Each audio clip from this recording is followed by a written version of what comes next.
The sun blazed mercilessly over the Valley of Mexico, casting sharp shadows across the towering temples and bustling market squares.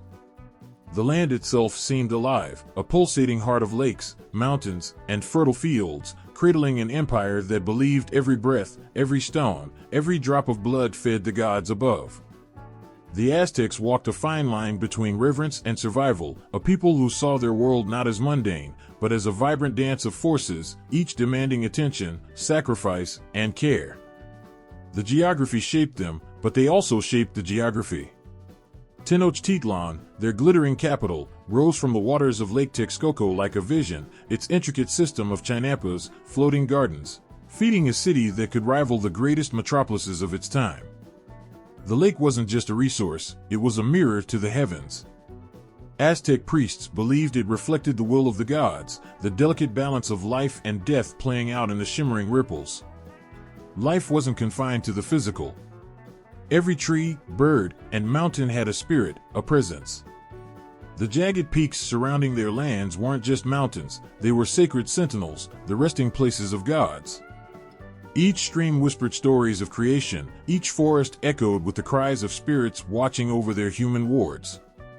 It wasn't superstition, it was fact. To live was to coexist with forces seen and unseen, to honor what could nourish or destroy. The Aztecs didn't just believe in gods, they lived with them. Each step of their lives was intertwined with divine purpose. Huitzilopochtli, the hummingbird of the south, demanded blood to keep the sun moving across the sky. Tlaloc, the rain god, required offerings to bless the earth with sustenance. Their pantheon was vast, a family of deities that mirrored human emotions, love, jealousy, wrath, and desire. Yet these gods weren't distant, they were present in the wind, the storms, the very heartbeat of the land. Markets buzzed with life, the scent of cacao mingling with the sharp tang of smoked chilies and the earthy aroma of freshly ground maize. But this wasn't just trade, it was the pulse of a society that thrived on its intricate web of connections. Merchants weren't merely sellers, they were storytellers, travelers who carried tales from distant lands, enriching the fabric of Aztec life. Every item had meaning, from the obsidian blades sharper than any European steel to the feathers of the resplendent quetzal, shimmering like drops of green fire. The Aztec society was a tapestry woven with hierarchy and purpose. At its pinnacle stood the Tlatoani, the speaker, whose voice carried the weight of the gods themselves. Below him were the priests, guardians of ritual, keepers of celestial time.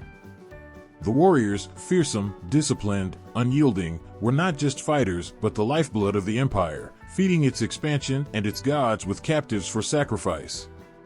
Farmers and artisans toiled to keep the society thriving, their hands crafting the tools and sustenance that kept the grand machine moving. Yet beneath the order lay a humbling truth: the universe was fragile, and chaos was always near. They believed the world had been created and destroyed 4 times before, and this 5th era, ours, teetered on the edge of collapse. The Aztecs saw time not as a straight line, but as a circle, an eternal return of creation and destruction. Every festival, every offering, every chant was an attempt to stave off the inevitable darkness. And the sacrifices, oh, the sacrifices. To the outsider, they might seem grotesque, but to the Aztecs, they were acts of profound devotion. A human heart, still beating, lifted high to the heavens, wasn't an act of cruelty, it was the ultimate gift, a spark of life given to fuel the cosmos. They believed the gods had sacrificed themselves to create the world, and it was only right to repay that debt. Blood wasn't just life, it was power, the sacred energy that kept the stars in their place and the crops growing in their fields. Every step on Tenochtitlan's streets carried the weight of these beliefs. The priests, cloaked in the skins of their sacrifices, climbed the steep temple steps with the reverence of those who held the universe together. The people below watched, their faces a mixture of awe and relief, knowing that for another day, the balance had been maintained. But this world wasn't static. It thrummed with tension, with the pull between order and rebellion, faith and fear. The Aztecs' empire expanded, swallowing city-states and cultures, each conquest feeding their gods, but also sowing seeds of resentment. The conquered brought their own beliefs, their own gods, creating a delicate balance within the empire's borders. It was a world alive with contradictions, at once magnificent and perilous. As the sun dipped below the horizon, its fiery glow reflected in the lake's still waters, the people whispered prayers for the dawn. To them, the night wasn't just darkness, it was the unknown, the chaos that always loomed. They trusted that their sacrifices, their faith, their unyielding devotion would be enough to call the sun back, to stave off the end for one more day. And in the quiet, beneath the hum of life, there was a sense of inevitability. They knew the world would end, it was only a matter of time. But until then, they would live fiercely, fight fiercely, and honor the gods with every beat of their hearts. Because in their world, the line between the divine and the human wasn't a boundary, it was a thread, fragile yet unbreakable, holding everything together.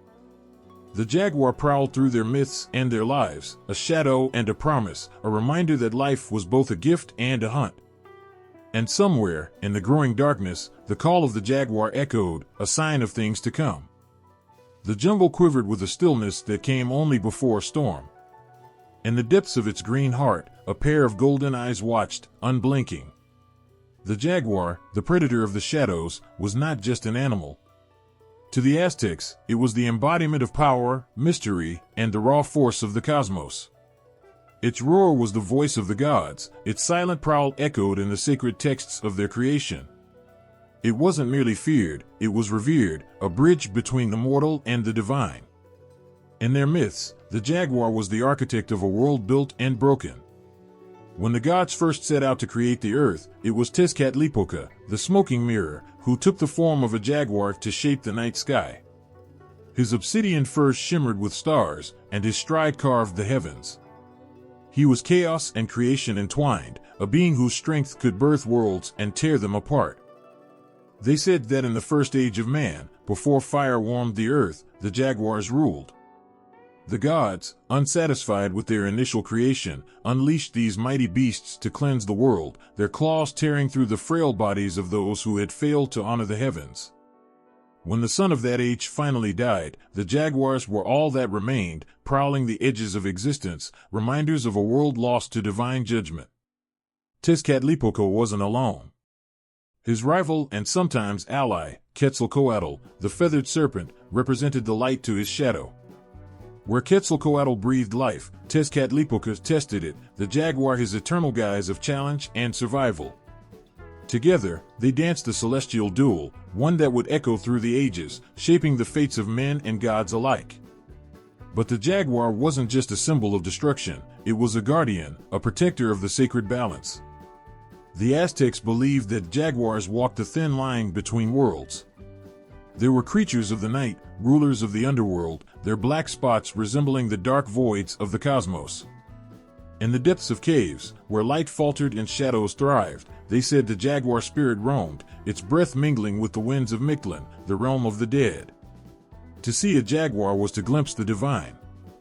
Its sinewy muscles rippled with the promise of unstoppable power, and its unblinking stare mirrored the gods' eternal vigilance. Warriors painted their faces with jaguar patterns, hoping to channel its courage, its unyielding strength in battle. The black and gold of the jaguar wasn't just paint, it was an invocation, a plea for divine favor as they stepped into the chaos of war. In the codices, jaguars sprawled across the pages, their fierce forms intertwined with glyphs and symbols. They guarded the east and the sacred directions, their roar announcing the dawn of challenges to come. Stories spoke of jaguars devouring the sun at the end of each day, a ritual death that allowed the world to be reborn with the morning light. Every sunset wasn't an ending, it was a sacrifice, a reminder that even the mightiest force in the sky bowed to the jaguar's power.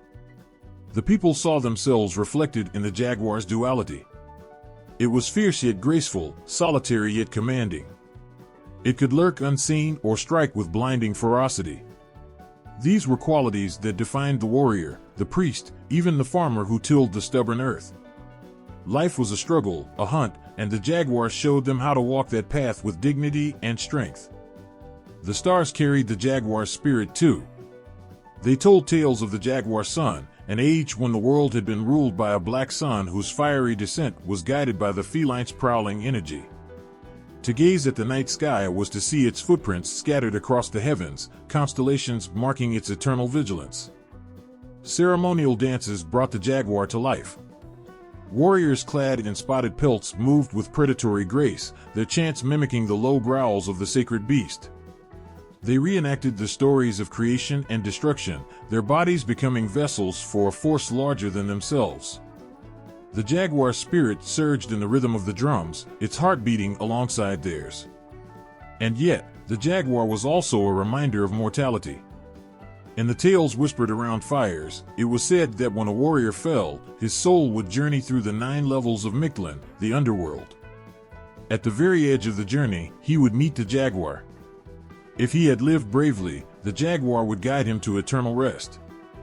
If not, its claws would rend his spirit, scattering him to the winds. To face the jaguar in life was terrifying, to face it in death was final. Even the children of the Aztec Empire grew up hearing stories of the jaguar's origin and purpose. It wasn't a distant myth to them, it was a living truth. Every jaguar they saw, whether carved into stone or stalking through the jungle, was a whisper from the gods, a reminder that the world they inhabited was both fragile and eternal. The jungle winds carried the jaguar's growl, low and resonant, a sound that vibrated in the bones of those who listened. It was a promise and a warning, a psalm of survival that echoed through the ages. And as the shadows lengthened, the jaguar's eyes gleamed in the darkness, a beacon of what it meant to be both predator and protector in a world where the line between life and death was as thin as a blade. Somewhere, beneath the stars, the warriors prepared. They painted their faces, donned their jaguar pelts, and stepped into the night.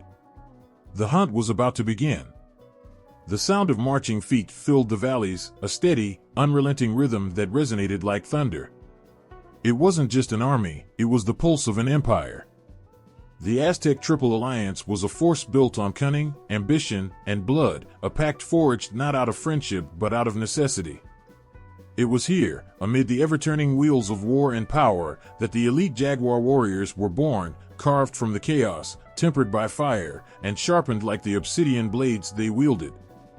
In the beginning, Tenochtitlan was just a dream on the water, a humble settlement of exiles clinging to an island in Lake Texcoco. Surrounded by larger, stronger city-states, they were little more than a nuisance to their neighbors. Yet the Mexica, as they were called, had something that couldn't be measured by numbers: resilience. They believed they were chosen by the gods, destined to rule not just by chance, but by divine will. The world they inhabited was anything but kind. The Valley of Mexico was a patchwork of warring city-states, each vying for dominance, alliances forming and breaking like the shifting patterns of the clouds. The Tepanecs, rulers of the powerful city of Azcapotzalco, held sway over the valley with an iron grip. For decades, the Mexicas served as their vassals, supplying soldiers, tributes, and sacrifices in exchange for the right to exist. But the hunger for freedom grew, simmering beneath the surface like a volcano waiting to erupt. The moment came with the rise of Itzcoatl, the cunning and ruthless leader of the Mexica. He saw opportunity where others saw obstacles, and he understood that survival in this brutal world meant striking alliances of his own. With the help of his trusted advisor Tlacaelel, Itzcoatl crafted a vision that went beyond survival. He dreamed of empire. The alliance wasn't born in grandeur. It was born in blood. Itzcoatl reached out to the leaders of Texcoco, a city across the lake that had its own grudges against Azcapotzalco, and Tlacopan, a smaller but strategically important ally. Together, the 3 cities pledged their loyalty not to each other, but to the cause of toppling the Tepanec overlords. When the war began, it was ruthless. Battles raged across the valley, and the earth itself seemed to groan under the weight of the carnage. The Mexica warriors, once vassals and mercenaries, fought with a ferocity that stunned their enemies. Armed with Macuahuitl blades that could cleave flesh like a jaguar's claw, they tore through the Tepanec armies, their obsidian-studded weapons gleaming in the sun. But this was more than a physical war, it was psychological. The Mexica made it clear that surrender wasn't an option, resistance would be met with annihilation. The war ended as decisively as it had begun. Azcapotzalco fell, its king dragged to his death, its people scattered or enslaved. And from its ashes rose the Triple Alliance, a pact that would dominate Mesoamerica for nearly a century. Tenochtitlan, Texcoco, and Tlacopan divided the spoils of war, but it was the Mexica who emerged as the true power. They took the lion's share of tribute, wealth, and influence, their island city becoming the heart of an empire that stretched from coast to coast. With power came the need for control, and control demanded force. The Triple Alliance wasn't a democracy, it was a machine fueled by conquest and sacrifice. Every new city-state brought under its rule was required to pay tribute in goods, labor, and, most importantly, captives for the sacrificial altars. The wars were endless, not just because the empire needed wealth, but because the gods demanded blood. The sun itself, they believed, would falter if it wasn't fed with the hearts of the conquered. It was in this crucible of constant warfare that the jaguar warriors came to prominence. They weren't just soldiers, they were symbols of the empire's might. To wear the jaguar pelt was to embody the spirit of Tezcatlipoca, the smoking mirror, the god of strength, deception, and destiny. These warriors weren't born, they were forged, their ranks filled with those who had proven themselves in battle by capturing not one, but multiple enemies alive. To take a life was easy, to subdue it and offer it to the gods was the mark of true power. The alliance's structure demanded such warriors. Tenochtitlan might have been the jewel of the empire, but it relied on the loyalty and fear of its partners. Texcoco contributed its cultural and intellectual wealth, Tlacopan its strategic location and trade. Together, they created a web of dominance that spanned mountains, jungles, and deserts. But the glue that held it all together was the warrior, the enforcer of the god's will.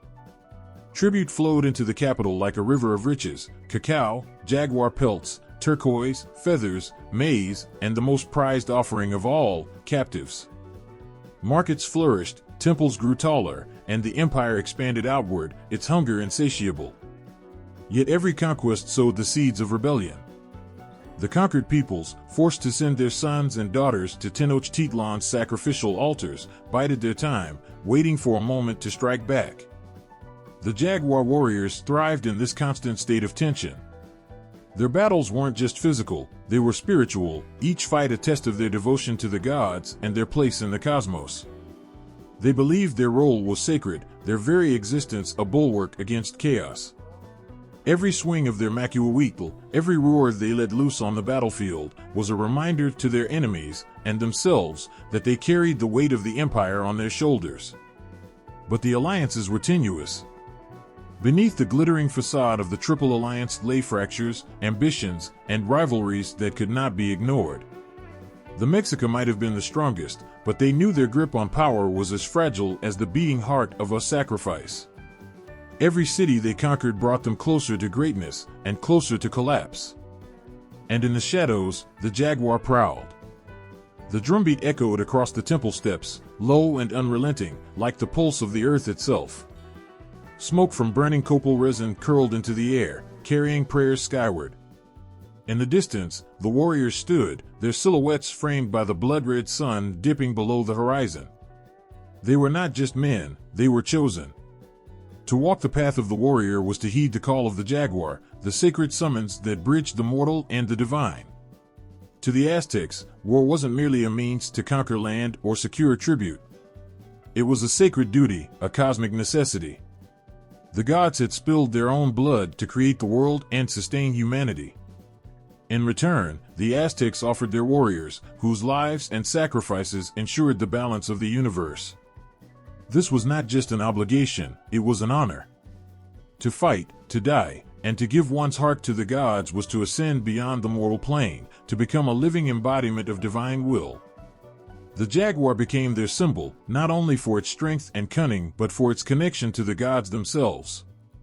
In the sacred stories, the jaguar wasn't merely an animal, it was a spirit that moved freely between worlds. It prowled the earthly jungles, but its heart belonged to the stars, its roar a prayer that echoed through the underworld and beyond. Warriors who donned the jaguar's spotted pelt were not mimicking the beast, they were transforming into it, calling upon its sacred power to guide their steps in battle. The temple priests often spoke of Tezcatlipoca, the god of the smoking mirror and the eternal night. His jaguar form was a symbol of his duality, creator and destroyer, protector and challenger. Warriors who fought under his gaze carried his essence into battle. To fail was to dishonor him, but to succeed was to stand as his avatar on earth, wielding the strength of a god to protect their people and ensure the sun's rise. Young boys grew up with these stories whispered into their ears. From the moment they could walk, they were taught that the world rested on the shoulders of the brave. The gods watched over all, but they favored those who were unafraid to bleed for their people. The path of the warrior was not for everyone. It required devotion, courage, and the willingness to embrace death. To hear the call of the jaguar was to choose a life of sacrifice, knowing that every step forward might be their last. Rituals prepared them for this sacred role. Before a battle, warriors would gather in silence, painting their bodies with sacred patterns and invoking the spirits of their ancestors. The jaguar spots painted on their skin were more than decoration, they were protection, a barrier between their mortal flesh and the chaos of the battlefield. The priests chanted over them, their voices rising in a hypnotic rhythm that seemed to merge with the heartbeat of the warriors. The connection to the gods wasn't abstract. On the battlefield, warriors fought not just with weapons, but with prayers on their lips. Every swing of their macuahuitl was a plea for strength, every captured enemy was an offering. The act of taking a captive wasn't about cruelty, it was about fulfilling the divine cycle. The blood spilled on the altar was a renewal of the god's gift, a reminder that the world persisted only through sacrifice. To return from battle victorious was to be celebrated, not just as a hero, but as a living symbol of divine favor. Families greeted their warriors with feasts, and the city honored them with processions. The jaguar warriors, in particular, held a place of reverence. Their spotted pelts shimmered in the sunlight, their eyes gleaming with the fire of those who had seen the god's hand in their lives. Yet, for all their strength and honor, the jaguar warriors were not free from the weight of expectation. They carried the burden of knowing that their lives were not their own. Every battle, every victory, was another step closer to their ultimate sacrifice. The Aztecs believed that a warrior's death was not an end, but a transition. To fall in battle was to ascend to the heavens, to join the gods in their eternal struggle against chaos. Even in death, the jaguar spirit lingered. The Aztecs told stories of the warrior spirits who roamed the night skies, their roars echoing in the wind. These celestial jaguars watched over their people, ensuring that the cycle of life and sacrifice continued. To the living, their presence was both a comfort and a challenge, a reminder that they too would one day face the god's judgment. And so, the call of the jaguar persisted. It whispered through the jungle's shadows, roared across the battlefield, and echoed in the hearts of every young boy dreaming of the day he might wear the sacred pelt. It was a call to courage, to sacrifice, to destiny.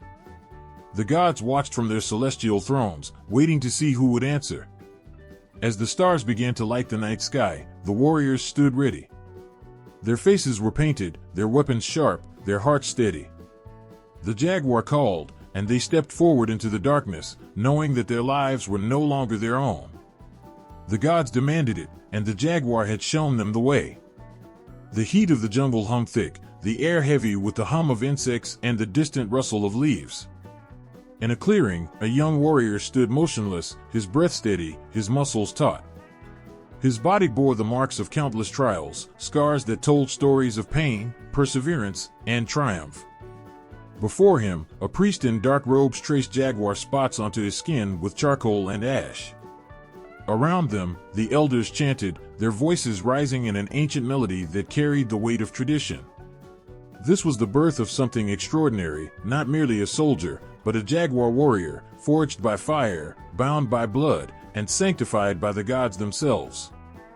The origins of the jaguar warriors lay not in sudden creation but in a slow, deliberate evolution, a process shaped by the needs of survival and the unyielding demands of the Aztec gods. Long before the rise of Tenochtitlan, the people of Mesoamerica understood that survival required more than farmers, craftsmen, or merchants. It demanded warriors, men who could defend their homes, secure their future, and honor their gods through the ultimate act of devotion, sacrifice. In the early days of the Aztec people, warfare was as much about survival as it was about tribute. They were a migrant tribe, often outnumbered and outmatched by more established city-states. Yet, their strength lay in their resilience and their belief in divine purpose. War was sacred, a cosmic theater where men played the roles assigned to them by the gods. Out of this crucible of conflict emerged the foundation of an elite warrior class, one that would eventually become the jaguar warriors. The jaguar itself held a sacred place in the Aztec worldview, revered for its power, stealth, and connection to the spiritual realm. It was said that Tezcatlipoca, the god of the night and destiny, often took the form of a jaguar, prowling the edges of existence and guarding the balance between chaos and order. To align oneself with the jaguar was to invoke its strength and walk the line between mortality and divinity. Initially, all Aztec men were expected to fight. Warfare was the lifeblood of the state, and every able-bodied male participated in battle. But not all warriors were created equal. Among the masses, certain individuals began to stand out, those who exhibited exceptional bravery, cunning, and skill in capturing enemies. Capturing, not killing, was the true mark of greatness. Killing an enemy on the battlefield required strength, capturing one alive required mastery. The gods demanded sacrifices, and it was the warriors who supplied them. As the Aztec state grew in power and complexity, so too did its need for a specialized military force. Tribute and sacrificial offerings were the empire's lifeblood, and ensuring a steady supply meant constant war. It was no longer enough to have a large, undifferentiated army. The empire needed warriors who could strike fear into the hearts of their enemies, men whose very presence on the battlefield was enough to turn the tide of a fight. Thus, the jaguar warriors began to emerge as a distinct and exclusive class. Entry into this elite brotherhood was not a matter of birth or wealth, it was earned through acts of unparalleled courage. To even be considered for the rank of jaguar warrior, a soldier had to capture 4 prisoners alive on the battlefield. This was no small feat. It required not only physical prowess, but also tactical brilliance and the ability to dominate an opponent without ending their life. It was a test of control, strategy, and devotion, a reflection of the discipline demanded by the gods. Once admitted, a jaguar warrior's life was forever changed. They were granted the right to wear the spotted pelts of the jaguar, their faces adorned with fierce markings that mimicked the sacred beast. They carried obsidian-bladed macuahuitl weapons, symbols of their lethal efficiency. But more than the physical trappings, they gained something intangible: reverence. To the common people, jaguar warriors were living embodiments of divine will, figures to be feared, respected, and emulated. Their duties extended beyond the battlefield. Jaguar warriors were protectors of the state, guardians of the temples, and enforcers of the empire's laws. They trained constantly, their lives devoted to honing their skills and preparing for the next battle. They were also educators, tasked with training the next generation of warriors. In the calm between wars, they served as role models, their presence a reminder of what it meant to serve both the empire and the gods. But this elite status came at a cost.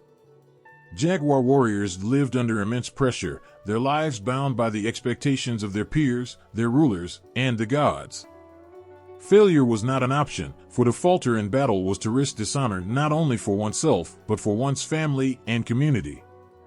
Every scar on their body was a testament to their commitment, every victory a step closer to their ultimate purpose, to die as a sacrifice, their hearts offered to the gods who had given them their strength. Over time, the jaguar warriors became a symbol of the Aztec Empire's power. They were celebrated in art and song, their deeds immortalized in the codices that chronicled the empire's history. Their rituals and ceremonies became integral to the fabric of Aztec society, blending the spiritual with the practical in a way that defined their culture. Yet, for all their glory, they never forgot their origins. Every jaguar warrior, no matter how seasoned, remembered the trials that had brought them to this point, the battles fought, the blood spilled, the captives taken. They carried these memories like talismans, reminders of the unbreakable bond between the warrior and the jaguar, the mortal and the divine. As the sun dipped below the horizon, casting long shadows over the temples of Tenochtitlan, the jaguar warriors gathered once more. Their faces painted, their weapons ready, they stood as one, silent, unyielding, and unafraid. They were not just men. They were legends. And their story was only beginning. The quiet of the pre-dawn hours was broken by the sound of wooden staves clashing. In the courtyard of the Kalmakak, boys no older than 10 circled each other, their faces slick with sweat, their breaths coming in sharp bursts. Each movement was precise, each strike calculated. A mistake could mean a sharp blow to the ribs, a lesson learned in pain. For these boys, this was not a game or mere practice, it was the beginning of their transformation into warriors, priests, or leaders, all serving the will of the gods and the empire. The Kalmakak was no ordinary school. It was a crucible, a place where boys born to noble blood were molded into the instruments of the state. This was not a privilege to be flaunted, but a responsibility to be borne. From the moment they set foot within its walls, these children were reminded that their lives were no longer their own. They belonged to the gods, to their families, and to the empire. Their training would push them to their limits, sharpening their minds and bodies to prepare them for a world that demanded strength, cunning, and unshakable devotion. Discipline defined every aspect of their existence. Their days began long before sunrise, when the city of Tenochtitlan was still shrouded in darkness. The boys woke to the sound of their instructors' voices, commanding them to rise and prepare for the day's lessons. There was no room for idleness or hesitation. Each task, no matter how small, was imbued with purpose, a chance to prove their worth or learn the consequences of failure. Martial training was at the heart of their education. Under the watchful eyes of experienced warriors, the boys practiced with wooden weapons, learning the techniques that would one day make them deadly on the battlefield. They were taught to wield the makuawikal, its obsidian blades capable of tearing flesh as easily as a jaguar's claw. They learned to hurl the outlotl, the spear thrower that extended their reach and precision. Footwork, balance, and endurance were drilled into them relentlessly, their instructors ensuring that no weakness went unaddressed. But it wasn't enough to be strong. A warrior had to be strategic, capable of outthinking as well as outfighting his enemies. The Kalmakak placed a heavy emphasis on strategy and tactics. The boys studied the battles of their ancestors, learning how the Aztec armies had outmaneuvered larger forces, exploiting terrain, weather, and the element of surprise. They were taught to read the signs of the natural world, the flight of birds, the direction of the wind, believing that the gods left clues for those who knew how to interpret them. Alongside their martial and strategic training, the boys immersed themselves in the spiritual and intellectual traditions of their people. They memorized the sacred hymns and prayers, learning to honor the gods who guided their every action. The Kalmakak was not just a school for warriors, it was also the training ground for priests and scholars. The boys were taught the intricacies of the Tanalpwali, the sacred calendar that governed every aspect of Aztec life. They studied astronomy, poetry, and the art of rhetoric, preparing them to serve not only as fighters but as leaders and orators who could inspire their people. Life in the Kalmakak was harsh, deliberately so. The boys slept on reed mats, their thin blankets offering little warmth against the night's chill. Their meals were simple: maize, beans, and water, with meat reserved for special occasions. Comfort was seen as a weakness, something that dulled the spirit and softened the body. Every hardship they endured was meant to forge their character, to teach them resilience and humility. The punishments for disobedience were severe, but they were not arbitrary. A boy who shirked his duties might be made to sweep the temple steps or carry heavy burdens through the city. More serious offenses could result in public humiliation or physical pain. The instructors were unyielding, but their harshness was tempered by a sense of purpose. They were not there to break the boys, they were there to make them unbreakable. Yet, even in this grueling environment, moments of camaraderie and connection existed. The boys formed bonds through their shared struggles, their laughter and whispers carrying through the cold nights when the instructors' eyes were turned elsewhere. They competed fiercely with one another, but they also learned to rely on their peers, understanding that no warrior stood alone. These relationships would follow them into adulthood, forming the backbone of the brotherhood that defined the Aztec warrior class. As the boys grew older, their training intensified. They began participating in mock battles, testing their skills against one another in controlled but brutal conditions. The instructors watched closely, noting which boys showed exceptional promise. Those who excelled were given opportunities to distinguish themselves further, their names whispered with pride among the nobles and priests. For some, the path of the warrior was not their destiny. The Kalmakak also trained boys to serve as priests, administrators, and advisors. These roles required a different kind of strength, the ability to wield words and wisdom rather than weapons. Yet even these boys were steeped in the warrior ethos, understanding that the defense of their people and the honor of the gods were responsibilities that transcended individual roles. The final test for those destined to become warriors was both a culmination and a beginning. The boys would accompany seasoned fighters on campaigns, their performance determining whether they would earn the right to be called true warriors. It was during these trials that they first experienced the chaos and brutality of real combat, their training put to the ultimate test. To capture an enemy alive was the highest achievement, a feat that would mark their transition from novice to jaguar warrior. When they returned, those who had succeeded were welcomed as heroes, their families celebrating their achievement with feasts and offerings. Yet, even in the midst of celebration, the boys understood that their journey was far from over. The Kalmakak had prepared them, but the life of a warrior was a constant test, a path that demanded everything and gave little in return. And so they stood, on the edge of childhood and adulthood, their eyes bright with determination. The Kalmakak had shaped them, but the true forging would come on the battlefield, where the gods watched and the jaguar waited. The dusty courtyard echoed with the rhythmic sound of footsteps pounding against the earth. Boys, some barely old enough to hold a weapon, moved in unison, their breaths coming in strained huffs as they raced under the unrelenting gaze of the sun. Standing among them were older youths, their faces set in grim determination, their hands tightly gripping wooden staffs. This was the Telpakali, the heart of hope and hardship for common-born boys who dared to dream of glory. Unlike the Kalmakak, where noble-born children were prepared for lives of leadership and divine service, the Telpakali was the crucible for the masses. It was the place where ordinary boys could prove themselves worthy of extraordinary fates.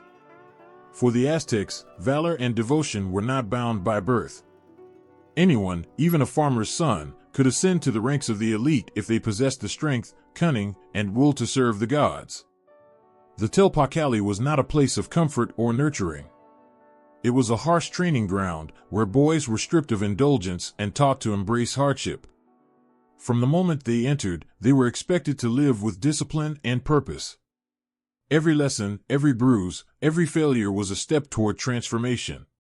To succeed in the Telpakali was to rise above one's station, to claim a place among the warriors who carried the weight of the empire on their shoulders. The first lessons were simple but grueling. Boys were taught how to carry heavy loads for long distances, a skill essential for warriors who often marched for days to reach battlefields. They were also trained in endurance, running for hours across rugged terrain until their legs burned and their lungs ached. These exercises were not just about physical fitness, they were about forging resilience, the ability to push through pain and exhaustion for the sake of duty.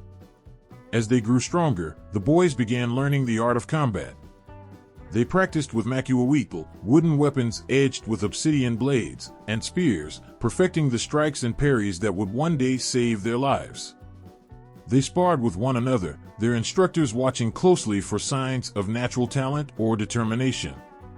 Mistakes were punished swiftly, but not cruelly. Pain was a teacher, and every blow endured was a lesson learned. Strategy was woven into their training. The Telpakali instructors, often seasoned warriors themselves, taught the boys how to anticipate an enemy's moves, how to use the environment to their advantage, and how to outwit opponents who might be stronger or more numerous. The boys were encouraged to think beyond brute force, to see the battlefield as a living puzzle that demanded creativity and cunning. Yet, the Telpakali was not only about warfare. The boys were also immersed in the spiritual and cultural traditions of their people. They learned the sacred hymns and rituals, understanding that every warrior's strength came not only from his body but from his connection to the gods. They were taught to respect the cycles of nature, the rhythms of life and death that governed all existence. Even as they trained to take life, they were reminded of its sacredness. The Telpakali was a place of transformation, but it was also a place of belonging. For many of these boys, life outside the Telpakali had been one of toil and obscurity. Here, they were part of something greater. They forged bonds with their peers, friendships born of shared struggles and mutual aspirations. Together, they carried the burdens of their training, pushing each other to be stronger, faster, and better. Still, the path to becoming a warrior was fraught with challenges. For every boy who rose to the occasion, there were others who faltered. Some were sent back to their families, their instructors deeming them unfit for the demands of war.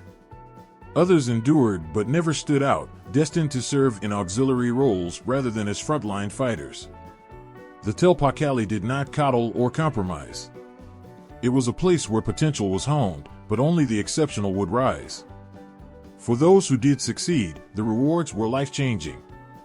Boys who proved themselves in the Telpakali earned the chance to fight alongside seasoned warriors. This was their true test, the battlefield, where training met reality. To capture an enemy alive was the highest achievement, one that could elevate a common-born boy to the rank of jaguar warrior or eagle warrior, the elite classes revered throughout the empire. These successes were not just personal victories, they were triumphs for their families and communities.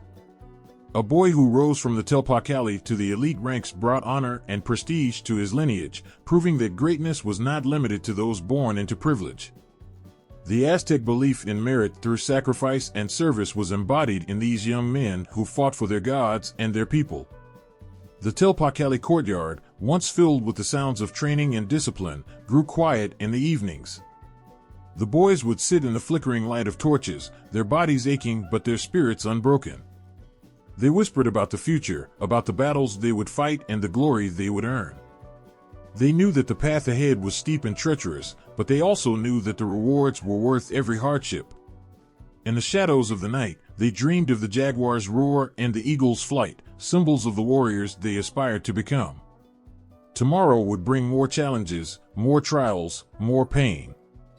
But for now, they rested, their hearts burning with the hope of what they might achieve.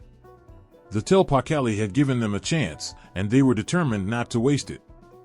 The battlefield was chaos. The cries of warriors and the clash of weapons reverberated in the air, a deafening symphony of survival and conquest. Smoke rose in thin spirals from torches scattered across the field, casting eerie shadows on the blood-soaked earth. Among the frenzy, one young warrior stood, his heart pounding, his body tense. His name was not yet written in the annals of history, his deeds not yet sung in the great temples. But today, that could change. Today, he faced his first capture. For the Aztecs, capturing an enemy alive was not just an act of skill, it was a sacred ritual. Death on the battlefield, while honorable, paled in comparison to the glory of delivering a living sacrifice to the gods. It was not enough to defeat an opponent, one had to dominate them, outmaneuver them, and subdue them without taking their life. Only then could a warrior begin the ascent toward the elite ranks of the jaguar or eagle warrior.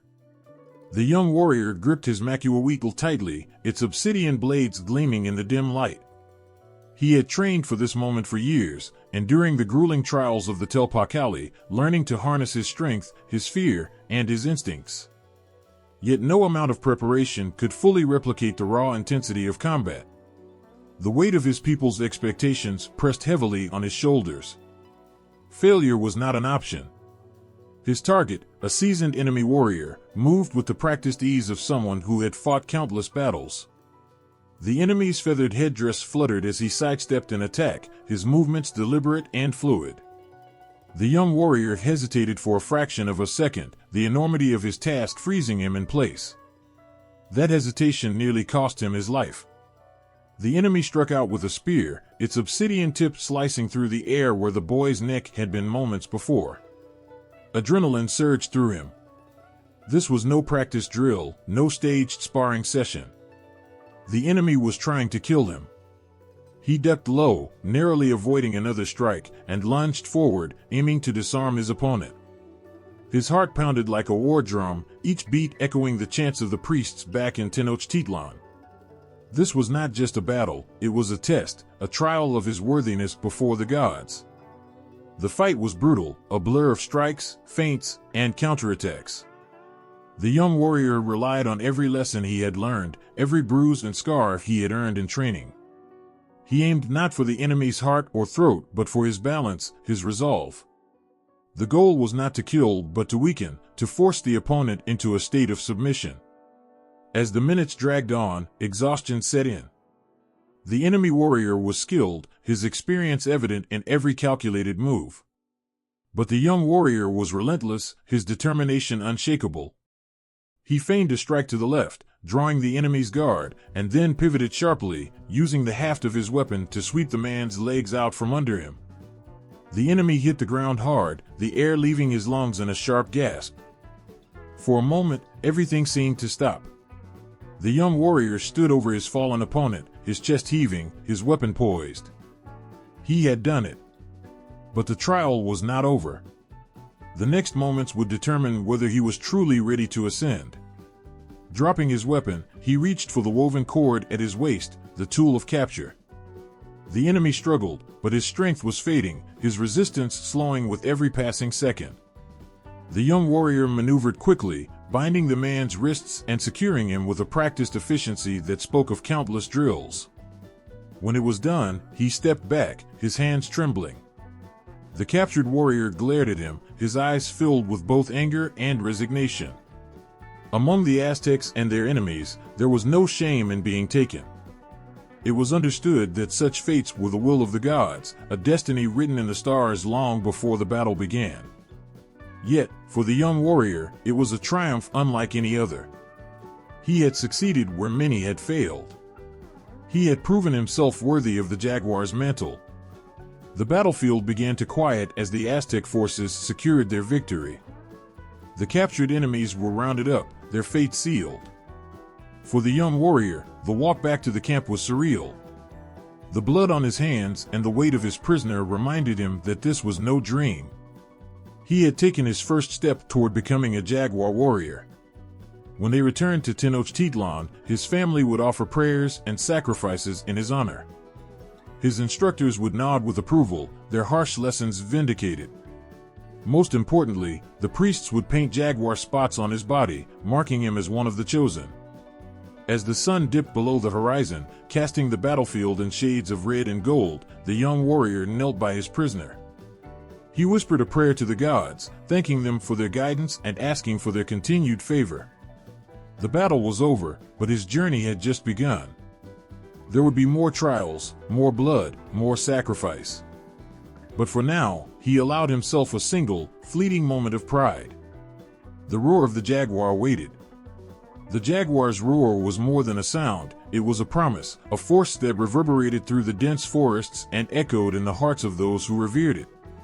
To the Aztecs, the jaguar was not merely an animal, it was a symbol of power, mystery, and the divine.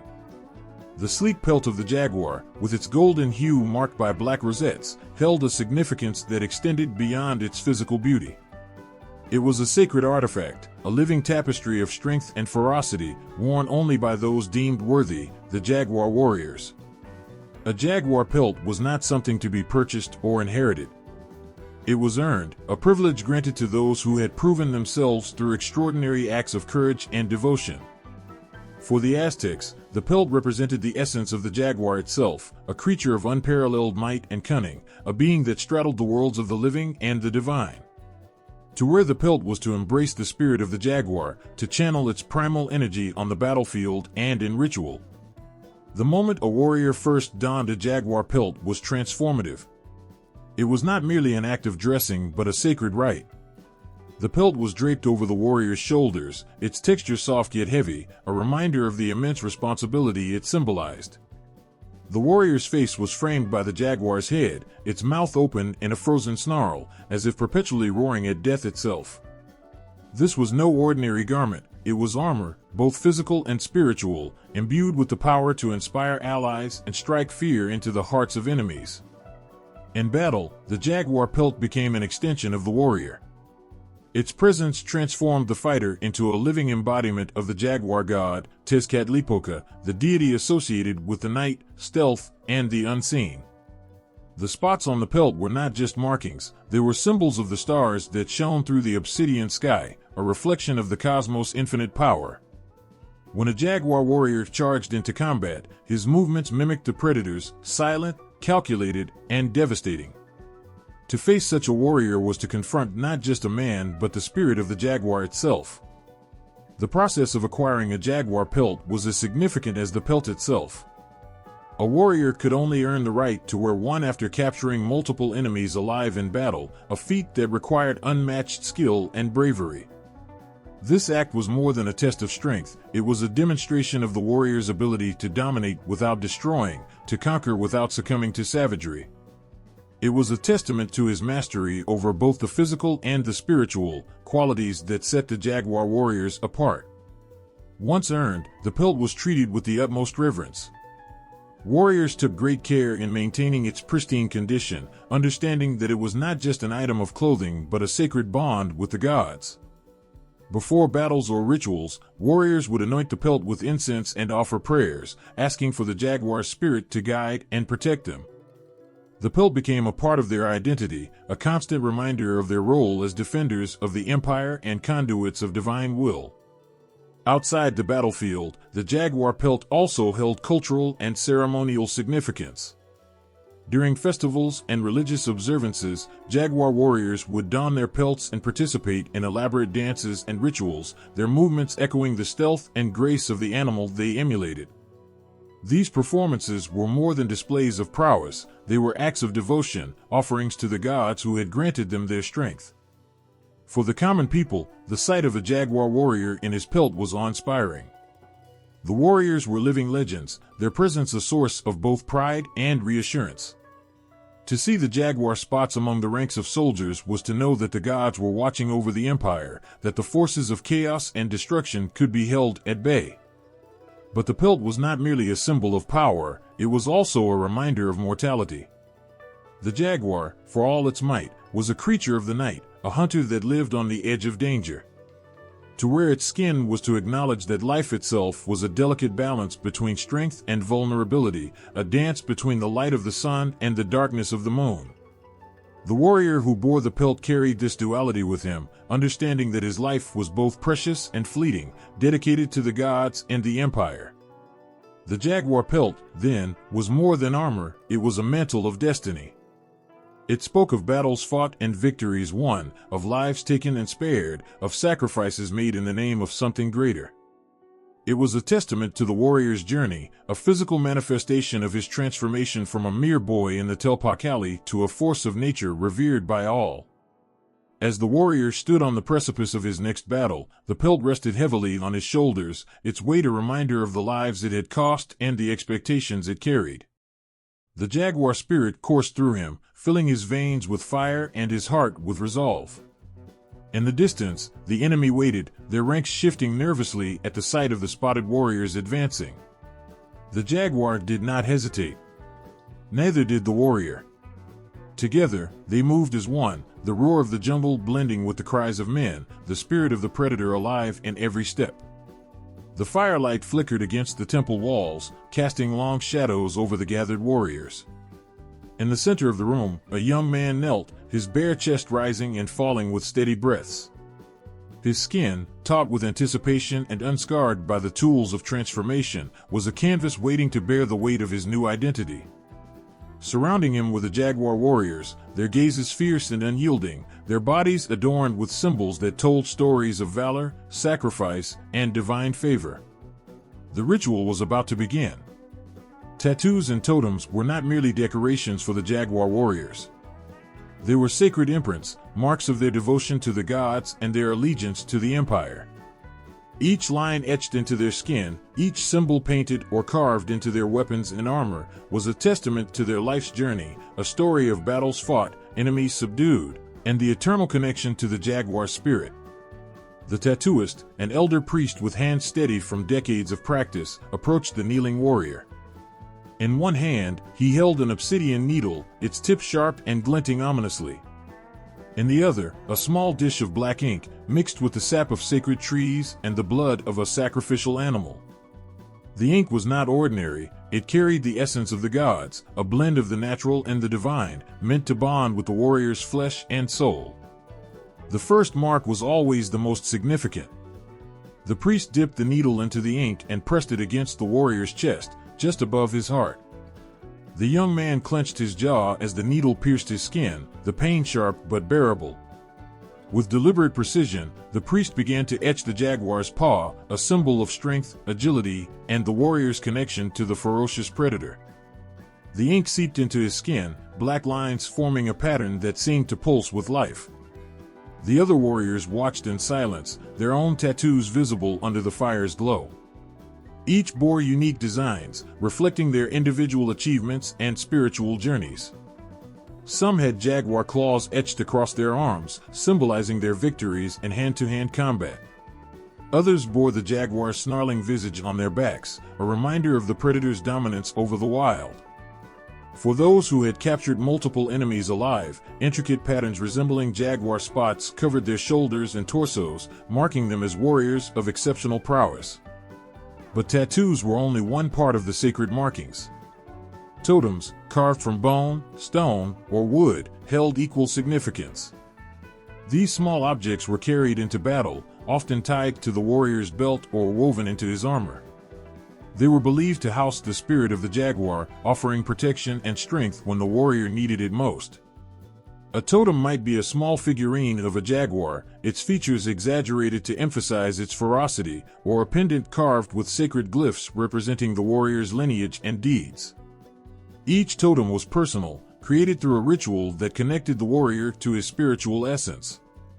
Some warriors carved their own totems, infusing them with prayers and offerings. Others received them from their families, gifts meant to guide them through the perils of battle. The totems were not just objects, they were companions, silent witnesses to the warrior's courage and the sacrifices he made. The tattoos, too, were more than mere marks of identity. They were believed to imbue the warrior with the jaguar's attributes. Each stroke of ink was a channel, a pathway for the jaguar's spirit to merge with the human form. The pain of the tattooing process was part of the ritual, a necessary trial to prove the warrior's resilience and dedication. Blood mixed with ink, symbolizing the union of mortal and divine, the earthly and the eternal. As the tattoo on the young warrior's chest took shape, the priest began to chant, his voice low and melodic. The words were ancient, passed down through generations, invoking the favor of the gods and the spirit of the jaguar. The warrior closed his eyes, letting the rhythm of the chant wash over him. He could feel the energy in the room, a tangible force that seemed to vibrate in his very bones. When the first tattoo was complete, the priest stepped back, allowing the ink to set. But the ritual was not yet over. The warrior was handed a jaguar totem, its surface smooth and cool against his palm. He held it tightly, feeling its weight and significance. The totem was his anchor, a piece of the divine he could carry with him into the chaos of battle. It would remind him of his purpose, his connection to the jaguar spirit, and the gods who watched over him. Over time, as the young warrior proved himself in battle, his tattoos would multiply, each one a new chapter in his story. His body would become a living testament to his deeds, a map of his journey through life as a jaguar warrior.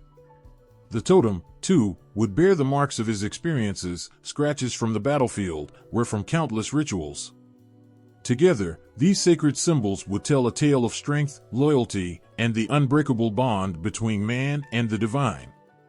As the ceremony ended, the warrior stood, his chest marked with the jaguar's paw, his totem secure in his hand. The other warriors nodded in approval, their silence more powerful than any words. He had taken his first step into their ranks, his body and spirit marked as one of the chosen. The fire crackled, sending sparks into the night sky. The young warrior looked at the tattoos on the older warriors around him, each mark a challenge, a promise of the trials that lay ahead. The path would be long and fraught with danger, but he was ready. The jaguar spirit pulsed within him, its roar echoing in his heart.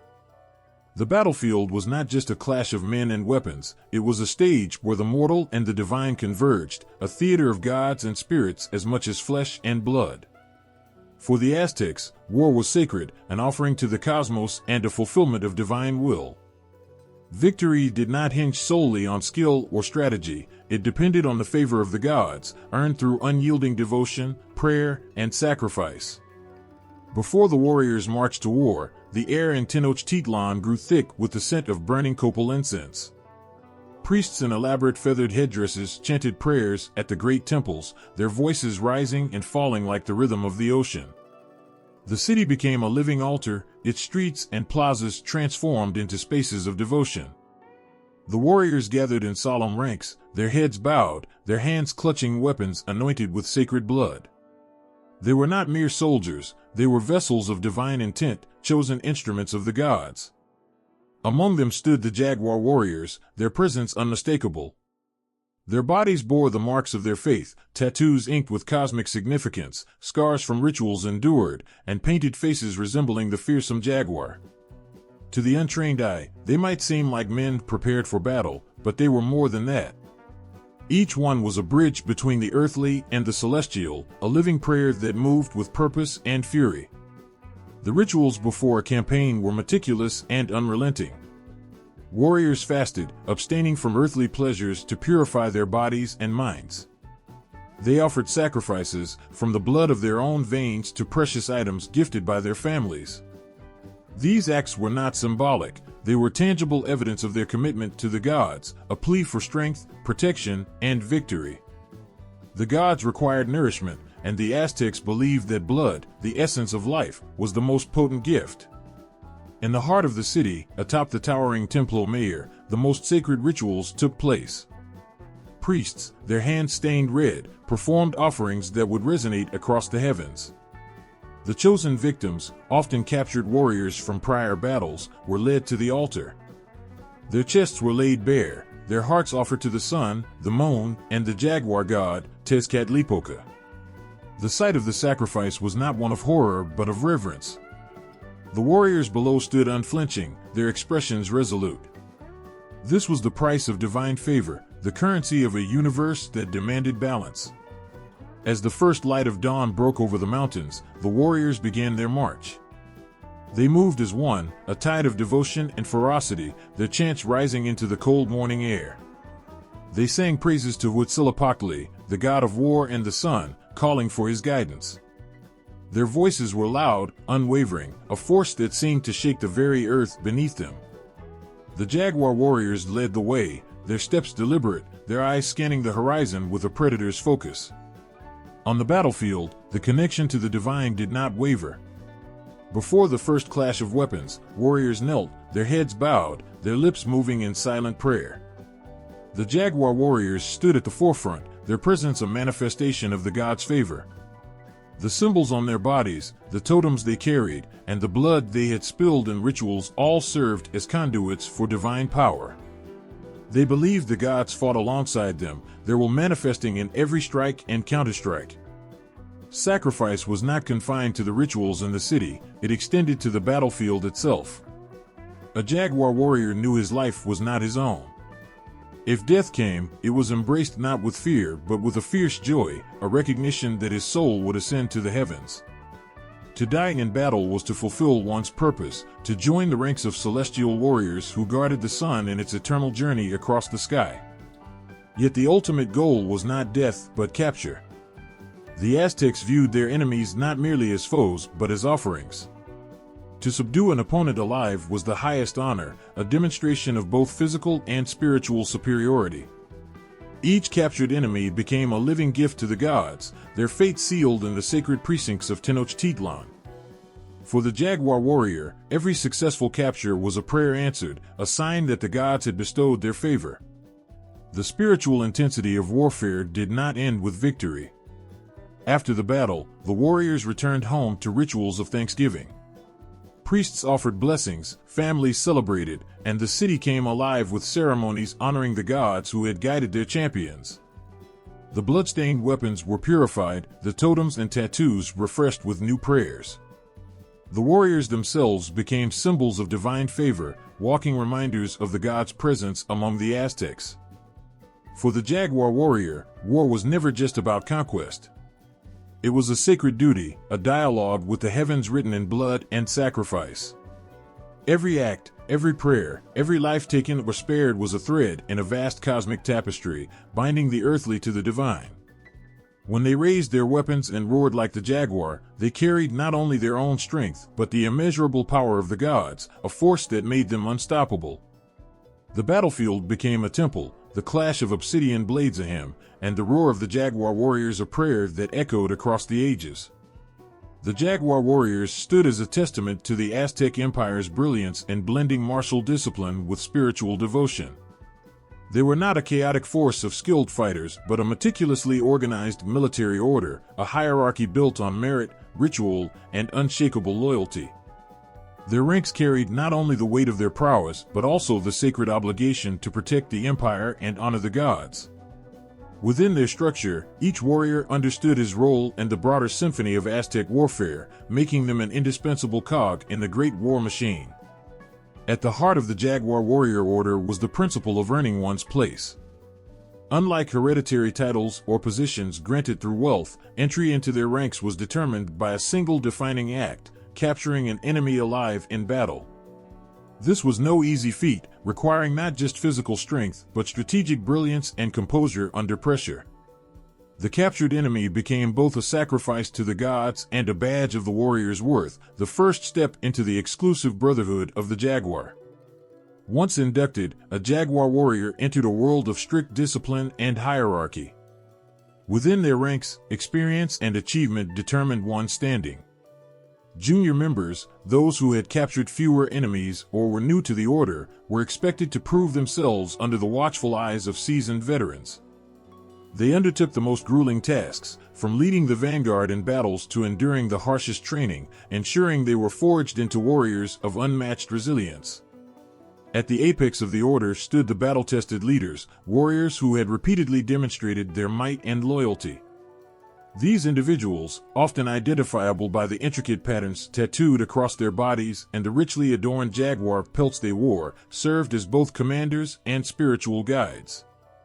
Their strategies dictated the flow of battle, their courage inspired the ranks, and their connection to the gods reinforced the sacred mission of the Jaguar warriors. The Jaguar warriors operated as an elite unit within the broader Aztec military, which was a sprawling and complex institution. While common soldiers from the ranks of the Mesoamerican, the working class, formed the bulk of the army, the Jaguar warriors were among the few who held the distinction of being a warrior society. Alongside the Eagle warriors, they represented the pinnacle of Aztec martial excellence, a duality that mirrored the empire's reverence for both the terrestrial and celestial realms. Jaguar warriors were frequently tasked with the most critical and challenging missions. On the battlefield, they led charges into the enemy's strongest defenses, their fierce appearance and reputation sowing fear and chaos. Their ability to fight with precision and adaptability made them ideal for executing complex strategies, such as ambushes or flanking maneuvers. Unlike the regular soldiers, who often relied on sheer numbers, the Jaguar warriors brought expertise and coordination to every engagement. Their role extended beyond the battlefield. In times of peace, Jaguar warriors served as protectors of the empire's most vital assets, from the temples of Tenochtitlan to the royal palace itself. They were the guardians of sacred rituals, ensuring that ceremonies were conducted without interruption and that the offerings to the gods were properly secured. Their presence was a constant reminder of the empire's strength, a visible symbol of divine favor and unwavering order. The Jaguar warriors also served as mentors and role models for younger soldiers. Aspiring warriors from the Telpakali and Kalmakek, the schools for commoners and nobles, respectively, looked to them for guidance and inspiration. It was not uncommon for seasoned Jaguar warriors to take promising recruits under their wing, imparting the techniques and philosophies that defined their order. These relationships forged bonds that transcended battle, creating a network of loyalty and shared purpose. Despite their prestige, the Jaguar warriors were deeply integrated into the greater Aztec military system, working in harmony with other units to achieve victory. The army was organized into divisions, each representing a specific calpulli, or neighborhood, within the empire. Jaguar warriors often served as leaders within these divisions, their presence elevating the effectiveness and morale of the troops. In larger campaigns, their expertise was instrumental in coordinating efforts across multiple fronts, ensuring that the empire's forces operated as a cohesive whole. Yet, for all their skill and organization, the jaguar warriors never lost sight of their spiritual mission. Their ranks were bound by more than strategy or hierarchy. They were united by a shared belief in the sacredness of their role. Each battle was an offering, each enemy subdued a gift to the gods. The intricate balance between their martial prowess and spiritual devotion was what set them apart, a fusion that made them not just warriors but living embodiments of the Aztec worldview. This duality, the jaguar's raw power and the divine's guiding hand, resonated in every aspect of their organization. Their discipline and hierarchy ensured they could function as an elite fighting force, while their spiritual commitment imbued their actions with meaning beyond the mortal realm. Together, these elements wove the jaguar warriors into the fabric of the Aztec Empire, making them not only a military order but a symbol of its strength, resilience, and unyielding devotion to the gods. And so, when the drums of war echoed across the land and the banners of the empire were raised high, it was the jaguar warriors who stood at the forefront. Their ranks, disciplined and unbroken, moved as one, their eyes reflecting the ferocity of their totem and the light of their sacred mission. For within the organization of the jaguar lay the soul of an empire, an unrelenting force that carried the weight of history and the will of the gods. The sun rose over the sprawling heart of the Aztec Empire, casting its golden light upon Tenochtitlan's bustling streets. Beneath the gaze of Huitzilopochtli and Tezcatlipoca, two figures emerged, their paths converging at the steps of a grand temple. One bore the sleek, spotted pelt of a jaguar, his gait a silent promise of lethal precision. The other donned the vibrant feathers of an eagle, his stride exuding dominance and an unyielding connection to the heavens. They were the embodiments of earth and sky, predator and hunter, the jaguar warrior and the eagle warrior, two of the most revered and feared elite forces in Aztec society. The jaguar warrior was the shadow of the battlefield, moving with the silent ferocity of his totem. His strength came from the earth, from the primal instincts of the jaguar that lay hidden in the dense jungles of the empire. The jaguar was an ambush predator, known for its stealth, patience, and ability to strike with devastating precision. In the same vein, jaguar warriors were masters of close combat, their obsidian-bladed macuahoodles slicing through enemy ranks with surgical efficiency. Their strategy was rooted in cunning, their movements calculated to disarm and capture rather than destroy outright. Across from him, the eagle warrior radiated the brilliance of the sun. His connection to the heavens symbolized vision, freedom, and the divine mandate to dominate. The eagle was a hunter of the skies, its sharp eyes capable of spotting prey from great distances. This vision translated into the eagle warrior's strength on the battlefield. They were often the strategists, the commanders who orchestrated attacks with the precision of a bird of prey descending upon its quarry. Their bright plumage and towering presence inspired allies and intimidated foes, their energy unyielding and their spirit untamed. While both warrior classes shared the same fundamental purpose, serving the gods and the empire, their methods, symbolism, and identities diverged. The jaguar warriors, tied closely to Tezcatlipoca, the god of darkness and the unseen, reflected the primal and untamed aspects of war. They were the stalkers, the hunters who thrived in the chaos of close-quarters combat. Every step they took on the battlefield was deliberate, their focus fixed on their prey. Their jaguar pelts, worn like second skins, were not just armor but a declaration. They were warriors who embraced the raw, feral power of the animal world. Eagle warriors, by contrast, were aligned with Huitzilopochtli, the god of the sun and war. They represented the empire's celestial ambition, their brightly colored costumes shining like the rays of the sun itself. Where the jaguar warrior relied on stealth and ferocity, the eagle warrior thrived on spectacle and morale. They fought in the open, where their elaborate plumage could be seen by friend and foe alike, a beacon of the empire's divine favor. Their combat style was no less deadly, but it was infused with the boldness and grandeur befitting their avian counterpart. The roles they played in the Aztec military reflected their unique attributes. Jaguar warriors often spearheaded missions requiring precision and stealth.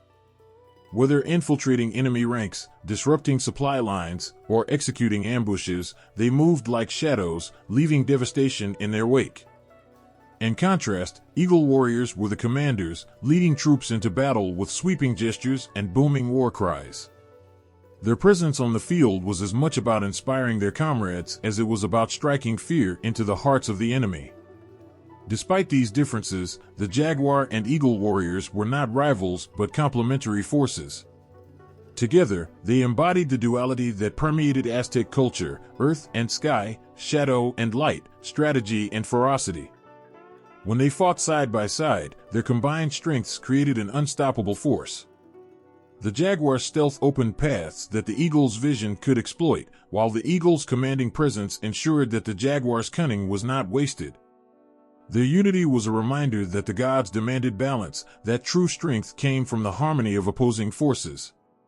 Becoming a member of either order was an achievement of the highest honor. Both classes required warriors to capture enemies alive, a feat that demonstrated not just physical prowess but also strategic ingenuity.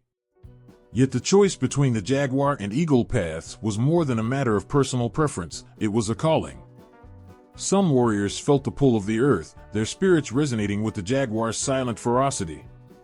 Others were drawn to the skies, their hearts burning with the eagle's fiery ambition. Their rivalry, if it existed, was rooted in mutual respect and shared purpose. In training grounds and rituals, they often stood shoulder to shoulder, their differences blending into a shared identity as the guardians of the empire. But when it came time to prove their worth, whether in ceremonial games or in the heat of battle, their individual strengths shone brightly. The jaguar warrior's quiet lethality contrasted sharply with the eagle warrior's dazzling aggression, creating a dynamic that kept their enemies, and sometimes each other, on edge. In the end, it was not about which warrior was superior, for both were essential threads in the fabric of Aztec society. Together, they represented the empire's connection to the natural and divine worlds, a balance that ensured its dominance over Mesoamerica. The jaguar's roar echoed through the dense jungles, while the eagle's cry pierced the heavens. Their paths might have been different, but their destination was the same: glory for their people, honor for their gods, and an eternal place in the cosmic struggle between life and death. As the two warriors stood at the temple's base, the sun casting their shadows long across the stone, there was no animosity between them. The jaguar turned his sharp gaze to the eagle, who met it with a knowing nod. Without a word, they climbed the temple steps together, their shared purpose a silent testament to the power of unity. The gods would be watching, and together, they would ensure the heavens were pleased. The jaguar warrior walked through the bustling marketplace of Tenochtitlan, and the crowd instinctively parted. Whispers followed him like a shadow, awe and respect etched into every gaze. Children stared wide-eyed at the jaguar pelt draped over his shoulders, its sleek fur glinting under the sun. Merchants paused their haggling to bow their heads, their hands hovering over their hearts in reverence. He was no mere man. He was an elite, a symbol of strength, devotion, and divine favor, a living embodiment of the god's will. To be a jaguar warrior in the Aztec Empire was to ascend beyond the reach of ordinary life. Their path was brutal and unforgiving, paved with blood and sacrifice, but the rewards were unparalleled. With each captured enemy, a jaguar warrior earned not just prestige but a place of prominence in Aztec society, where power and honor intertwined. One of the most striking privileges granted to jaguar warriors was their elevated status in the rigid Aztec hierarchy. In a society where one's role was often determined by birth, the jaguar warriors broke the mold. Unlike nobility, whose positions were inherited, their rank was earned through deeds on the battlefield. This meritocratic ascent placed them in a rarefied position, bridging the gap between the Masaholtan, commoners, and the Pipiltan, nobles. They walked among the elite, their status cemented by their service to the empire and their proven connection to the gods. With status came wealth, a luxury few in the empire could claim. Jaguar warriors were rewarded with lavish gifts, including gold ornaments, elaborate feathered headdresses, and rare cacao beans, the currency of the time. Land grants were among the most coveted rewards, allowing warriors to establish estates where they could live in comfort and provide for their families. These estates, often worked by the labor of others, transformed the warriors into landowners, further elevating their societal standing. Their privileges extended to every aspect of life, from where they could walk to what they could wear. Jaguar warriors were entitled to don the distinctive jaguar pelt, a garment reserved exclusively for their order. The pelt was not merely a uniform but a symbol, a statement of their dominance and divine favor. Its patterns, unique to each warrior, told a story of their victories and sacrifices. In battle, it was armor imbued with spiritual significance. In the city, it was a mantle of respect that commanded admiration and fear. They also had access to ceremonial spaces and events typically reserved for the nobility. Whether standing at the forefront of religious processions or participating in grand feasts held by the emperor, their presence was a reminder of their vital role in maintaining cosmic balance. They sat at the emperor's table, their voices heard in councils where decisions of war and peace were made. Their opinions carried weight, their perspectives shaped by the duality of bloodshed and prayer. For many jaguar warriors, the most profound privilege was their proximity to the divine. Their deeds in battle were not only rewarded with earthly wealth but with spiritual recognition. They were viewed as chosen instruments of the gods, their victories seen as proof of divine favor. This elevated them not just in the eyes of their peers, but in the eternal cosmos of the Aztec belief system. In life, they were heroes. In death, they were promised a place among the celestial warriors who accompanied the sun on its daily journey through the heavens. Even their interactions with the broader population reflected their elevated status. Commoners would bow or avert their eyes in their presence, and those who dared to insult or offend a jaguar warrior risked severe punishment. Markets, temples, and even streets were spaces where their authority reigned supreme. They were enforcers of order as much as they were embodiments of it, their very existence a deterrent to rebellion or disorder. Yet their privileges were not without responsibility. Jaguar warriors bore the weight of expectation, their lives bound by a code that demanded unflinching bravery and unwavering faith. They were expected to serve as role models, their conduct scrutinized not just on the battlefield but in every facet of their lives. Failing to uphold their duties or showing cowardice was unthinkable and would result in dishonor that rippled through their families and legacies. The rewards of a jaguar warrior extended beyond the individual, elevating their families as well. Children of jaguar warriors were granted access to the Kalmakak, the elite schools typically reserved for the nobility. Here, they were taught not only the arts of war but also governance, religion, and philosophy, ensuring that their lineage would continue to thrive in the upper echelons of society. The prestige of a jaguar warrior's name became a beacon, opening doors that others could only dream of. Despite the opulence and honor, jaguar warriors carried their privileges with a sense of solemn purpose. Their lives were a balance of indulgence and discipline, for they understood that every gift, every feast, every bow of respect was earned through sacrifice. The jaguar pelt was not merely draped over their shoulders, it was stitched together with the blood of their enemies, the prayers of their people, and the favor of the gods. To wear it was to bear a burden as much as a reward, a constant reminder of their duty to protect the empire and uphold the sacred cosmic order. As the jaguar warrior moved through the marketplace, his steps deliberate and his gaze sharp, he carried with him the weight of his privileges and the responsibilities they entailed. The whispers that followed him were not just of admiration but of expectation, for he was more than a man. He was a symbol of power, sacrifice, and divine will, a figure who stood at the intersection of mortal and celestial, earth and sky. And though the rewards were many, he knew that every privilege bore the price of unyielding vigilance and eternal service. The air in the dense Mesoamerican jungle was thick and alive, vibrating with the hum of insects and the rustle of unseen creatures. Yet, amidst the cacophony of life, an unsettling silence loomed, an absence of bird calls, a sudden stillness in the undergrowth. The enemy soldiers, clad in their armor of cotton and leather, paused, their unease growing as the sunlight barely penetrated the dense canopy above. They felt watched, hunted. The jaguar warriors were near. Ambush was their art, their signature in warfare. The jungle was their ally, the shadows their armor, and patience their most lethal weapon. Unlike the eagle warriors, who dominated open fields with their commanding presence, the jaguar warriors thrived in the wilderness, where every tree and vine could mask their movements.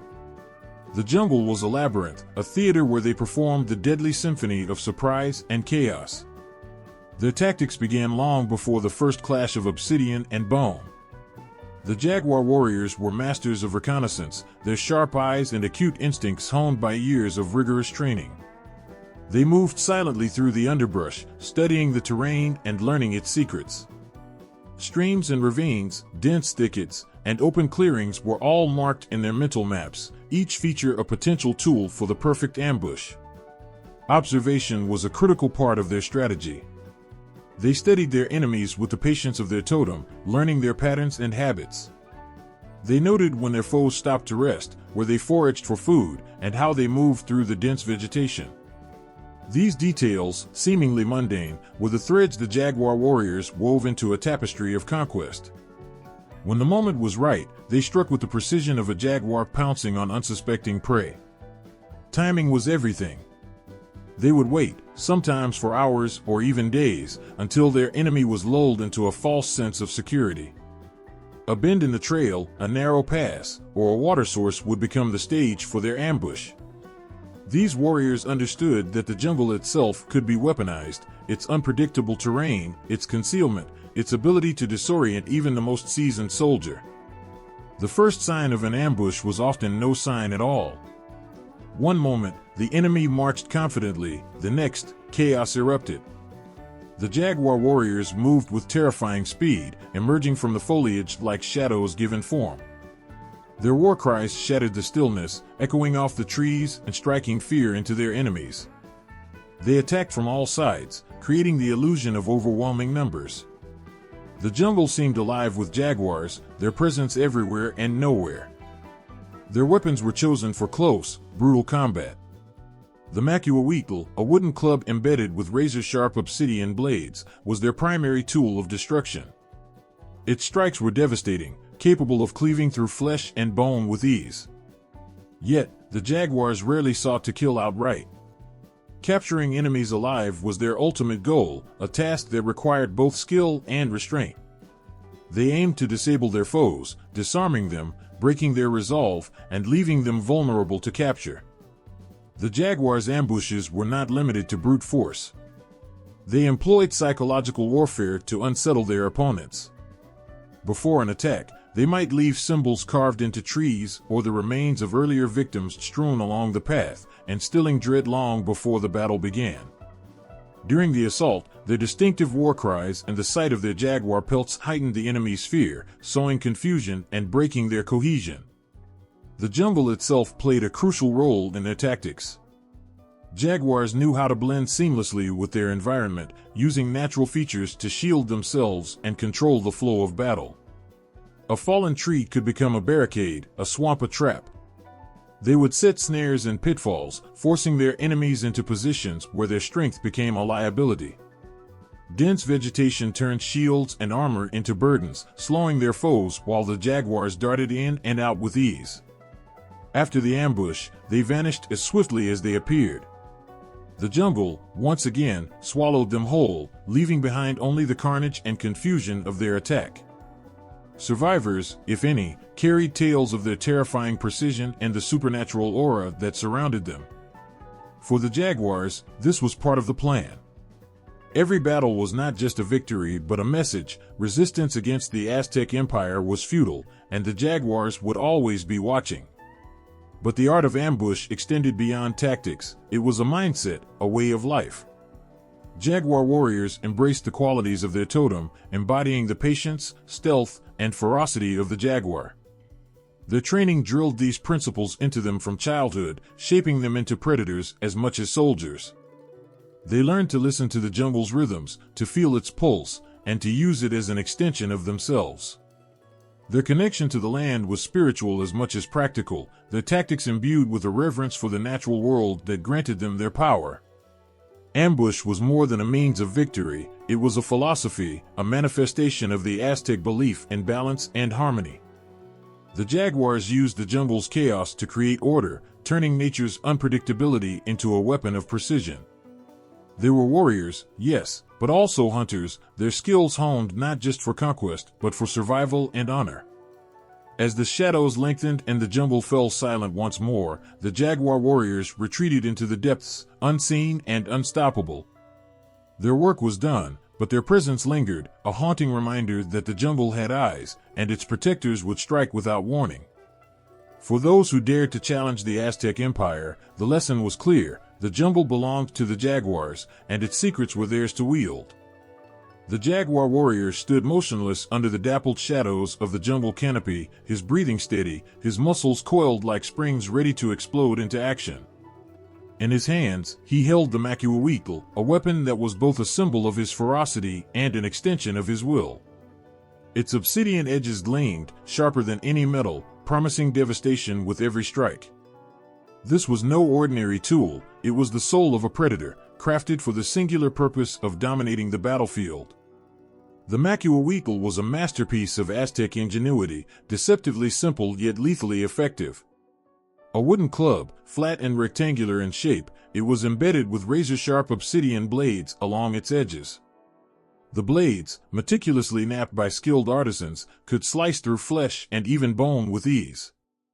Unlike traditional swords or axes, the macuahuitl combined the bludgeoning power of a club with the cutting precision of a blade, making it a versatile instrument of war. It was designed for close-quarters combat, where the jaguar warrior thrived, its weight balanced perfectly for powerful, sweeping strikes that could maim or incapacitate in a single blow. Yet the macuahuitl was not a tool of indiscriminate slaughter. The jaguar warrior's goal was often to capture his enemies alive, and the weapon reflected this dual purpose. While its edges could deliver lethal cuts, its broad, flat sides allowed for disabling blows that left foes stunned but breathing. This balance of brutality and restraint mirrored the warrior's own ethos, lethal when necessary, but always with purpose. In ranged combat, the jaguar warrior relied on the atlatl, a spear thrower that transformed simple darts into projectiles of astonishing speed and force. The atlatl was a wooden lever, intricately carved and often adorned with symbols of divine protection. It acted as an extension of the arm, allowing the warrior to hurl darts with far greater velocity and accuracy than by hand alone. The darts themselves, tipped with obsidian or bone, could penetrate armor and shields, their deadly flight accompanied by the eerie whistling of the wind. The atlatl was a weapon of precision, its use requiring both strength and skill, a testament to the warrior's training and discipline. Complementing these primary weapons were an array of tools designed for versatility and adaptability. The tepestapili, a type of spear, was often used for thrusting and keeping enemies at bay. Its tip, like the macuahuitl, was lined with obsidian blades, capable of piercing through thick armor. The jaguar warrior carried this weapon not only for its utility in battle but also as a symbol of readiness, a declaration that he was always prepared to defend his people. For protection, the jaguar warrior wore a chamali, a round shield crafted from wood and reinforced with leather. The chamali was more than just a defensive tool, it was a canvas for personal expression and spiritual significance. Its surface was often painted with vibrant patterns or adorned with feathers and precious stones, each design carrying meaning. Some shields bore the image of a jaguar, a reminder to the warrior of his own ferocity and connection to his totem. Lightweight yet durable, the chamali allowed for swift movements, enabling the jaguar warrior to maneuver through the chaos of battle with agility and grace. Beneath the jaguar pelt that marked his status, the warrior donned armor made from quilted cotton, known as ichkawapili. Despite its humble appearance, this armor was remarkably effective, capable of absorbing the impact of arrows and blows. It was soaked in salt water before battle, which hardened the fibers and increased its resistance. Unlike the heavy, restrictive armor of other cultures, the ichkawapili allowed for freedom of movement, an essential trait for a warrior who relied on speed and dexterity. The jaguar warrior's arsenal was not limited to physical weapons, he also wielded psychological tools to unsettle his enemies. His war cries, inspired by the guttural roars of a jaguar, echoed across the battlefield, striking fear into the hearts of his foes. Painted with vivid patterns and adorned with ceremonial tattoos, his body became a living weapon, a terrifying sight that intimidated opponents before the first blow was struck. Every tool, every weapon in the jaguar warrior's possession was a reflection of his purpose and identity. The Mesoamerican, with its brutal efficiency, symbolized his ability to balance violence with control. The Atlatl and Tepestapili highlighted his precision and adaptability, while the Chamali and Ichkawapili showcased his resilience and cunning. Together, they formed an arsenal that was not just practical but deeply symbolic, each piece a testament to his connection with the gods, his dedication to his people, and his mastery of war. As the jaguar warrior emerged from the shadows, his weapons in hand, he was more than just a soldier.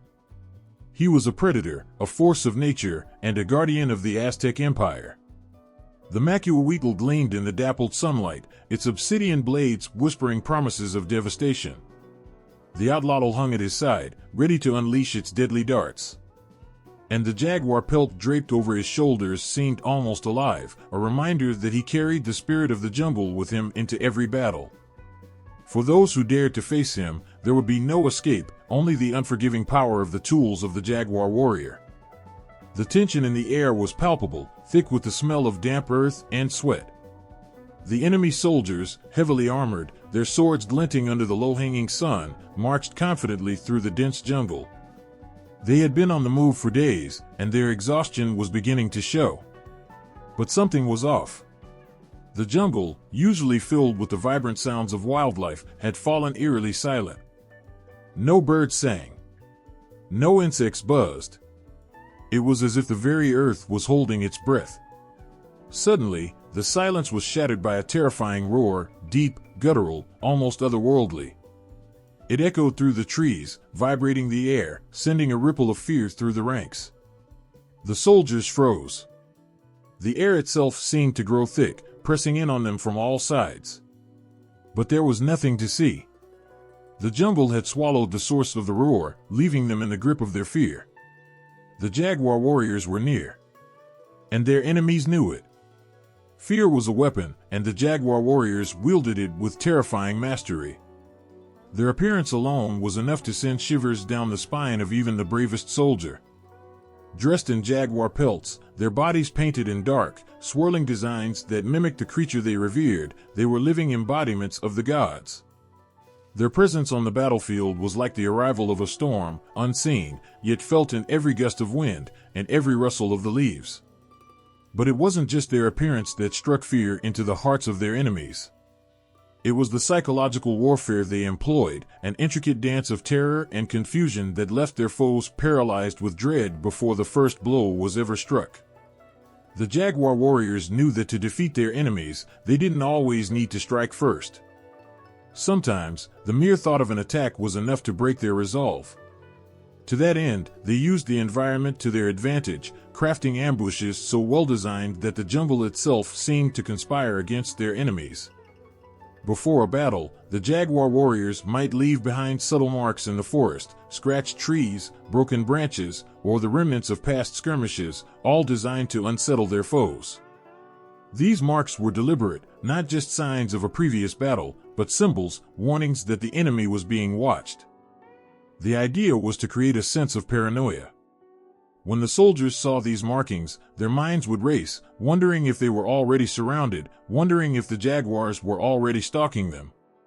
And then came the war cries. The jaguar warrior's cry was no ordinary scream, it was a deep, bone-chilling roar, reminiscent of the jaguar itself, a creature that symbolized power and mystery.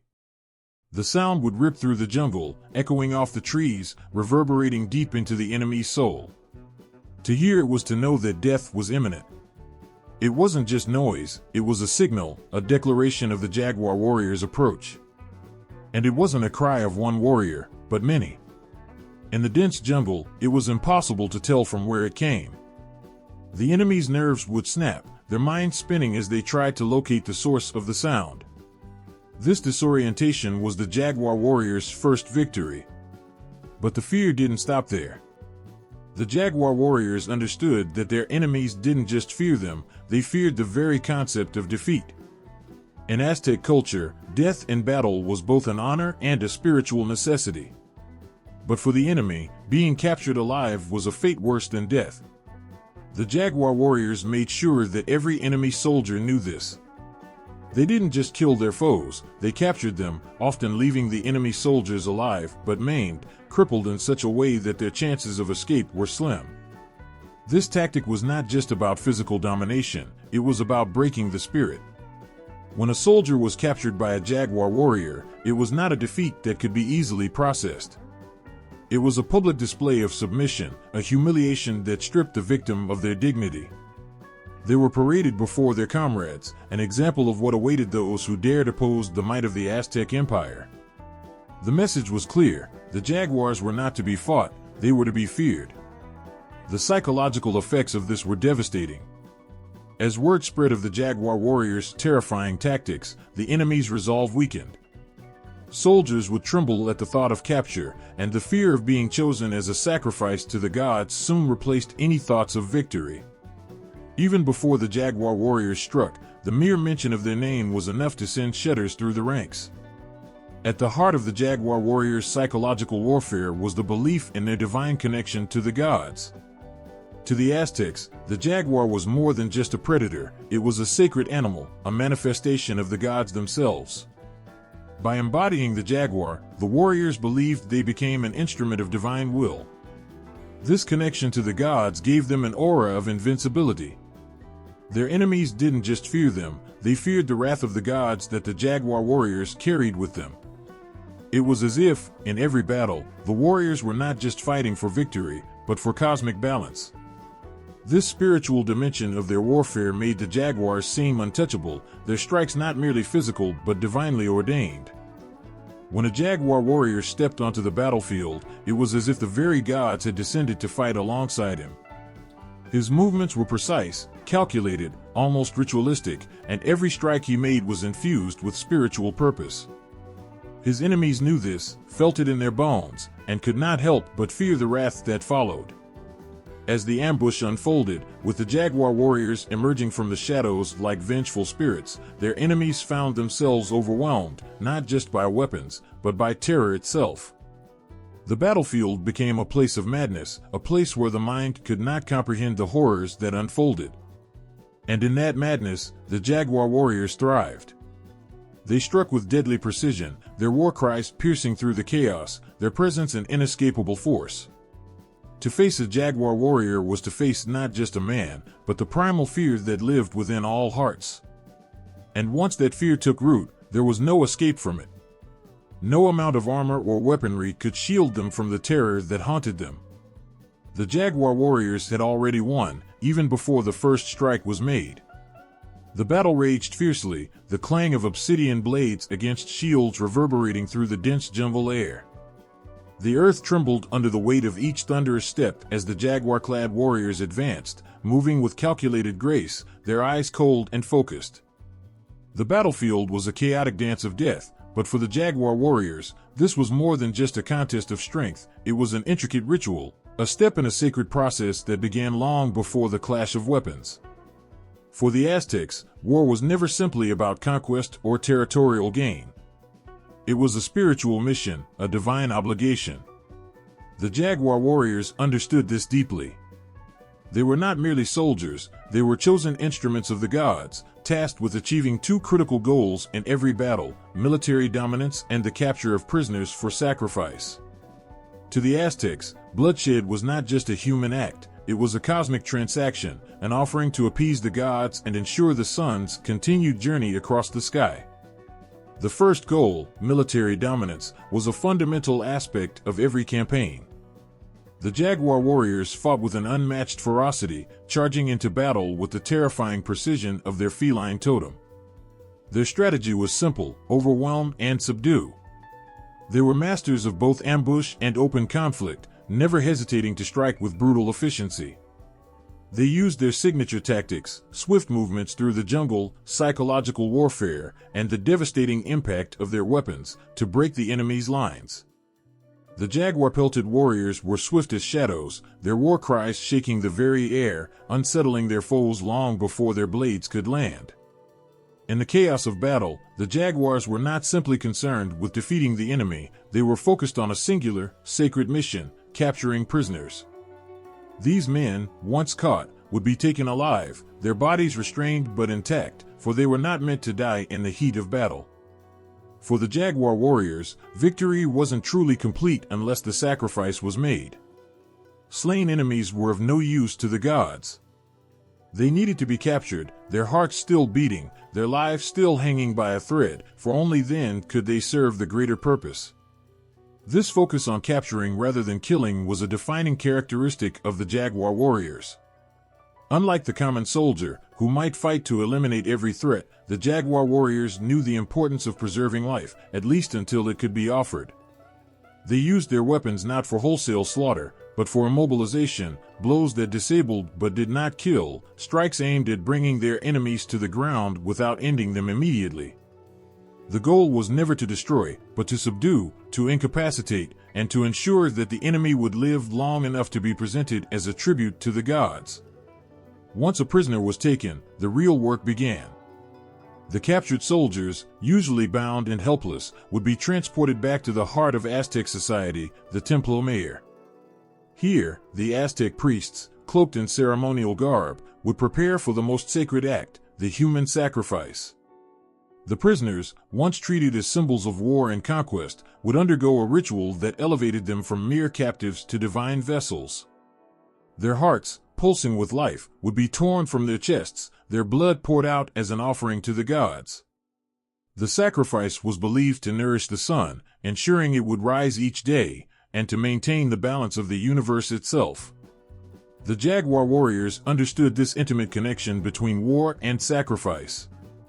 Their every action on the battlefield was steeped in the belief that they were not just fighting for Aztec glory, they were ensuring the survival of the world.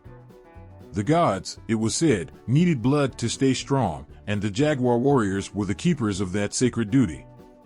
Their ferocity was not born of mere bloodlust, it was born from a sense of divine responsibility. This sense of purpose was what set the jaguar warriors apart from the common soldier.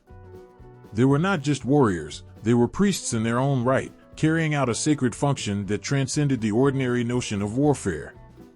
In the heat of battle, they were both killers and spiritual stewards, guiding the souls of their enemies to the gods in a ritual that was as old as the world itself. When the battle ended and the last prisoner was captured, the jaguar warriors stood victorious, not just in terms of military dominance, but in their fulfillment of a sacred duty. The blood of their enemies, offered to the gods, would ensure the prosperity of the Aztec Empire, and the sacrifices would continue as long as the warriors remained faithful to their mission. Their work was never truly done. Every battle was a prelude to the next, every victory a step toward the greater cosmic goal of balance and survival. The jaguar warriors knew this intimately. They understood that their power on the battlefield was not just about strength or skill, it was about their role in a much larger, divine plan. Each strike, each captured enemy, each sacrifice, was a vital piece of the puzzle that kept the world turning. Their valor was not just for their people, but for the gods themselves. As the last prisoner was led toward the sacrificial altar, his heart pounding in his chest, the jaguar warriors watched with quiet reverence. They had done their part. The rest would be handled by the priests, who would offer the man's life as a gift to the gods. The blood spilled that day would rise in a sacred flame, a beacon to the heavens, a symbol of the Aztec Empire's devotion and strength. The battle, once a violent storm of swords and screams, had now become a moment of divine triumph, a moment when the jaguar warriors had fulfilled their sacred duty and ensured the gods' favor for another day. The sun hung low in the sky, casting long shadows over the blood-stained earth. The air was thick with anticipation, as a crowd of onlookers gathered to witness a spectacle unlike any other. The drums beat, steady and relentless, their rhythms pounding in the chest of every person present. This was not just a fight, it was a sacred act, a ritual that transcended the boundaries of war and touched the divine. At the center of the clearing, two figures stood facing one another. One was a jaguar warrior, his jaguar pelt draped over his shoulders, his body painted with intricate designs that mirrored the primal ferocity of the creature he embodied. His obsidian macuahuitl gleamed in the sunlight, a weapon of deadly beauty, as he locked eyes with his opponent, a captured foe, bound and ready for the ritual duel. The enemy soldier's eyes, wide with fear, betrayed the realization that he was no longer fighting for his life, but rather for something far more profound. This was no ordinary battle. This was a sacred duel, an offering to the gods, a test of strength, honor, and divine favor. For the jaguar warriors, such duels were a crucial part of their spiritual duty, a way to prove their worthiness to the gods while also maintaining the cosmic balance that governed their world. It was believed that the gods themselves watched these duels, their favor or displeasure reflected in the outcome. The prisoner, having been captured in battle, had already been deemed worthy of this ritual. To be chosen for such a duel was both a terrifying and a sacred honor. His life, though bound by chains, would be given to the gods in a way that no simple warrior's death could ever be. His heart, if he survived the duel, would be offered to the gods in the final act of the ritual. But the jaguar warrior was not merely fighting for victory in this contest, he was fighting for the spiritual health of his people, for the prosperity of the Aztec Empire, and for the continued favor of the gods. As the duel began, the crowd fell silent, watching with bated breath. The jaguar warrior moved with a fluid grace, his steps cat-like, his body an extension of the fierce animal he honored. He swung his macuahuitl with terrifying precision, its obsidian blades cutting through the air with a sound that seemed to echo in the hearts of the spectators. His opponent, though bound by the sacred rules of the duel, fought with desperation, his body trembling under the weight of his impending fate. Every strike he made was a struggle to stay alive, to prove that he could survive even in the face of the divine. But the jaguar warrior was no mere man. He was a living incarnation of the jaguar itself, and in his heart burned the unyielding conviction that he was the chosen vessel of the gods. His every move was not just a physical action but a spiritual one, an offering to the deities who looked down upon the battle. With each blow, each twist of his weapon, he invoked the power of the gods. The jaguar's strength, its agility, and its relentless nature coursed through him, making him an unstoppable force. The prisoner fought valiantly, but it was clear he was outmatched. The jaguar warrior was not just stronger, he was also faster, more precise, and more deadly. Each strike that landed felt like the will of the gods themselves, the weight of thousands of years of ritual and tradition behind it. The prisoner's movements grew slower, more desperate, as exhaustion set in. He knew the outcome. In the ritualized world of the Aztecs, death was not the end, it was a passage. To die in battle, to be chosen for sacrifice, was to become part of something much greater than oneself. As the duel reached its climax, the jaguar warrior disarmed his opponent with a swift, brutal strike. The crowd gasped, their eyes wide with a mixture of awe and reverence. This was the moment when the warrior's strength and the prisoner's fate would meet. The jaguar warrior stood over his opponent, his chest rising and falling with the intensity of the battle, his weapon raised high. The prisoner's eyes locked onto his, a mixture of fear and acceptance in them. He had fought well, but he had lost. The jaguar warrior lowered his macuahuitl, not to strike a final blow, but to signal the completion of the duel. It was not the warrior's victory that mattered now, it was the prisoner's fate. With reverence and ritualistic solemnity, the jaguar warrior would now offer the prisoner's life to the gods. This was not about personal glory, it was about fulfilling a sacred duty, one that ensured the balance of life and death in the world. The crowd cheered, their voices a loud, undulating roar that filled the air, reverberating across the battlefield. The sacrifice was not just the death of an individual, it was a gift to the gods, a moment of spiritual connection that transcended the violence of battle. The prisoner, though bound and broken, had served his purpose. His life would fuel the god's strength, ensuring the sun would rise once again, and the Aztec Empire would continue to thrive. The jaguar warrior, having completed the sacred duel, stepped back, his chest swelling with pride and devotion. He had not only conquered his opponent, but had also fulfilled his divine duty. The prisoner's heart would be taken to the high priest, where it would be offered as the final act of the ritual. The gods, it was believed, would take the life force of the prisoner and use it to fuel the cosmic cycle, ensuring the prosperity of the Aztec people. And so, the ritual combat ended, but the jaguar warrior's role as a conduit of the divine had just begun. The jaguar pelt still draped across his shoulders, he turned and walked from the battlefield, his step steady, his mind clear. His body ached from the exertion of the duel, but his spirit burned bright with the knowledge that he had served the gods and his people. In the world of the Aztecs, no victory was as sacred, no battle as meaningful, as the sacred duel between jaguar warrior and captive foe. It was not just a fight for survival, it was a fight for the soul of the empire itself. In the flickering glow of temple fires, where shadows danced against the ancient stone walls, the jaguar warriors stood silent, their jaguar pelts blending into the dim light. They were more than warriors, they were living embodiments of divine will, tethered to the gods by blood, sacrifice, and an unbreakable spiritual bond.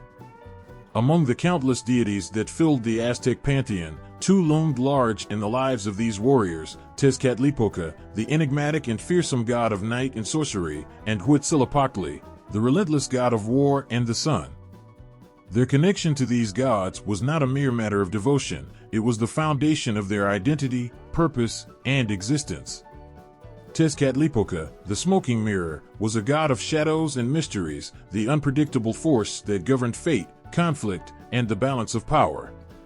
To the jaguar warriors, he was the ultimate patron, a deity as fierce and cunning as the jaguar itself. Tezcatlipoca's connection to jaguars ran deep. In Mesoamerican belief, the jaguar was a creature of the night, a predator that moved unseen through the darkness. It was a symbol of power that emerged from the unseen, striking with precision and ferocity. The jaguar warriors revered Tezcatlipoca as a guide through the chaos of war and life, believing that his presence granted them the cunning and ferocity of their namesake animal. His name meant smoking mirror, a reference to obsidian, the volcanic stone from which the warriors' blades were forged. Obsidian was more than a weapon, it was an extension of Tezcatlipoca's power, sharp enough to cut through not only flesh but the boundaries between the mortal and divine. The jaguar warriors called upon him in rituals before battle, offering sacrifices of blood to invoke his favor. His strength became theirs, and through their victories, his domain of power grew. But Tezcatlipoca was a capricious god, one who demanded more than loyalty, he demanded results. Failure on the battlefield was seen as a reflection of his disfavor, a terrifying prospect for any warrior. If Tezcatlipoca was the shadow, Huitzilopochtli was the light, a blazing, relentless force that burned with the intensity of the noonday sun. The god of war, the sun, and the lifeblood of the Aztec Empire, Huitzilopochtli embodied the unstoppable drive of conquest and survival. Where Tezcatlipoca guided the jaguar warriors through the darkness, Huitzilopochtli inspired them to stand unyielding in the face of overwhelming odds. He was the sun, the source of life, but also a relentless force that required nourishment in the form of human sacrifice.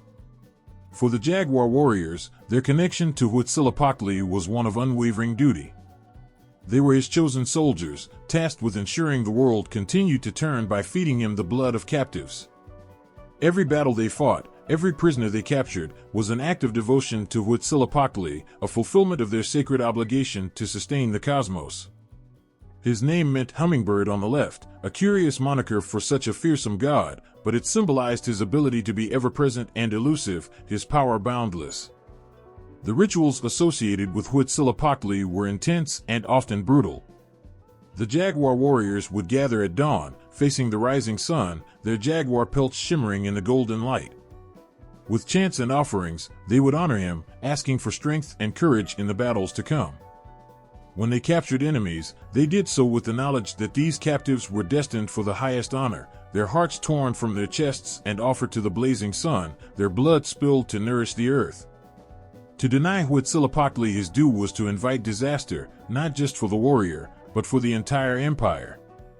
Despite their distinct roles, Tezcatlipoca and Huitzilopochtli were not opposing forces in the lives of the jaguar warriors, they were complementary. Together, they represented the duality of existence, the shadow and the light, the cunning of the night and the relentless power of the sun. The warriors carried both within them, channeling the calculating ferocity of Tezcatlipoca and the unyielding strength of Huitzilopochtli. To embody both gods was to achieve balance, a state of being that allowed them to transcend the mortal plane and become instruments of divine will. Rituals tying the warriors to these gods were elaborate and deeply symbolic. Before battle, priests would paint their bodies with black and gold patterns, representing the dual forces of the cosmos. Offerings of copal incense and blood were made, the smoke rising into the heavens as a bridge between the mortal and divine. The warriors themselves became living sacrifices, dedicating their lives and every breath to the god's service. When they fought, it was not just their own strength and skill on the battlefield, it was the combined power of Tezcatlipoca's cunning and Huitzilopochtli's might flowing through them. Their reverence for these gods was not rooted in fear alone. It was also a profound respect for the forces that governed their world. The jaguar warriors understood that their power, their very existence, was a gift from these deities. Every roar they made in battle, every enemy they felled, was an act of gratitude, a way of saying, "We are yours. We fight for you. We live for you." In the quiet moments before a battle, as the sun dipped below the horizon and the jungle filled with the sounds of night, the jaguar warriors would sit in meditation.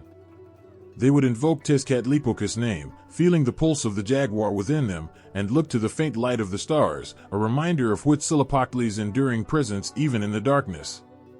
They carried the weight of the gods' expectations, but also their blessings, a duality as fierce and beautiful as the jaguar itself. Through every victory and sacrifice, the jaguar warriors reaffirmed their sacred bond, a relationship not just of devotion but of mutual need. The gods gave them strength, purpose, and a place in the cosmos. In return, they gave the gods the only gift worthy of their power, life itself. The fires of Talon burned against the night sky, their flames licking the heavens in defiance, casting long shadows across the broken remnants of a once great city. Talon, the mythic capital of the Toltecs, was said to be a place of unrivaled splendor, a city of gold and obsidian, where the gods walked among mortals. But on this night, its walls trembled, its streets ran with blood, and its greatness crumbled beneath the weight of betrayal and war. To the Aztecs, Talon was more than just a city. It was the cradle of civilization, the birthplace of knowledge, art, and war itself.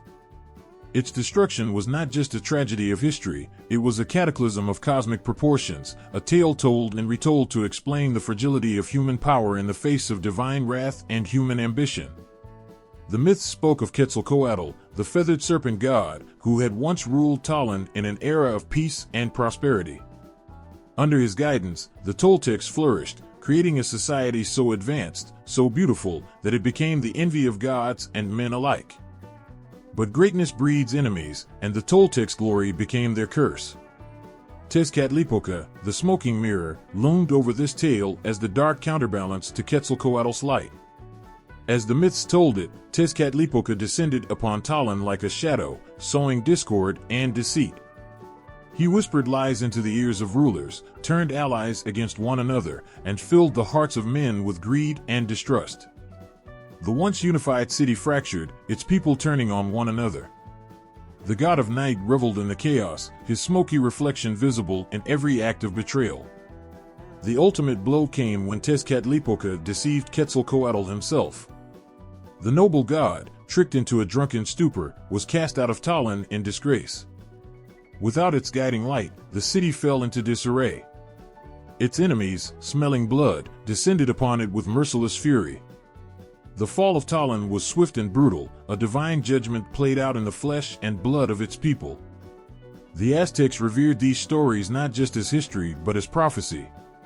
Talon's fate was a cautionary tale, a reminder that even the greatest cities could crumble if their people turned away from the gods or allowed human ambition to outpace divine favor. The destruction of Talon echoed through time, shaping the Aztec worldview and their approach to power, conquest, and devotion. To them, Talon was not just a city, it was a lesson, a warning etched in the annals of myth. But myths have a way of intertwining with reality, and Talon's fall was no exception. The ruins of Tula, the historical Toltec capital, lay as a testament to a civilization that had risen and fallen long before the Aztecs claimed their place in Mesoamerica. The stone warriors that stood vigil over Tula's temples were thought to be the forebears of the jaguar and eagle warriors, silent witnesses to a legacy of strength and sacrifice. Historians and priests alike drew connections between the fall of Talon and the Aztecs' own rise to power. The Aztecs, who saw themselves as the heirs to the Toltec legacy, believed they were tasked with avenging Talon's destruction. Every battle they fought, every city they conquered, was done in the name of restoring the glory that had been lost. Their warriors bore the weight of this history on their shoulders, their jaguar pelts and eagle feathers symbols of a lineage that stretched back to the mythical defenders of Talon. The Aztecs' recounting of the fall of Talon also served as a justification for their relentless expansion. They were not merely conquering, they were fulfilling a divine mandate to unify the fractured remnants of a once glorious world. The jaguar warriors, in particular, embodied this mission. They fought not just for victory but to ensure that the chaos that had consumed Talon would never again engulf their own empire. They saw themselves as protectors of order, their battles sanctified by the memory of a city lost to treachery and fire. The battlefield tactics of the jaguar warriors were said to echo the mythical battles of Talon. They struck with the ferocity of gods avenging a divine wrong, their war cries a haunting reminder of the screams that once filled the streets of the fallen city. Their obsidian blades cut through enemy lines like the judgments of Tezcatlipoca himself, swift and unrelenting. But behind their ferocity lay a deeper purpose, to prevent the cycle of destruction that had consumed Talon from repeating itself. Even in times of peace, the specter of Talon's fall loomed over the Aztecs. The priests would recount the story during ceremonies, their voices rising and falling like the rhythms of war drums. The people listened with rapt attention, their hearts heavy with the weight of their ancestors' mistakes and the hope that their own devotion would spare them a similar fate. Talon's ruins became a pilgrimage site, a place where warriors sought inspiration and civilians sought understanding. To stand among the shattered stones was to feel the fragility of human greatness and the ever-present need for divine favor. But perhaps the most enduring legacy of Talon's fall lay in the hearts of the jaguar warriors themselves. They carried the story with them, not as a burden but as a source of strength. In every enemy they faced, they saw echoes of the forces that had destroyed Talon: betrayal, greed, and hubris. And in every victory, they saw a chance to rewrite history, to prove that they were worthy heirs to the Toltec legacy. The fall of Talon was not just a story of destruction, it was a story of resilience. It was a reminder that even in the face of chaos and loss, there was a path forward. The jaguar warriors, with their jaguar pelts and obsidian blades, were that path. They fought not just for themselves, but for the memory of a city that had once been the heart of the world. In their eyes burned the fire of Talon, a fire that would never again be extinguished. The earth trembled beneath the march of the Aztec warriors as they moved toward the heart of the enemy territory, their bodies wrapped in jaguar pelts, their spirits hardened by the sacred fire of war. Ahead of them lay Tlaxcala, a city-state that had long defied the Aztec Empire's expansion. The people of Tlaxcala were no strangers to battle, they were fierce, proud, and unyielding warriors who believed in their own divine destiny and had repelled invaders for generations. For the Aztecs, the conquest of Tlaxcala was not just a military campaign, it was a sacred duty, an inevitable clash between the forces of destiny and defiance. The jaguar warriors led the charge, their presence an intimidating testament to the ferocity of the Aztec will. Their obsidian macuahoodles gleamed in the morning sun, reflecting the weight of both their divine mission and the lives of countless fallen enemies. Each step they took was a step toward the culmination of their people's ambition, their sacred duty to capture prisoners for the gods. The warriors knew this battle would be as much spiritual as it was physical. For the gods, for their people, and for the future of the Aztec Empire, they could not afford to fail. As they neared the city walls of Tlaxcala, the jaguar-like warriors could sense the tension in the air. It was thick with the scent of blood and sweat, the promise of an inevitable collision. The Tlaxcaltecs, having been warned of the Aztec advance, were preparing for the coming storm. The city's warriors, just as fierce and disciplined as the jaguar warriors themselves, took their positions, ready to defend their homeland against the Aztec onslaught. The air was crackling with the anticipation of battle. The jaguar warriors were accustomed to battle, but this would not be a simple skirmish.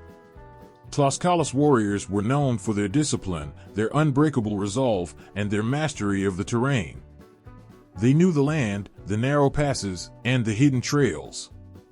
Every advantage would be fought for and every inch of ground contested. But the Aztecs had a strength that went beyond the physical, a belief that they were the chosen people of the gods, destined to unite the fractured lands of Mesoamerica under their rule.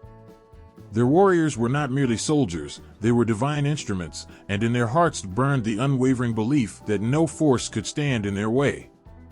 The first clash was deafening, shields collided with shields, and the roar of battle filled the air. The jaguar warriors cut through the Tlaxcaltec ranks with a precision that seemed almost supernatural, their movements flowing like a deadly dance. Their macuahuitls struck down foes with brutal efficiency, each blow a testament to the strength and skill that the Aztecs had honed over generations. Yet the Tlaxcaltecs, unrelenting and proud, fought back with equal ferocity. It was clear that this would not be a battle won easily. For days, the two sides fought with everything they had, neither willing to give an inch, neither willing to relent. The jaguar warriors, though skilled in the art of combat, also understood the deeper spiritual significance of the battle. Every life taken, every prisoner captured, would be an offering to the gods. And in the eyes of the jaguar warriors, this was not just a military conquest, it was a holy war. The power of the gods flowed through them, guiding their strikes, fueling their courage, and bolstering their spirits when fatigue threatened to take hold. As the battle raged on, the Aztecs began to push deeper into the heart of Tlaxcala. With each day, they gained ground, capturing key fortifications and surrounding their enemies' positions. But the Tlaxcaltec warriors, determined to defend their city, were no strangers to desperate measures. They launched ambushes, sabotaged Aztec supplies, and employed every tactic they could to turn the tide in their favor. The terrain itself seemed to conspire against the invaders, with dense forests and steep hills that provided cover for the Tlaxcaltec warriors. They were not fighting just for survival, they were fighting for the preservation of their way of life, their culture, and their very existence. However, the gods had already spoken. Despite their valor and tenacity, the Tlaxcaltecs were no match for the might of the Aztec warriors. Slowly but surely, the city walls of Tlaxcala were breached, and the final siege began. The jaguar warriors, with their cat-like stealth and brutal precision, slipped past the defenses, making their way through narrow passages and hidden routes until they found themselves within the heart of the city. It was here, in the final throes of battle, that the true nature of the Aztec conquest was revealed. While the jaguar warriors fought with all the rage and fury of gods unleashed, their ultimate goal was not simply to defeat their enemies, it was to capture them. For the Aztecs, the act of sacrifice was central to their religious beliefs. The warrior priests would later conduct the sacred rituals, offering the hearts of the captured Tlaxcaltec soldiers to the gods in a solemn, blood-soaked ceremony. To die in battle was to fulfill one's destiny, to be chosen for sacrifice was the highest honor. As the last of the Tlaxcaltec warriors fell, the jaguar warriors stood victorious, their bodies battered but their spirits burning with divine pride. Their mission was not yet complete, but the city was theirs. The conquest of Tlaxcala was not just a military victory, it was a spiritual triumph. The gods had favored the Aztecs in their struggle, and their victory would ensure the continued dominance of their empire. But the Aztec warriors knew the price of victory. They had shed blood to claim the city, and now they would offer their own sacrifices to the gods in return. The rituals would be performed with the same reverence and precision as the battle itself. It was not just the city of Tlaxcala that had been conquered, it was the very forces of fate and divine will. Every captured enemy, every fallen warrior, would be offered up in the sacred rites, ensuring that the gods would continue to favor the Aztecs and that the sun would rise once again. The conquest of Tlaxcala marked a turning point in the Aztec Empire's expansion, a symbol of their unyielding power, their devotion to the gods, and their ability to bend the world itself to their will. But it also marked the beginning of a new era. The Aztecs had struck fear into the hearts of their enemies, and now, with Tlaxcala under their control, they stood poised to continue their relentless conquest. united by the divine power that flowed through them and driven by the unbreakable spirit of the jaguar warriors. The night before the battle, the earth lay still, as if it too was holding its breath. The stars hung like distant sentinels, bearing silent witness to the gathering storm on the horizon. In the great city of Tenochtitlan, the heart of the Aztec Empire, the jaguar warriors stood in the shadows, their jaguar pelts shimmering faintly under the moonlight. They had fought countless battles, conquered mighty foes, but none like this. Ahead of them lay the greatest challenge yet, the Spanish invader, Hernán Cortés, and his small but deadly force. The tension was thick, and as the warriors prepared, they felt it deep in their bones. Something was different this time. The warriors were strong, their bodies honed from years of brutal training. They had faced the jagged mountains of Tlaxcala, fought their way through ambushes and relentless sieges, but nothing had prepared them for what was about to come. These Spanish soldiers were unlike anything the Aztecs had ever seen, men with strange armor, weapons that could cut through the air with deadly precision, and horses that charged with an almost supernatural force. But the jaguar warriors were undaunted. They were the embodiment of their people's fiercest will, warriors born to be a living reflection of Tezcatlipoca himself. They were not merely fighting for survival, they were fighting for their gods, for their empire, and for the very soul of their civilization. The battle began at dawn, when the sun cast long shadows across the cobbled streets of Tenochtitlan. The air was thick with the acrid scent of sweat and anticipation. The Spanish, a mere handful of men compared to the vast army of Aztec warriors, advanced with caution, their eyes wary, their swords drawn. They had come for gold, for conquest, for the unknown. But they had not come to face warriors like the jaguar warriors. In the first moments, the Aztec forces unleashed their fury. Jaguar warriors, swift as shadows, charged through the streets, their obsidian blades gleaming, their war cries echoing like the roar of a jungle beast. They were fierce, moving with such speed and precision that it was almost impossible for the Spanish to keep up.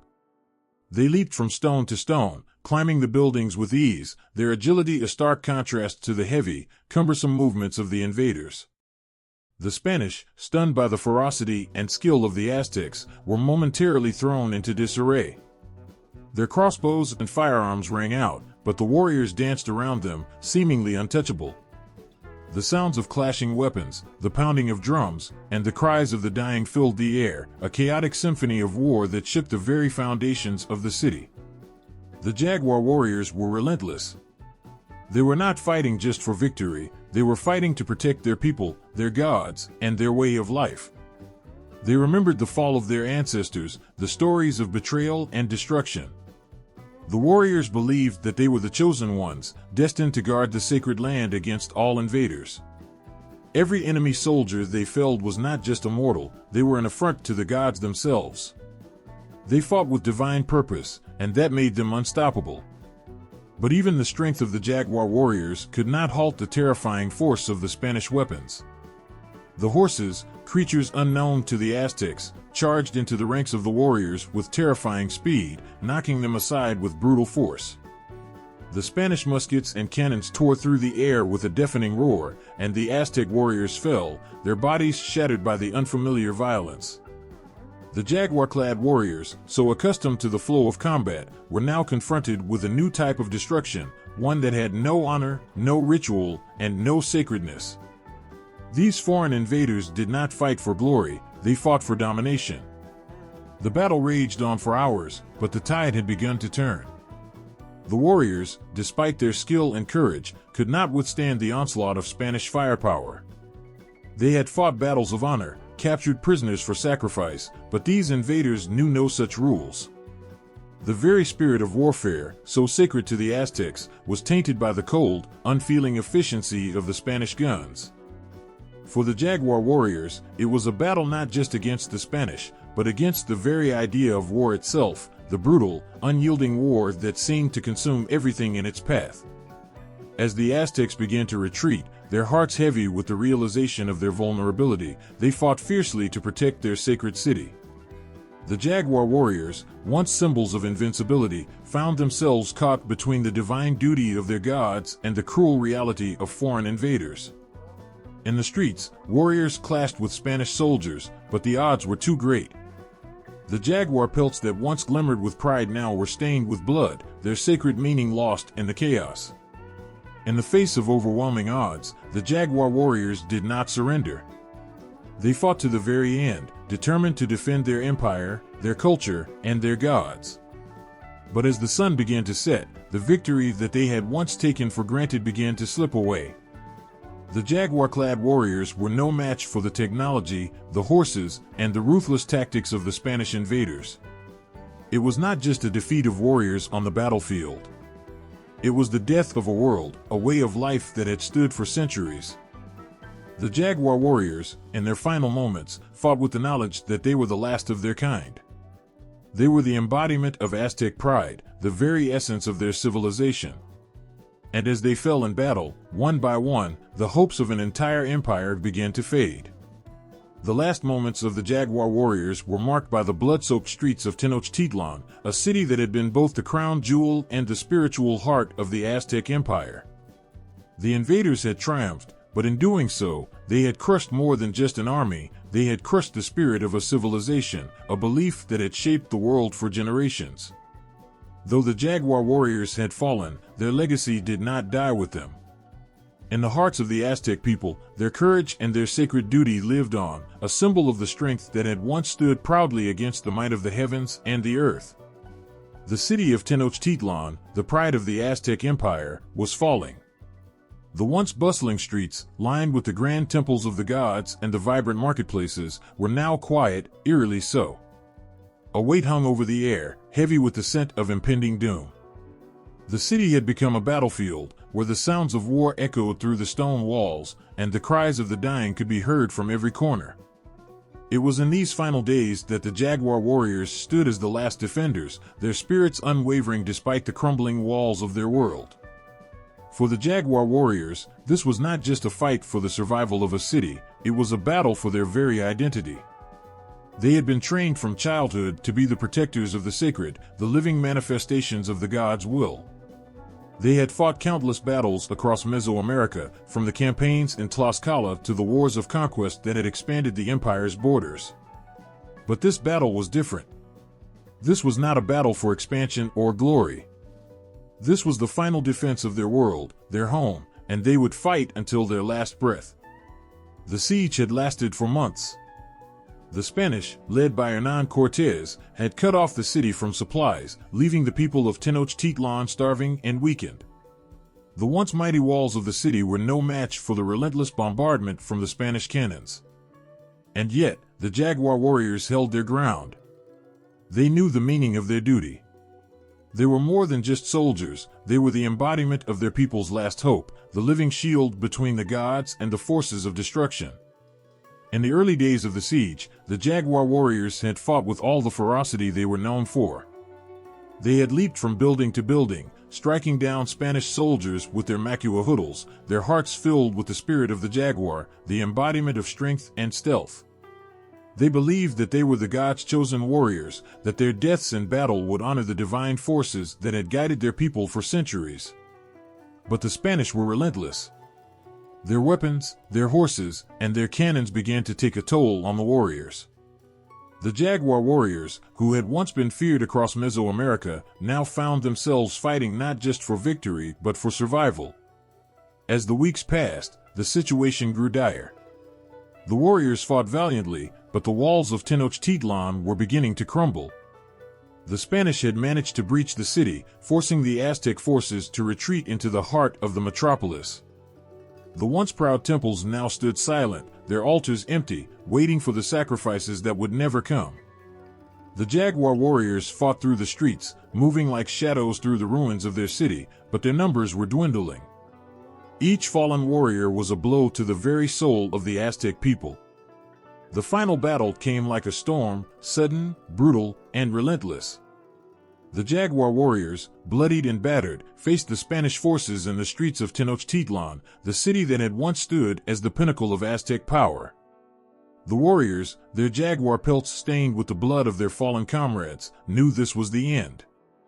They fought with the desperation of those who knew they had nothing left to lose, their every strike fueled by the anger and sorrow of watching their world collapse around them. But even the divine strength they carried could not stop the tide of destruction that had come with the Spanish invaders. The air was thick with smoke and dust, the smell of blood mingling with the stench of decay. The jaguar warriors moved through the streets with the grace and speed of their namesake, striking down enemies wherever they could. But the Spanish forces had grown too strong, their numbers too great. The jaguar-clad warriors were slowly overwhelmed, their bodies falling one by one, their spirits departing into the heavens. The fall of Tenochtitlan was not just a military defeat, it was the death of a culture, a way of life, and the end of an era. The jaguar warriors, who had once been the embodiment of Aztec strength and pride, were now nothing more than the last defenders of a dying empire. Their sacrifice was not just for their people, it was for the gods, the divine forces they had served their entire lives. They fought to the very end, knowing that their deaths would ensure that the blood of their ancestors would never be forgotten.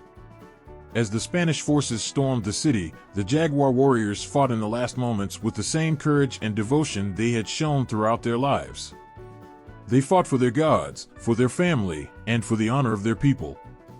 But as the sun set on the last day of the Aztec Empire, it became clear that no matter how fiercely they fought, the forces of destiny had already spoken. The empire was crumbling, and the jaguar warriors, along with it, would fade into the annals of history. But even as the last of the jaguar warriors fell, their spirit remained alive in the hearts of their people. The stories of their bravery, their fierce loyalty, and their undying connection to the gods would be passed down through generations. The city of Tenochtitlan, though reduced to ruins, would never forget the warriors who had given everything to protect it. Their sacrifice, though in vain, would be remembered as a symbol of the unbreakable will of the Aztec people, a testament to the power of the jaguar warriors. The fall of Tenochtitlan marked the end of the Aztec Empire, but the jaguar warriors would forever remain a symbol of its glory, its strength, and its tragic demise. They had fought not just for the empire, but for the soul of their people, and in the end, that soul would not be extinguished. The jaguar spirit would live on, its roar echoing through the ages. The streets of Tenochtitlan lay in ruin, the once vibrant city now a shadow of its former self. The jaguar warriors, who had stood as the fiercest defenders of the Aztec Empire, were gone, their bodies either strewn across the battlefield or taken as trophies by the invaders. The Spanish, led by Hernán Cortés, had claimed victory, but it was a hollow triumph, one that would forever be stained by the blood of a proud people. The warriors who had fought so fiercely for their gods, their empire, and their families were no longer there to defend their sacred land. Under Spanish rule, everything that had defined the Aztec civilization was razed to the ground. Temples that had once reached toward the heavens now lay in ruins, and the ancient ways of worship that had bound the Aztecs to their gods were slowly extinguished. The jaguar warriors, once the elite of the military, had no place in the new world that the Spanish sought to impose. Their fearsome presence, their sacred connection to the gods, and their pride were now relegated to the past, reduced to mere myths, whispers carried by the winds of history. The few remaining Aztec warriors, survivors of the conquest, found themselves in a world where their once mighty status meant nothing. Under the Spanish crown, the power structures of the Aztec world were dismantled, replaced by foreign rulers who saw only their new colony as an opportunity to extract wealth. The jaguar warriors, whose place had been among the highest echelons of Aztec society, were now forgotten, their role in the world redefined. Many former warriors were forced into labor under the Spanish encomienda system. They became subjects of the very men who had once been their enemies, slaves to the foreign overlords. The jaguar pelts, once a symbol of their fearsome identity and divine power, were no longer seen as sacred armor. Instead, they became relics of a world that had been destroyed. The warriors who had once walked proudly through the streets of Tenochtitlan, their faces painted with the sacred symbols of their gods, were now little more than ghosts, lost in the shadow of a new era.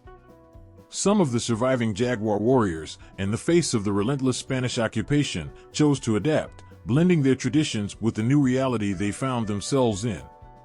They were forced to let go of their sacred identity as the protectors of their gods and their empire. Many took on roles as laborers, working the land that had once been the heart of the Aztec world, their strength now used to serve the Spanish colonizers.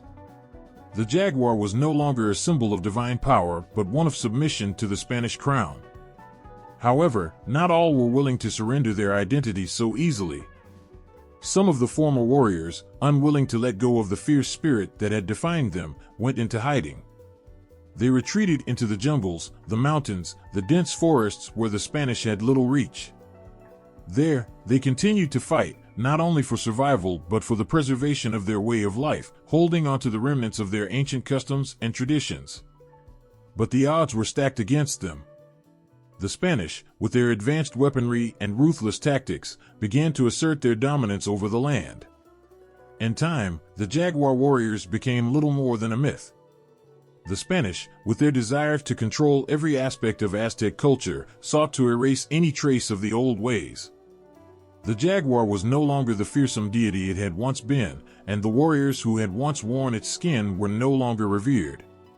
The history of the jaguar warriors, their sacred connection to the gods, and their place in Aztec society faded into the shadows, whispered only in the stories of those few who still remembered the old ways. But though the physical presence of the jaguar warriors was extinguished, their spirit lived on in the hearts of the indigenous people. The stories of their courage, their strength, and their unwavering loyalties to their gods became the stuff of legend.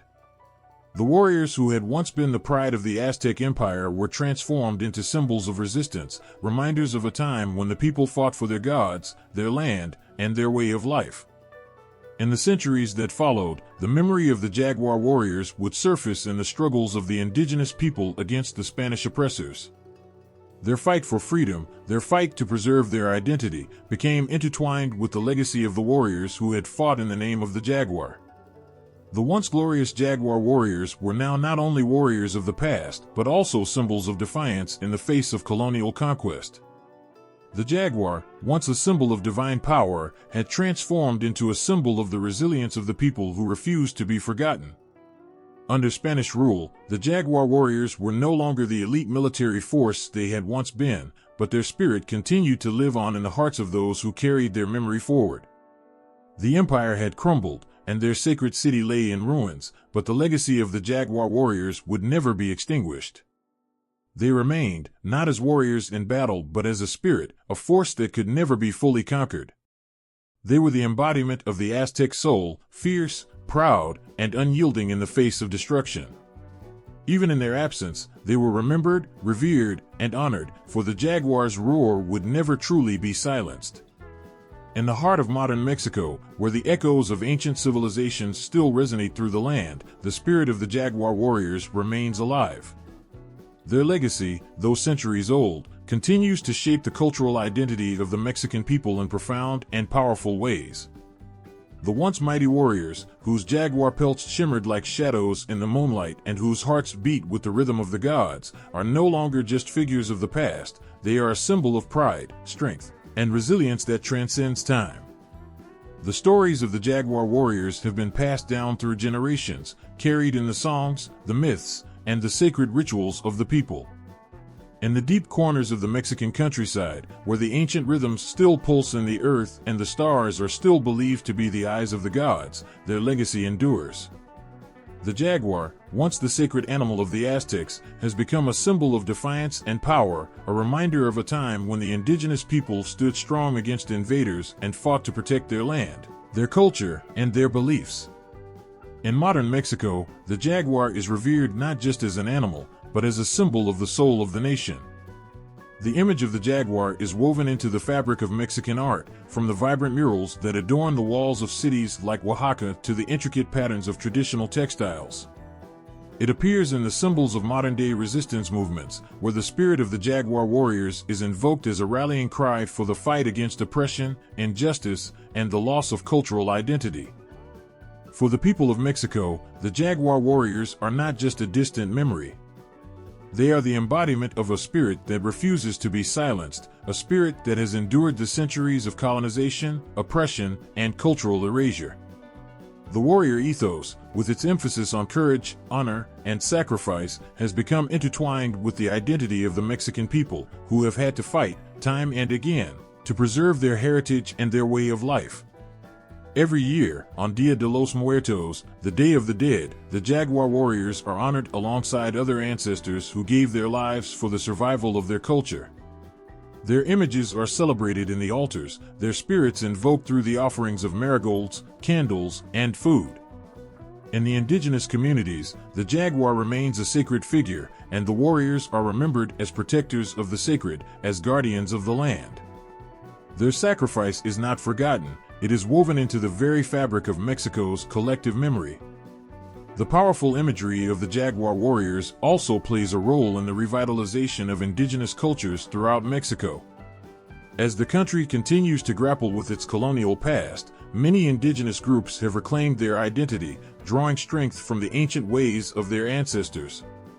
The jaguar warriors represent not just a military class, but a broader cultural ethos that speaks to the strength and endurance of the indigenous peoples who continue to resist cultural assimilation and fight for their rights in a modern world that often overlooks their existence. In popular culture, the jaguar warriors have found their place in the stories and films that shape the identity of modern Mexico.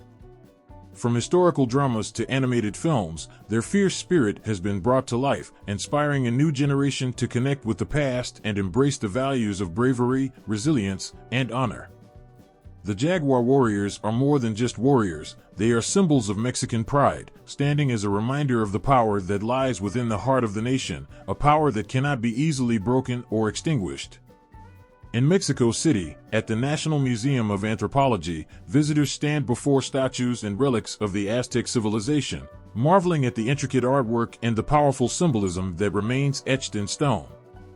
The image of the jaguar warrior, fierce and proud, is one of the most enduring symbols of Aztec culture, representing not just a warrior class, but an entire way of life, a life rooted in spirituality, honor, and connection to the natural world. The jaguar, once the sacred animal of the gods, now serves as a reminder of the indomitable spirit of the Mexican people. For the indigenous communities of Mexico, the jaguar warriors are a source of inspiration, a symbol of their enduring connection to the ancient ways and the sacred practices that have been passed down through the generations. They are the guardians of culture, the protectors of tradition, and the embodiment of the fierce strength that runs through the veins of every Mexican. Their legacy continues to be a source of pride, a powerful reminder of the resilience and determination that defines the Mexican spirit. In the streets of modern-day Mexico, the echoes of the jaguar warriors can still be heard. The cries of battle, the drumbeats of war, and the roars of the jaguar reverberate in the hearts of those who walk the path of resistance and strength. The warriors may have fallen centuries ago, but their spirit, their fire, and their pride remain. In the eyes of the Mexican people, the jaguar warriors will never be forgotten. They are the embodiment of a culture that has endured, that has resisted, and that continues to rise with the strength of the jaguar, fierce and unyielding.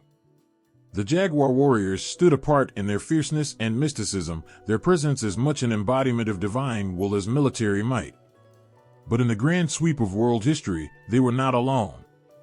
Elite warrior classes, like the samurai of feudal Japan and the knights of medieval Europe, shared a certain mystique, each bound by codes of honor, deep spiritual connections, and fierce loyalty to their respective cultures.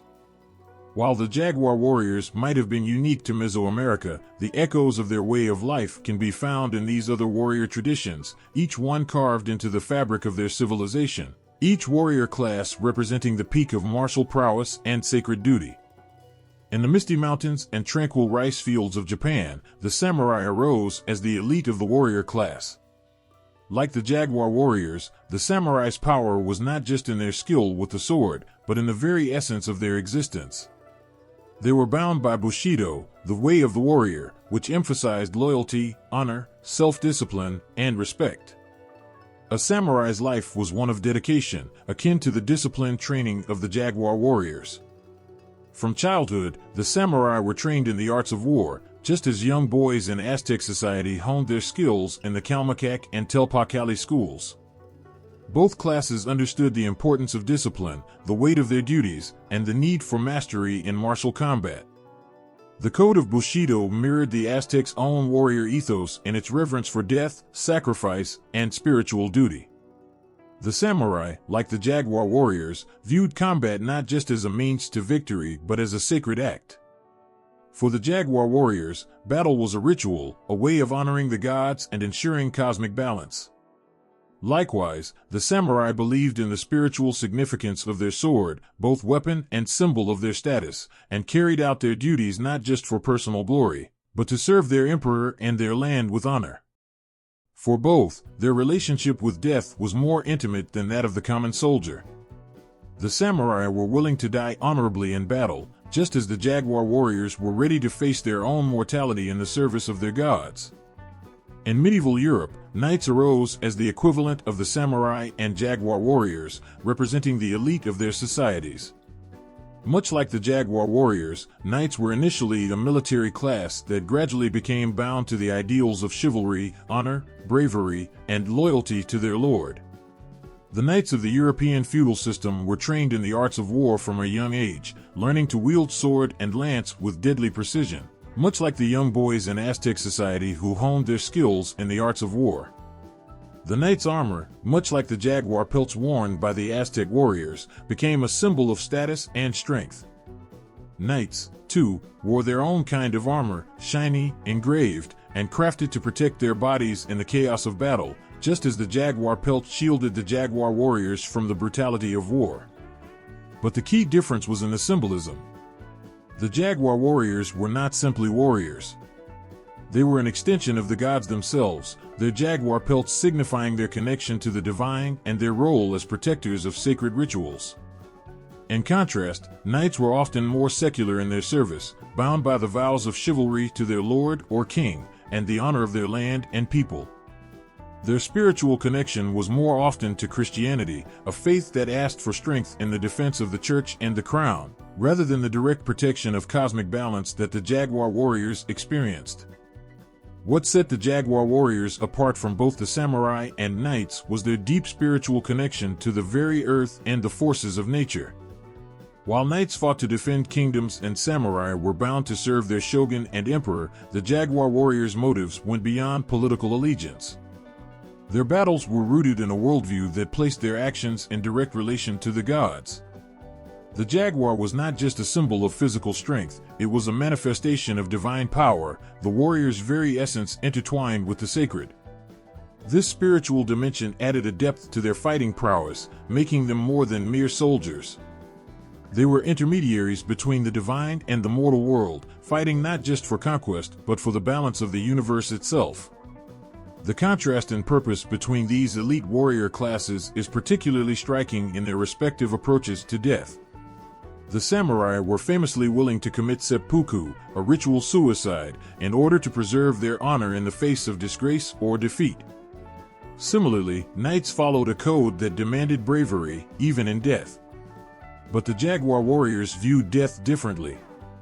For them, death was not a finality to avoid, but an essential part of the cosmic balance. Their role as warriors was to capture prisoners for sacrifice, a practice they believed ensured the continued favor of the gods and the survival of the world.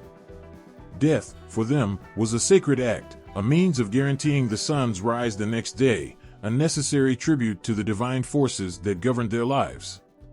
In their own way, the samurai, knights, and jaguar warriors represented the pinnacle of warrior classes, each bound to a code, each shaped by their environment, and each reflecting the values of their societies. But there was something uniquely profound about the jaguar warriors' connection to their gods, their civilization, and their role in the cosmos. The jaguar, their emblem, was more than just a beast, it was a sacred being, an extension of divine will. While the knights and samurai may have been bound by honor and duty, the jaguar warriors were bound by a sacred covenant that reached into the heavens, making their sacrifices and their struggles all the more meaningful.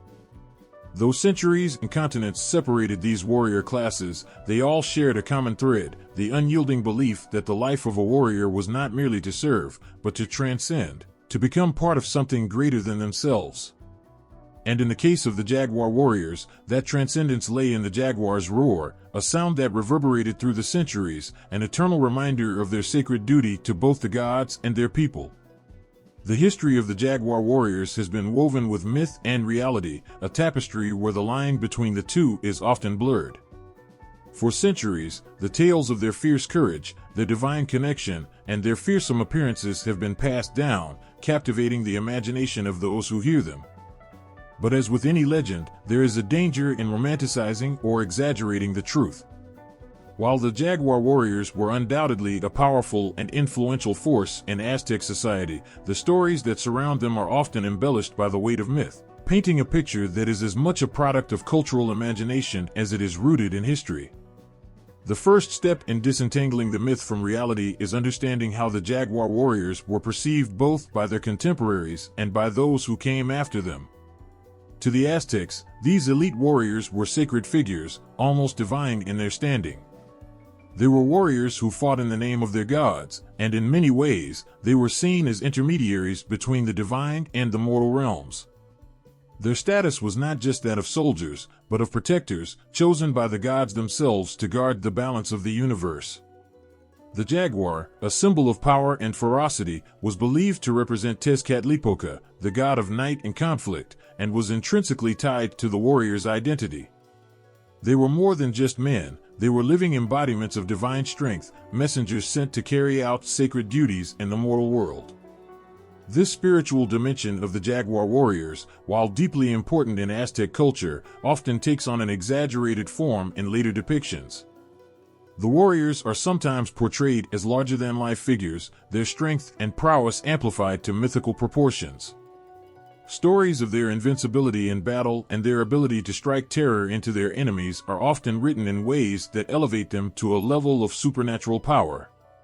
In reality, though they were undoubtedly elite soldiers, the jaguar warriors were not infallible, and their successes were the result of careful training, strategy, and skill, rather than divine intervention. While the warriors did possess an exceptional level of combat ability, they were still subject to the same vulnerabilities as any other human being, and their legendary status sometimes overlooks the very real dangers they faced in battle. The images of jaguar warriors, draped in jaguar pelts and adorned with intricate armor, have also become part of the mythic fabric that surrounds them. The jaguar skin itself, a powerful symbol of the warrior's status, has been romanticized as the ultimate shield against death. In truth, the pelts were not magical armor but ceremonial garb, worn to signify the warrior's role and his connection to Tezcatlipoca. The process of obtaining a jaguar pelt was no easy feat, as it involved killing the jaguar itself, a difficult and dangerous task in itself. Yet, despite the rarity and difficulty of obtaining such pelts, they were not invincible shields, and the notion that they made the warriors impervious to harm is a product of myth rather than fact. Beyond the physical aspects, the most enduring myth surrounding the jaguar warriors is their connection to sacrifice. The Aztecs are often portrayed as a bloodthirsty civilization, obsessed with human sacrifice and violence. While it is true that sacrifice was an integral part of Aztec religion, the portrayal of the jaguar warriors as ritualistic butchers who reveled in the taking of human lives is a distortion of the truth. The act of capturing prisoners for sacrifice was seen as a sacred duty, a means of sustaining the gods and ensuring the survival of the world. The jaguar warriors did not kill for pleasure but for a divine cause. Their role was not just to conquer, but to provide the gods with the nourishment they needed to keep the sun rising and the world in balance. However, this duty to sacrifice has been exaggerated in many accounts, painting a picture of the jaguar warriors as ruthless killers who took lives indiscriminately. In reality, the act of capturing prisoners alive, specifically to present them as sacrifices, was a difficult and calculated task, requiring skill and strategy. These warriors were not bloodthirsty savages, they were deeply connected to the spiritual needs of their people. The sacrifices themselves were not arbitrary acts of violence, but ceremonies that were part of a broader cosmological belief system, in which the gods' favor was paramount to the survival of the Aztec Empire. What set the jaguar warriors apart from both the samurai and knights was their deep spiritual connection to the very earth and the forces of nature. While knights fought to defend kingdoms and samurai were bound to serve their shogun and emperor, the jaguar warriors' motives went beyond political allegiance. Their battles were rooted in a worldview that placed their actions in direct relation to the gods. The jaguar was not just a symbol of physical strength, it was a manifestation of divine power, the warrior's very essence intertwined with the sacred. This spiritual dimension added a depth to their fighting prowess, making them more than mere soldiers. They were intermediaries between the divine and the mortal world, fighting not just for conquest but for the balance of the universe itself. The contrast in purpose between these elite warrior classes is particularly striking in their respective approaches to death. The samurai were famously willing to commit seppuku, a ritual suicide, in order to preserve their honor in the face of disgrace or defeat. Similarly, knights followed a code that demanded bravery, even in death. But the jaguar warriors viewed death differently. For them, death was not a finality to avoid, but an essential part of the cosmic balance. Their role as warriors was to capture prisoners for sacrifice, a practice they believed ensured the continued favor of the gods and the survival of the world. Death, for them, was a sacred act, a means of guaranteeing the sun's rise the next day, a necessary tribute to the divine forces that governed their lives. In their own way, the samurai, knights, and jaguar warriors represented the pinnacle of warrior classes, each bound to a code, each shaped by their environment, and each reflecting the values of their societies. But there was something uniquely profound about the jaguar warriors' connection to their gods, their civilization, and their role in the cosmos. The jaguar, their emblem, was more than just a beast, it was a sacred being, an extension of divine will. While the knights and samurai may have been bound by honor and duty, the jaguar warriors were bound by a sacred covenant that reached into the heavens, making their sacrifices and their struggles all the more meaningful. Though centuries and continents separated these warrior classes, they all shared a common thread, the unyielding belief that the life of a warrior was not merely to serve, but to transcend, to become part of something greater than themselves. And in the case of the jaguar warriors, that transcendence lay in the jaguar's roar, a sound that reverberated through the centuries, an eternal reminder of their sacred duty to both the gods and their people. The history of the jaguar warriors has been woven with myth and reality, a tapestry where the line between the two is often blurred.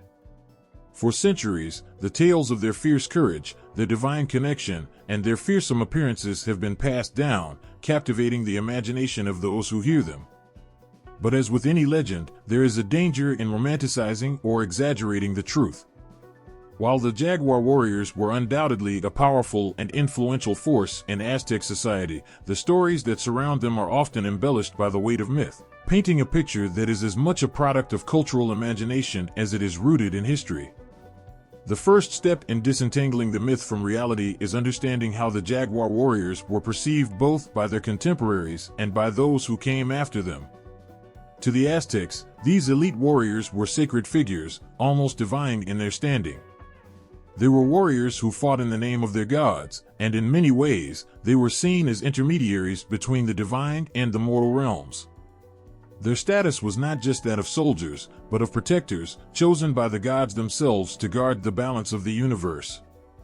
The jaguar, a symbol of power and ferocity, was believed to represent Tezcatlipoca, the god of night and conflict, and was intrinsically tied to the warrior's identity. They were more than just men, they were living embodiments of divine strength, messengers sent to carry out sacred duties in the mortal world. This spiritual dimension of the jaguar warriors, while deeply important in Aztec culture, often takes on an exaggerated form in later depictions. The warriors are sometimes portrayed as larger-than-life figures, their strength and prowess amplified to mythical proportions. Stories of their invincibility in battle and their ability to strike terror into their enemies are often written in ways that elevate them to a level of supernatural power.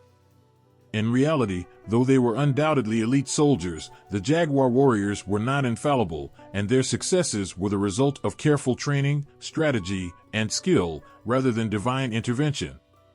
While the warriors did possess an exceptional level of combat ability, they were still subject to the same vulnerabilities as any other human being, and their legendary status sometimes overlooks the very real dangers they faced in battle. The images of jaguar warriors, draped in jaguar pelts and adorned with intricate armor, have also become part of the mythic fabric that surrounds them. The jaguar skin itself, a powerful symbol of the warrior's status, has been romanticized as the ultimate shield against death. In truth, the pelts were not magical armor but ceremonial garb, worn to signify the warrior's role and his connection to Tezcatlipoca.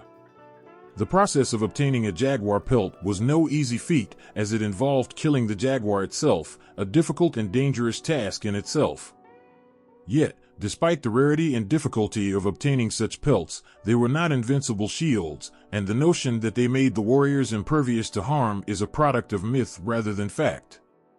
Beyond the physical aspects, the most enduring myth surrounding the jaguar warriors is their connection to sacrifice. The Aztecs are often portrayed as a bloodthirsty civilization, obsessed with human sacrifice and violence. While it is true that sacrifice was an integral part of Aztec religion, the portrayal of the jaguar warriors as ritualistic butchers who reveled in the taking of human lives is a distortion of the truth. The act of capturing prisoners for sacrifice was seen as a sacred duty, a means of sustaining the gods and ensuring the survival of the world. The jaguar warriors did not kill for pleasure but for a divine cause. Their role was not just to conquer, but to provide the gods with the nourishment they needed to keep the sun rising and the world in balance. However, this duty to sacrifice has been exaggerated in many accounts, painting a picture of the jaguar warriors as ruthless killers who took lives indiscriminately. In reality, the act of capturing prisoners alive, specifically to present them as sacrifices, was a difficult and calculated task, requiring skill and strategy. These warriors were not bloodthirsty savages, they were deeply connected to the spiritual needs of their people. The sacrifices themselves were not arbitrary acts of violence, but ceremonies that were part of a broader cosmological belief system, in which the gods' favor was paramount to the survival of the Aztec Empire. The myth of the jaguar warriors also tends to emphasize their fearsome reputation, with stories often elevating their power and influence to almost mythical proportions. The warriors are depicted as a nearly unstoppable force, an army of indestructible fighters who could never be defeated. But the historical reality is much more nuanced. While the jaguar warriors were elite fighters, they were still part of a larger military structure, and their success was as much about strategy, alliances, and timing as it was about individual strength. The notion that they could never be defeated is a romanticized view, one that overlooks the practical challenges they faced during their campaigns. They were powerful, yes, but they were not invincible. Moreover, the jaguar warriors' role in Aztec society is often mythologized in ways that overshadow the complexities of their place within the empire. They were indeed the elite military class, but they were also deeply entrenched in the socio-political structure of the Aztec civilization. They were warriors, yes, but they were also part of a system that required them to be both soldiers and diplomats, navigating the complex relationships between different city-states and factions within the empire. The idea that they were a purely military class, separate from the politics of the Aztec world, simplifies their role in a way that disregards the full depth of their responsibilities and the multifaceted nature of their position. The truth about the jaguar warriors is that they were a product of a unique time and place, a society that saw the warrior as a sacred figure, embodying the spiritual and military might of their civilization. Their mythic status was earned through their exceptional skill, their connection to the gods, and their role in maintaining the cosmic order. But they were also men, flesh and blood, subject to the same dangers and vulnerabilities as any other soldier. The stories that have grown around them are a mixture of fact and fiction, a tapestry of reality and cultural exaggeration that has painted them as symbols of power and ferocity, while sometimes obscuring the more complex and human aspects of their lives. In the end, the jaguar warriors represent the intersection of myth and reality, where the divine meets the mortal, and where the strength of a warrior is as much about the spirit as it is about the body. Their legacy lives on, not just in the stories told about them, but in the hearts of those who continue to honor their memory, a testament to the power of myth and the enduring human desire to elevate the extraordinary figures who shape our world. Each day began with the rise of the sun, its warm light spilling over the horizon, signaling the start of a life filled with ritual, discipline, and intense purpose. For a jaguar warrior, the morning was not just the beginning of another day, it was another chance to prove oneself, another opportunity to honor the gods, and another step closer to eternal glory. Before the city of Tenochtitlan stirred with its bustling marketplaces, the jaguar warriors would gather in the cool dawn hours, a small but devoted group of men who had earned the highest military distinction in Aztec society. As the first rays of light struck the earth, their faces were still painted with the remnants of their battle markings from the night before. The intricate symbols of jaguar motifs, stripes and spots that denoted power and spiritual connection, would still be etched onto their bodies, marking them as both warriors and vessels of the divine. The ritual began before anything else: prayer. The jaguar warriors' connection to the gods was paramount, and every movement, every action, was seen as an extension of divine will. Morning prayers were a solemn affair. Kneeling on the earth, the warriors offered their respects to Tezcatlipoca, the god of the night, conflict, and the jaguar itself. They sought his guidance and protection for the day ahead, humbling themselves before the immense power of the deities. In the silence of these moments, there was no room for doubt or fear, only the feeling of oneness with the divine and the understanding that their every step was guided by the will of the gods. After their spiritual devotions, the warriors would begin their physical preparation. Their bodies were finely tuned instruments of war, honed over years of training and discipline. Each movement was precise, the result of countless hours of practice in the art of combat. Their swords, macuahuitl, long and jagged with obsidian blades, were inspected, sharpened, and made ready for battle. The atlatl, the spear-throwing device that allowed them to strike from afar with deadly accuracy, was checked for any damage. For the jaguar warrior, this ritual of preparation was not only practical but also symbolic. Their weapons were sacred, imbued with the power of the gods. To care for them was to care for the soul of the warrior. By midday, the jaguar warriors would begin to engage in more tactical exercises. Whether it was simulated battles or mock ambushes, they honed their skills in every conceivable scenario. The training grounds were filled with the sounds of combat, the clashing of weapons, the grunts of exertion, and the determined rhythm of their movements. Every strike, every dodge, every counterattack was an opportunity to grow stronger, more efficient, more connected to their divine purpose. These warriors were not just skilled fighters, they were artists of war, weaving intricate patterns of violence and strategy in perfect harmony. In these sessions, the focus was on unity. The jaguar warriors were not isolated individuals. Their power lay in their ability to function as a unit, to act with one mind and one goal.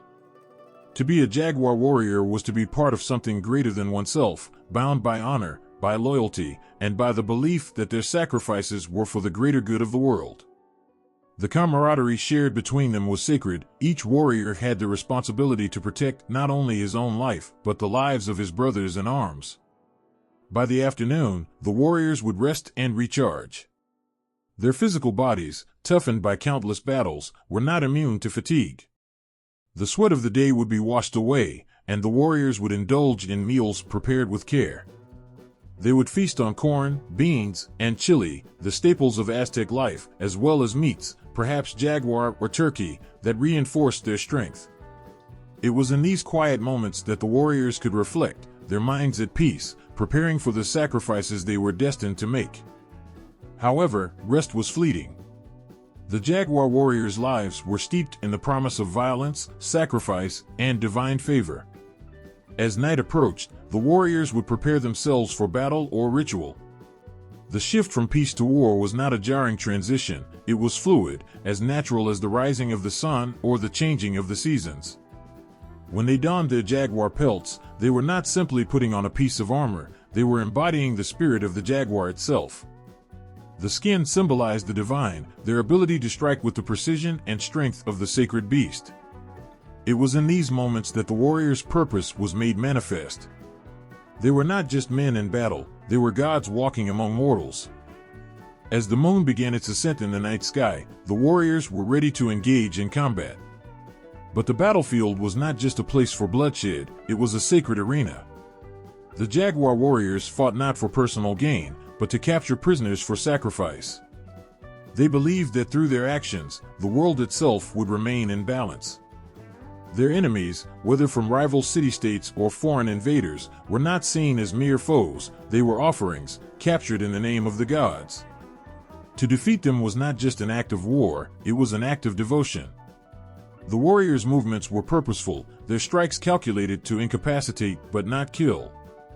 Each captured prisoner was seen as a gift, a life to be given in exchange for divine favor. After battle, when the cries of combat had faded and the prisoners were secured, the jaguar warriors would return to their temple. There, amid the chanting of priests and the offerings of flowers and incense, the ritual sacrifice would begin. This was the ultimate duty of the jaguar warrior, their bond with the divine completed by the sacred act of giving back to the gods. Finally, after the day's trials, the warriors would return to their dwellings. Though they were heroes in the eyes of the people, their lives were not always filled with luxury. The jaguar warriors were given special privileges, feasts, fine clothing, and titles, but they also bore the heavy weight of their position. They were not above the people, but part of the very fabric of society, the guardians of their culture, their traditions, and their beliefs. The night, though it brought rest, was not always peaceful. The mind of a jaguar warrior was never free from the weight of the world, always contemplating their role in the universe, the divine sacrifices they had made, and those yet to come. And so, day by day, the cycle would continue. The life of a jaguar warrior was one of extreme discipline, of constant connection to the divine, and of unwavering dedication to the greater good. Each day was a test of strength, not just in combat, but in spiritual devotion. Each day was an opportunity to embody the power of the jaguar, to walk the fine line between the mortal world and the divine, and to fulfill the sacred purpose they had been chosen for. The legacy of the jaguar warriors, once a revered and elite force within the Aztec Empire, continues to captivate the modern imagination.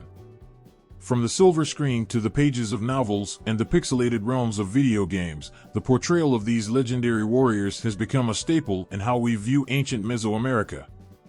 Over time, the portrayal of jaguar warriors has evolved, shaped by cultural perceptions, historical romanticism, and the needs of modern storytelling. But in every depiction, whether accurate or fictionalized, one thread remains consistent: the image of the jaguar warrior as a fierce, almost supernatural figure, a symbol of power and spiritual devotion. In film, the portrayal of the jaguar warriors has often been influenced by the visual allure of their fearsome appearance and the mystique surrounding Aztec civilization. Movies set in ancient Mesoamerica tend to emphasize the warriors' strength and their connection to the gods, often depicting them as larger-than-life figures. The jaguar skin that draped their bodies and life is a central element in these portrayals, presenting them as both formidable fighters and semi-divine beings.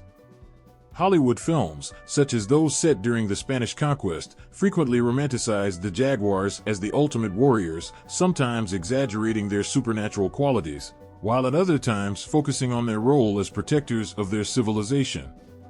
This cinematic rendering amplifies their mythical qualities, transforming them from men to demigods capable of extraordinary feats. The combination of their unique attire, their spiritual connection, and their battlefield prowess makes them an irresistible visual and narrative tool, often placing them at the heart of epic, violent confrontations. On the other side of the screen, in historical documentaries or educational films, the depiction of the jaguar warriors is more restrained, focusing on their real-world role as elite soldiers within the Aztec military structure. These portrayals aim to shed light on their true significance in Aztec society, connecting their warrior status to the military, religious, and political needs of the time.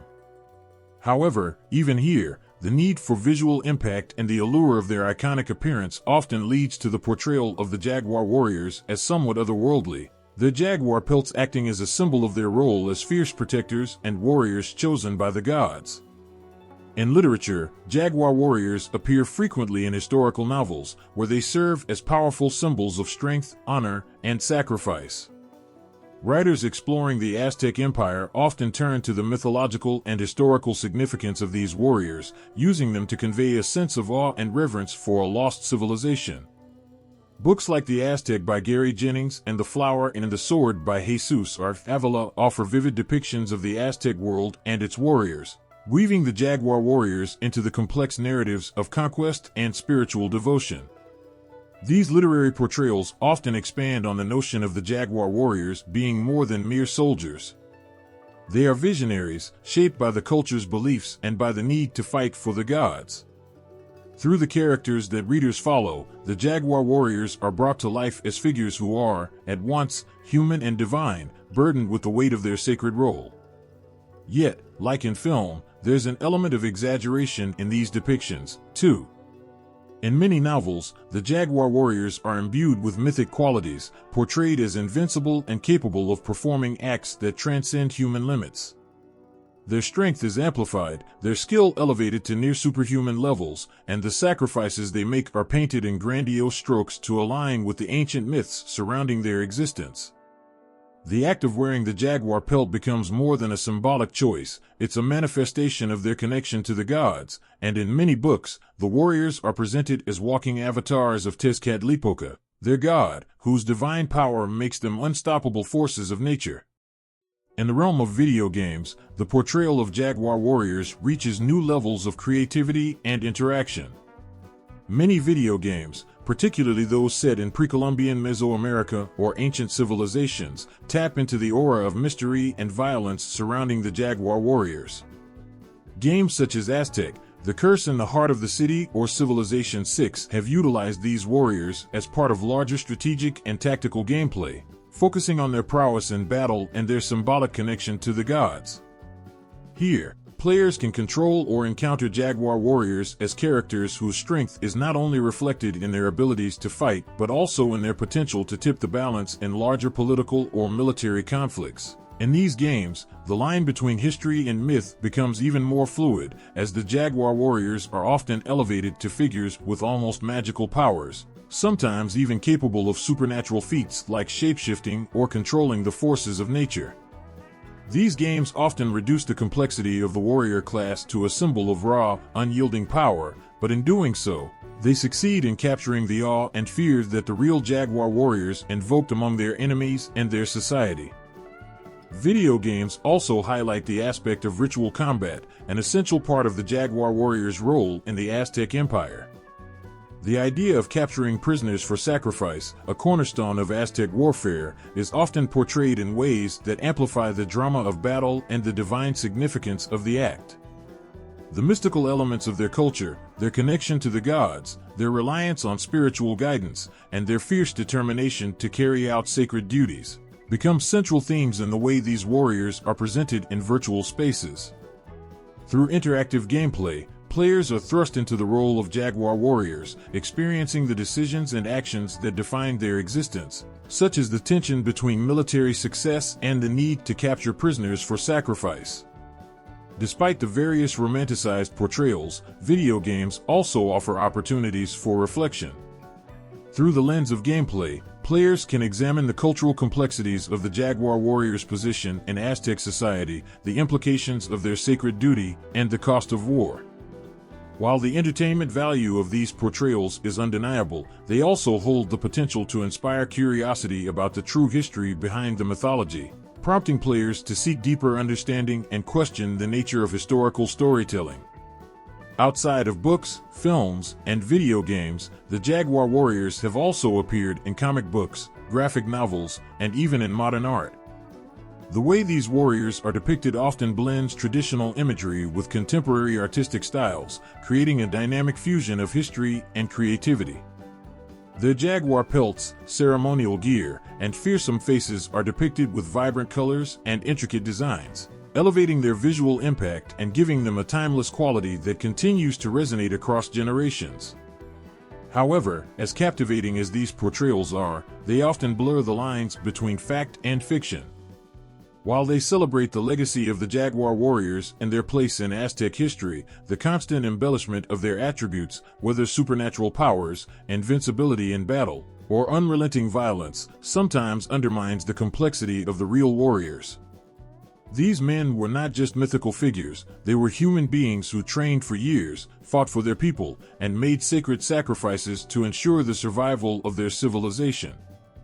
By constantly elevating them to mythical status, popular media sometimes risks overshadowing the true meaning of their existence, turning them into mere symbols of power rather than the complex, multifaceted warriors they were. In the end, the legacy of the jaguar warriors in popular media serves as both a tribute and a distortion of their true story. While they remain a central figure in how we understand ancient Aztec culture, the ongoing reinterpretation of their identity in films, books, and games speaks to the enduring fascination with these legendary figures.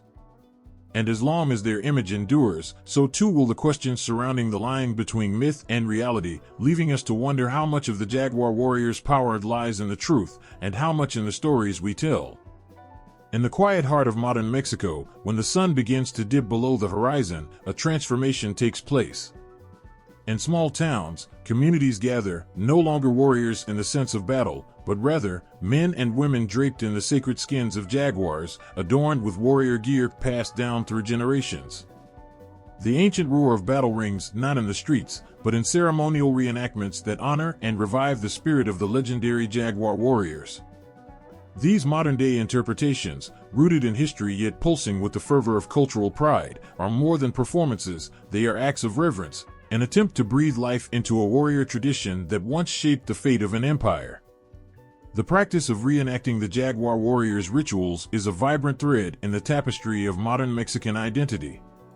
Each movement is meticulously practiced, each chant learned by heart, and each mask carefully crafted, designed to mirror the fierce jaguar visage that once struck terror into the hearts of the Aztecs' enemies.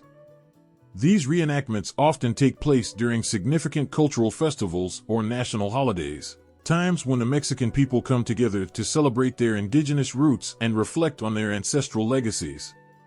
For the participants, donning the jaguar skin, often made of intricately designed textiles or animal pelts, is more than a costume. It is an embodiment of the spiritual connection that once existed between the Aztec warriors and their gods.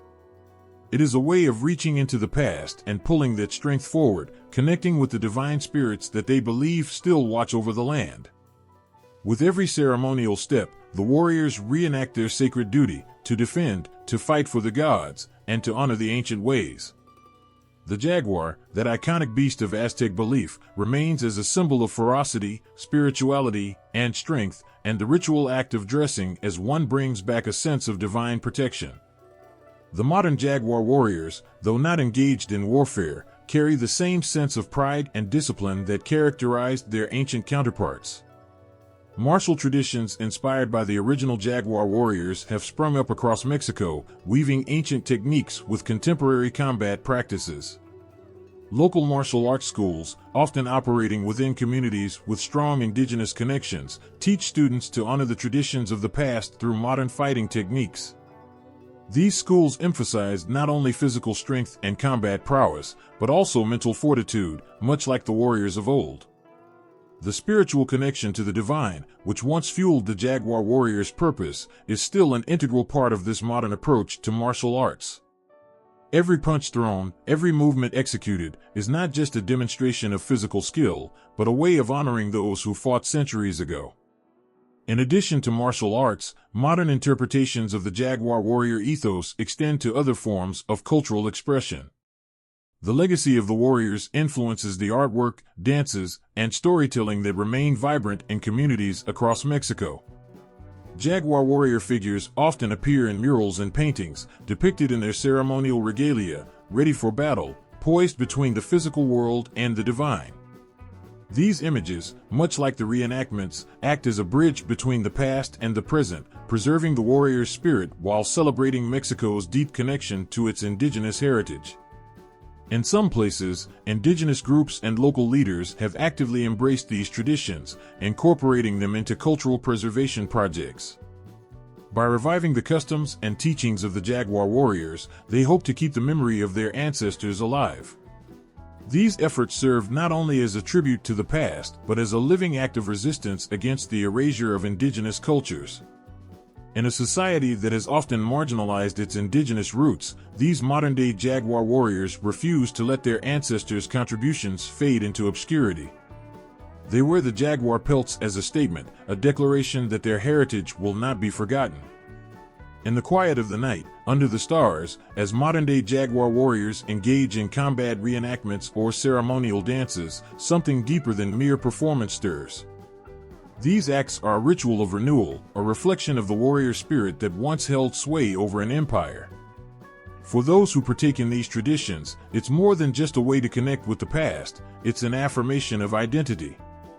It is a reminder that the jaguar warriors, though they may no longer walk the earth in the same way, still live on in the hearts and minds of those who carry their memory forward. The modern-day jaguar warrior is not simply a relic of history or a museum piece, he is an active participant in the narrative of cultural survival. Through rituals, martial arts, and artistic expression, the legacy of the jaguar warrior endures. In the dusty streets of villages, the urban pulse of Mexico City, and the rolling hills of indigenous communities, the spirit of the jaguar warrior can still be felt.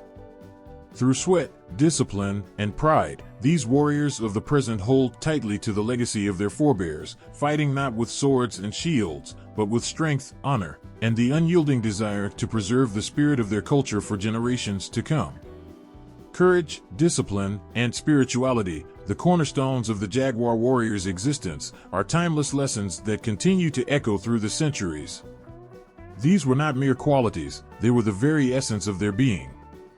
In every battle, in every ritual, and in every moment of their daily lives, these elite warriors embodied values that transcended the ordinary, shaping not only their civilization but also the very soul of their culture.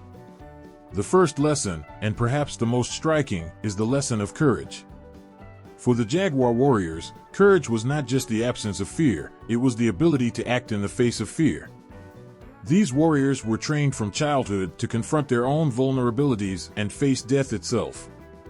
In the brutal world they inhabited, where survival was a constant struggle, courage was not a choice, it was a necessity.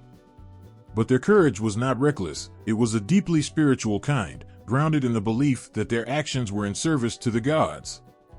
They were not simply warriors, they were divine instruments of sacrifice, and every battle they fought was imbued with a sacred purpose. The courage of the jaguar warriors can be seen in the way they approached combat. They were not just fighting for victory, they were fighting to capture their enemies alive, to bring them before the gods as living offerings. This act of war was interwoven with their understanding of the spiritual realm, where the physical and divine worlds collided. The battlefield was not just a place of bloodshed, it was a sacred space where the warriors could earn divine favor through their bravery and strength. Facing certain death was a small price to pay for the honor of offering their bodies and their triumphs to the gods. But courage, in their world, was not confined to the battlefield. It was also present in the daily life of the jaguar warriors, in their relentless pursuit of perfection, their willingness to sacrifice, and their commitment to their calling. Every day they trained, honing their bodies and minds, overcoming their weaknesses, and preparing themselves for the challenges ahead. Their courage was quiet, steadfast, and unyielding, even in moments of solitude, when the world around them seemed indifferent to their struggles. Discipline was the second core value that defined the jaguar warriors. It was the framework through which all their actions were shaped, the bedrock upon which their courage rested. Discipline was not just about mastering weapons or martial arts, it was about mastery over oneself. The warriors trained relentlessly, pushing their bodies and minds to their limits, day after day, without complaint. They were not just soldiers, they were spiritual athletes, preparing their minds to be as sharp as their swords. Their daily routines were grueling, designed to break them down and rebuild them stronger, faster, and more disciplined. The discipline of the jaguar warriors extended beyond physical training. It was a way of life. It permeated their thoughts, their actions, and their interactions with others. They were taught to be silent, reflective, and unwavering in their commitment to their cause. Their devotion to the gods required sacrifice, and that sacrifice demanded discipline.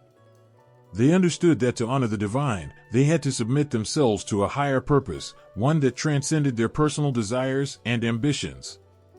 Their lives were not their own, they were dedicated entirely to the service of their people and their gods.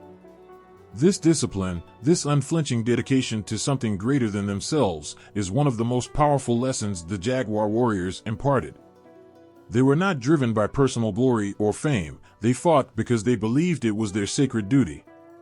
This sense of purpose, grounded in discipline, gave them the strength to face the most terrifying trials with grace, knowing that their actions were not just for themselves, but for the divine forces that guided them. The final, most profound lesson from the jaguar warriors is the role of spirituality in their lives. For these warriors, spirituality was not a separate aspect of their existence, it was their existence. Every step they took, every breath they drew, was infused with their devotion to the gods. Their warrior spirit was not just a reflection of their physical abilities, but a manifestation of their spiritual connection. The jaguar pelt they wore was not just armor, it was a symbol of their sacred bond with the divine, a physical reminder that their lives were not their own. The jaguar warriors' spirituality was rooted in their understanding of the cosmos. They believed that everything, every battle, every victory, and every sacrifice was part of a larger, divine plan. To be a jaguar warrior was to be chosen by the gods, to serve as their earthly instruments. Their courage and discipline were expressions of this divine purpose, and through their actions, they sought to ensure the continued balance of the universe. But spirituality for the jaguar warriors was also about humility. They were warriors not to boast of their strength or glory, but to fulfill a sacred obligation. In their eyes, every victory was not a personal triumph, it was a gift from the gods, a moment where they were allowed to serve in the name of something far greater than themselves. To be a jaguar warrior was to live in constant communion with the divine, and that meant recognizing that their strength came not from within themselves, but from the gods who gave them the power to fight. In the battles they fought and the sacrifices they made, the jaguar warriors gave everything, knowing that their spiritual connection to the divine was both their strength and their purpose. Their lives were a prayer in motion, a manifestation of devotion that went beyond words or rituals. Every action, from the fiercest battle to the quietest moment of reflection, was a testament to their unwavering faith. As we look at the lessons of the jaguar warriors today, we can draw inspiration from their courage, discipline, and spirituality. In a world where fear, chaos, and uncertainty often seem overwhelming, the courage of the jaguar warriors reminds us that we have the power to face our fears with resolve. Their discipline teaches us that success does not come without sacrifice and effort, and their spirituality reminds us that we are part of something much larger than ourselves, that our lives have a deeper purpose. The jaguar warriors, with their ferocity and their faith, show us that true strength is not just in the body, but in the spirit. The jaguar, a creature that once prowled the dense jungles and sacred grounds of Mesoamerica, continues to carry an aura of mystique and power in modern Mexico. It is not just an animal, it is a living symbol of strength, resilience, and spiritual depth, deeply woven into the cultural fabric of the country. The jaguar spirit is not confined to the past, it endures, reverberating through the myths, rituals, and daily lives of those who honor its place in Mexican identity. Even today, the jaguar's roar echoes through the hearts of those who seek to remember the power of the ancient warriors, the very spirit of the jaguar itself. In the bustling streets of modern Mexico, the jaguar remains a symbol of pride and power, an emblem of resilience in the face of adversity. The jaguar is painted on murals that adorn city walls, seen on modern-day warriors who participate in reenactments, and featured in folklore that has traveled through generations. This animal, once feared for its ferocity and revered for its mystical connection to the gods, continues to represent qualities that resonate deeply with the Mexican people. Its presence stands as a reminder of the strength to overcome obstacles, of the tenacity to fight against all odds, and the spiritual connection to the land and ancestors. The jaguar's association with the Aztec jaguar warriors is one of the most enduring links to its power. In pre-Hispanic times, the warriors who wore jaguar pelts were more than just soldiers, they were intermediaries between the physical and spiritual worlds.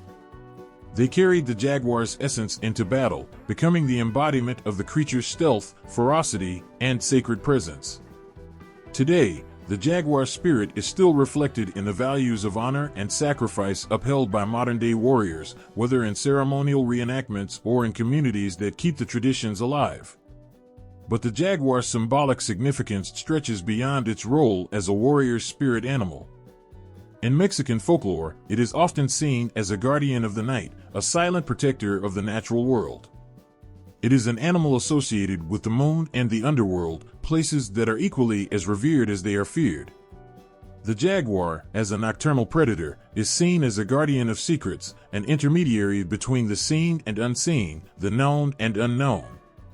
It holds the power to navigate the darkness, to emerge from the shadows with grace, and to return unseen, a perfect symbol of mystery and quiet strength. The connection to the jaguar runs deep in indigenous communities, where people continue to view the animal as a powerful protector and guide. In these communities, the jaguar is revered as an ancestor, and its spirit is called upon in rituals to ensure success, protection, and prosperity.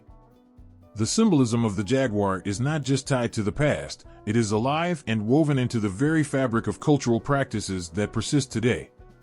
Whether through spiritual ceremonies, traditional medicine, or sacred dances, the jaguar spirit remains a central force in connecting the people to the earth, to their gods, and to the unbroken chain of their ancestors. The jaguar is also deeply embedded in Mexico's national identity, an emblem of the nation's strength and indomitable will.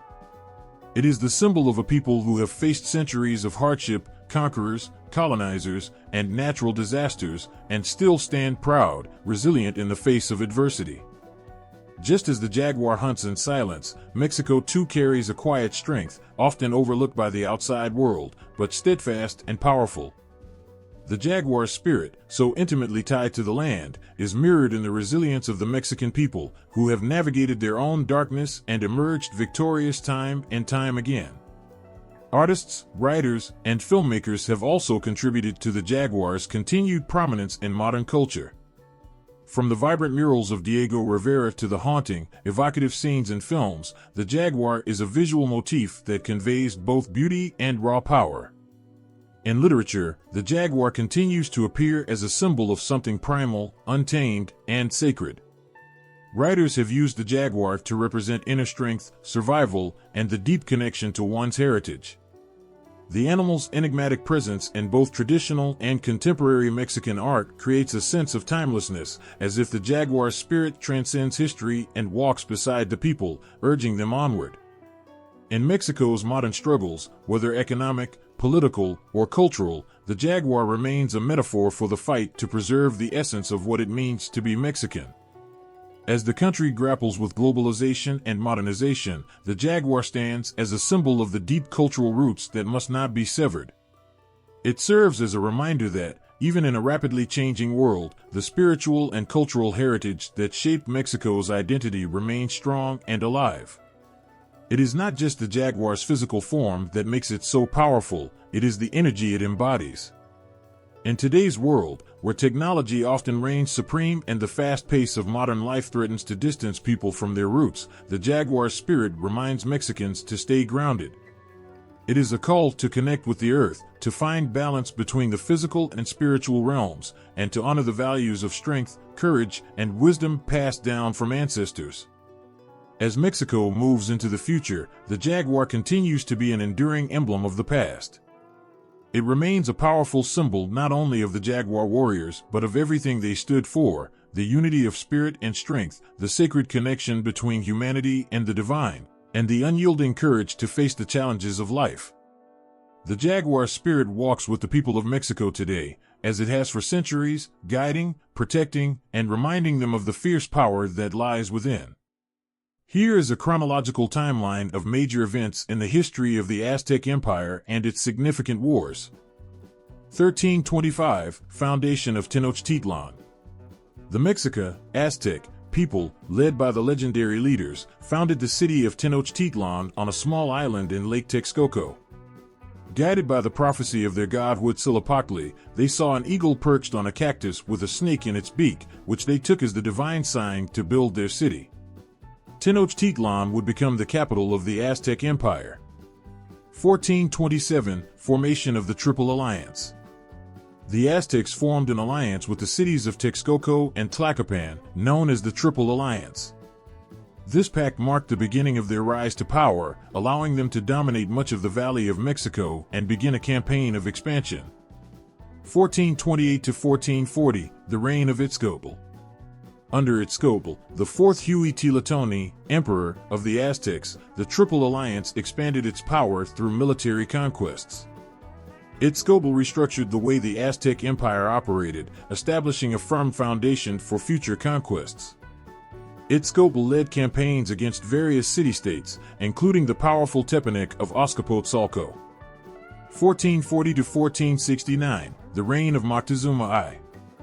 Moctezuma I expanded the empire even further, defeating neighboring city-states such as Chalco and Xochimilco.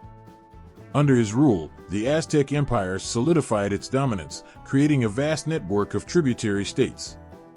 The empire became known for its aggressive military campaigns, where the capture of prisoners for sacrifice was a key goal.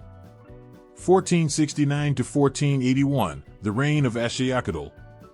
Axayacatl continued military expansion, conquering regions in the south, such as the Mixteca and Zapotec regions.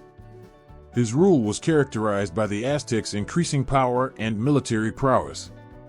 The construction of temples, such as the Templo Mayor, began during this period. 1481 to 1486, the reign of Tizoc.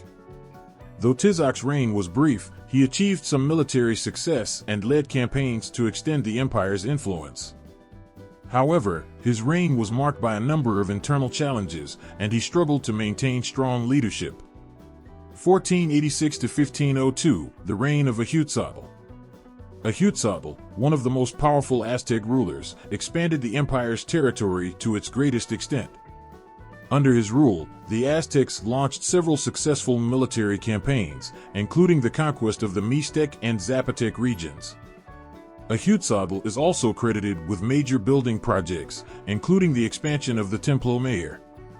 His reign was known for significant bloodletting and sacrifices to honor the gods. 1502 to 1520, the reign of Moctezuma II. Moctezuma II was the emperor at the time of the Spanish arrival. His reign marked the peak of the Aztec Empire's power and wealth. However, his encounter with the Spanish led to the eventual downfall of the empire. During his rule, the Aztecs were involved in multiple wars of conquest, and he further solidified control over tributary cities. The empire's military dominance was at its height when the Spanish conquistadors arrived in 1519. 1519, Spanish arrival in Mexico. Hernán Cortés and his forces arrived on the coast of Mexico in 1519. Initially, Moctezuma II believed that Cortés might be the returning god Quetzalcoatl, leading to a complex interaction between the Aztec Empire and the Spanish.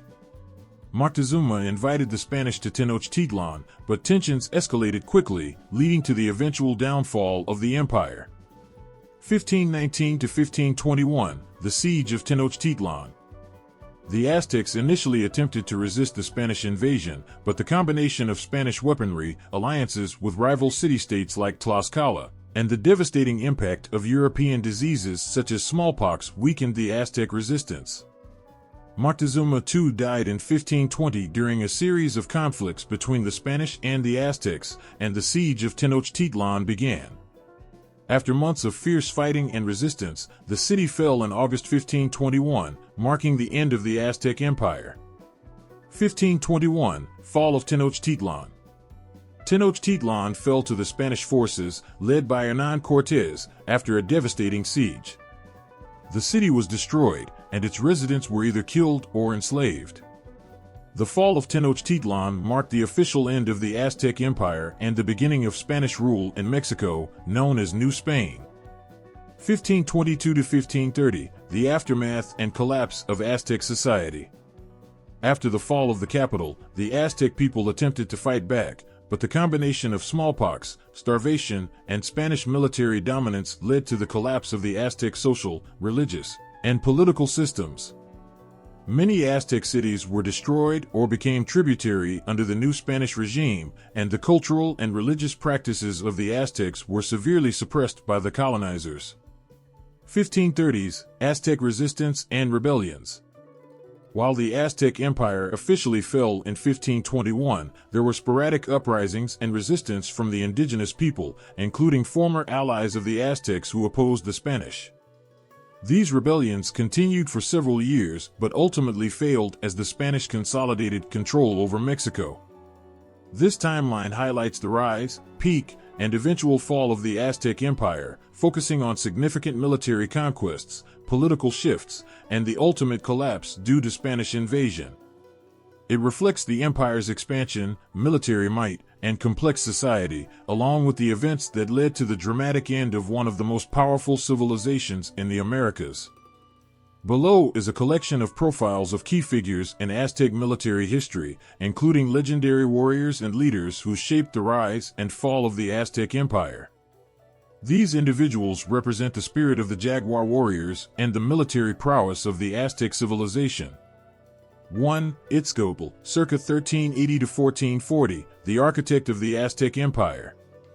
Itzcoatl, the fourth Huitzilopochtli, great speaker of the Aztecs, was one of the pivotal leaders in the early history of the Aztec Empire. Under his rule, the Aztecs began to move from a small tribe into a powerful, expansionist civilization. Itzcoatl led the Aztecs to form the Triple Alliance with Texcoco and Tlacopan, which would lay the foundation for the military might of the empire. He used a combination of strategic alliances and military force to conquer neighboring city-states.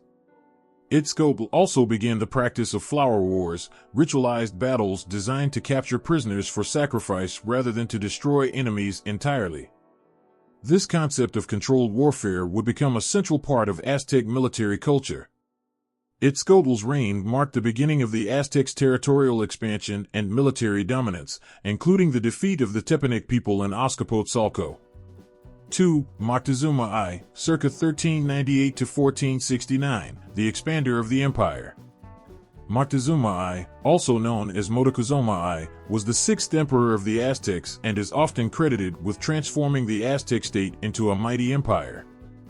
During his reign, Moctezuma I expanded Aztec territory through numerous military campaigns, including the conquest of the Chalca, the Xochimilca, and the Mixtec regions. Moctezuma I is known for his ruthless campaigns and the systematic collection of tribute from the conquered peoples. He built up the military and restructured the Aztec society, ensuring that the empire's power was based on strict military discipline and the reverence of the gods, with sacrifices playing a central role. His reign saw the Aztecs grow in both wealth and territorial influence, setting the stage for the empire's eventual confrontation with the Spanish. 3. Ahuitzotl, circa 1440 to 1502, the Great Warrior King. Ahuitzotl was the eighth emperor of the Aztecs and one of the most powerful and effective military leaders in Aztec history. Under his reign, the Aztec Empire reached its greatest territorial extent. Ahuitzotl led multiple successful campaigns against neighboring tribes, including the conquest of the Mixtec and Zapotec regions. He brought vast wealth into the empire by securing valuable tribute from conquered territories. Ahuitzotl's military successes were not only due to his strategic genius, but also his ability to wield the feared jaguar warriors as an elite force. His rule saw the construction of grand monuments, and he personally oversaw many of the empire's key military operations. Ahuitzotl's reign also saw the height of Aztec military ritual, including the construction of temples dedicated to human sacrifice. 4. Moctezuma II, circa 1466 to 1520, the last emperor of the Aztec Empire. Moctezuma II, the ninth Huitzilopochtli of the Aztecs, is perhaps the most famous of all Aztec rulers, largely due to his role during the Spanish conquest of the Aztec Empire. Though a powerful and capable ruler, Moctezuma's reign was marred by the Spanish invasion in 1519, a moment that would mark the beginning of the end for the Aztec Empire. As a leader, Moctezuma II expanded the empire's borders and solidified its tributary system. He was deeply religious and saw himself as the representative of the gods on earth. His reign was marked by the consolidation of power and the continued use of the jaguar warriors as elite forces within the military. However, his miscalculation in dealing with Hernán Cortés and his forces led to the ultimate collapse of the Aztec Empire. Moctezuma's tragic death at the hands of the Spanish, under mysterious circumstances, symbolized the collapse of the once mighty civilization. 5. Cuauhtémoc, circa 1495 to 1525, the last defender of Tenochtitlan. Cuauhtémoc, the last Huitzilopochtli of the Aztecs, is remembered for his courage and leadership during the final days of the Aztec Empire. A warrior who ascended the throne after Moctezuma II's death, Cuauhtémoc fiercely resisted the Spanish siege of Tenochtitlan. He led the remaining forces of the Aztec Empire in desperate battles against Hernán Cortés's army. Cuauhtémoc's leadership was defined by his relentless determination to defend his people and city. Despite being greatly outnumbered and weakened by disease and starvation, he continued to lead his warriors in a valiant defense of the capital. He was eventually captured by the Spanish, and after Tenochtitlan fell in 1521, Cuauhtémoc was taken prisoner. His ultimate execution by the Spanish was a symbol of the fall of the Aztec Empire. 6. Tlacaelel, circa 1400 to 1487, the strategic mind behind the empire. Tlacaelel was an influential military leader, advisor, and strategist during the reign of several Aztec emperors, particularly during the rule of Moctezuma I and Ahuitzotl. Known for his political savvy and strategic mind, Tlacaelel was the mastermind behind the expansion of the Aztec Empire through both warfare and diplomacy. He is credited with shaping the Aztec military ethos, especially the idea of flower wars and the religious importance of military success. Tlacaelel also played a key role in codifying Aztec religious and social practices, including the emphasis on military conquest as an offering to the gods. His policies created an environment where war and conquest were seen as sacred, ensuring that military leaders and warriors were respected within Aztec society. He was an essential figure in the creation of the empire's long-lasting military structure. 7. Huitzilopochtli, the god of war and sun. Though not a human figure, the god Huitzilopochtli played a central role in Aztec military history. Huitzilopochtli was the Aztecs' primary war god, symbolizing the sun and warfare. The warriors, including the jaguar warriors, believed they fought under the guidance and favor of Huitzilopochtli. They offered sacrifices in his name, including the capture of prisoners of war, as a way to ensure victory and divine protection.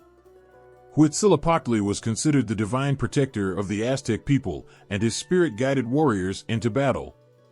Aztec military success was often attributed to the will of Huitzilopochtli, and his imagery adorned the battlefield. His influence was so powerful that military campaigns were often framed as a form of divine warfare to sustain the gods and the Aztec people's survival. 8. Tlaxcaltecs, the most feared rivals. While the Aztecs had numerous enemies, the Tlaxcalans are notable for their fierce resistance and military capability. Tlaxcala, a small but strategically important city-state, was known for its warriors who were fiercely independent and made several attempts to thwart Aztec expansion. Their warriors were so feared that they were compared to the Aztec jaguar warriors themselves. During the Spanish conquest, the Tlaxcalans famously allied with Hernán Cortés in a bid to overthrow the Aztec Empire. Their warriors fought alongside the Spanish forces, contributing significantly to the defeat of the Aztecs. Despite their alliance with the Spanish, the Tlaxcalans' legacy as formidable warriors in their own right is remembered. These figures and their contributions to Aztec military history show the complexity and strength of the Aztec civilization. From the visionary leadership of Itzcoatl and Moctezuma I to the heroic final stand of Cuauhtémoc, these legendary leaders were instrumental in shaping the Aztec Empire's military dominance and its ultimate demise. Their stories continue to resonate, illustrating the indomitable spirit and warrior ethos that defined the Aztec people. The legacy of the Aztec Empire is preserved in a wealth of codices and artifacts that provide invaluable insight into their culture, military practices, religious beliefs, and societal structures. These primary sources are not only historical records but also vital tools for understanding the complex world of the Aztecs, including their elite warriors like the jaguar warriors. Through these items, we are able to glimpse the power, artistry, and rituals that defined the Aztec Empire before its fall. 1. Codex Mendoza, circa 1540s. One of the most important codices for understanding Aztec society, the Codex Mendoza is a rich manuscript that records a variety of Aztec customs, from the tribute system to the military hierarchy. This codex was created shortly after the Spanish conquest, but it preserves critical aspects of Aztec culture before the collapse of Tenochtitlan. The Codex Mendoza is particularly valuable for its detailed illustrations, including depictions of the jaguar warriors. Warriors are often shown in their battle regalia, with jaguar skin armor, macua hoodles, obsidian-edged weapons, and other items that symbolize their elite status. The Codex also provides a glimpse of the military ranks, including the jaguar warriors and eagle warriors, and how these warriors were organized within the Aztec military structure. The tribute system is another area in the Codex that provides insight into the Aztec expansion, where conquered peoples were required to offer goods and captives for sacrifice. Additionally, the Codex records key information about the military campaigns led by the Aztecs, their conquests, and the types of tribute extracted from various regions. 2. Codex Borgia, circa 1400 to 1500. The Codex Borgia is another key manuscript that contains rich symbolic illustrations, often related to the spiritual and ritual aspects of Aztec society. Though not specifically focused on military affairs, the Codex Borgia offers important insights into the role of warriors within Aztec religious practices. It includes detailed depictions of gods, such as Huitzilopochtli, and the warriors' close connection to these deities. For the jaguar warriors, this connection was crucial, as their acts of bravery and bloodshed in battle were seen as offerings to the gods. The Codex also provides insight into Aztec cosmology and rituals, particularly those involving warriors. Warriors' movements and battle strategies were believed to be influenced by the heavens, and the Codex Borgia visually emphasizes how these cosmic forces were intertwined with the warrior's role on Earth. This relationship between gods and warriors is key to understanding the spiritual and sacred nature of military service among the Aztecs. 3. Codex Federvere, circa 1400 to 1500. The Codex Federvere is a colorful and detailed manuscript that depicts numerous symbols, rituals, and gods of the Aztec world, including aspects of military life. What makes this codex particularly significant for the study of the jaguar warriors is its detailed illustrations of warriors adorned in animal skins, including jaguar pelts. This codex also shows the different types of warriors, emphasizing the ranks and their connection to different gods. In this manuscript, warriors are shown performing rituals and sacrifices, as well as undergoing military training. It highlights how the spiritual and military spheres were interwoven, with warriors not only trained for battle but also for sacred duties that aligned them with the gods. The Codex Federvere helps us understand the dual nature of Aztec warriors as both warriors in battle and spiritual emissaries who had to align their actions with the divine will. 4. The Templo Mayor artifacts. The Templo Mayor, the Great Pyramid of Tenochtitlan, was a central religious and ceremonial site for the Aztecs. It was dedicated to Huitzilopochtli, the god of war, and Tlaloc, the god of rain, and served as the site of many key military and sacrificial rituals. Excavations at the Templo Mayor have uncovered an impressive array of artifacts that illuminate the warrior culture, particularly that of the jaguar warriors.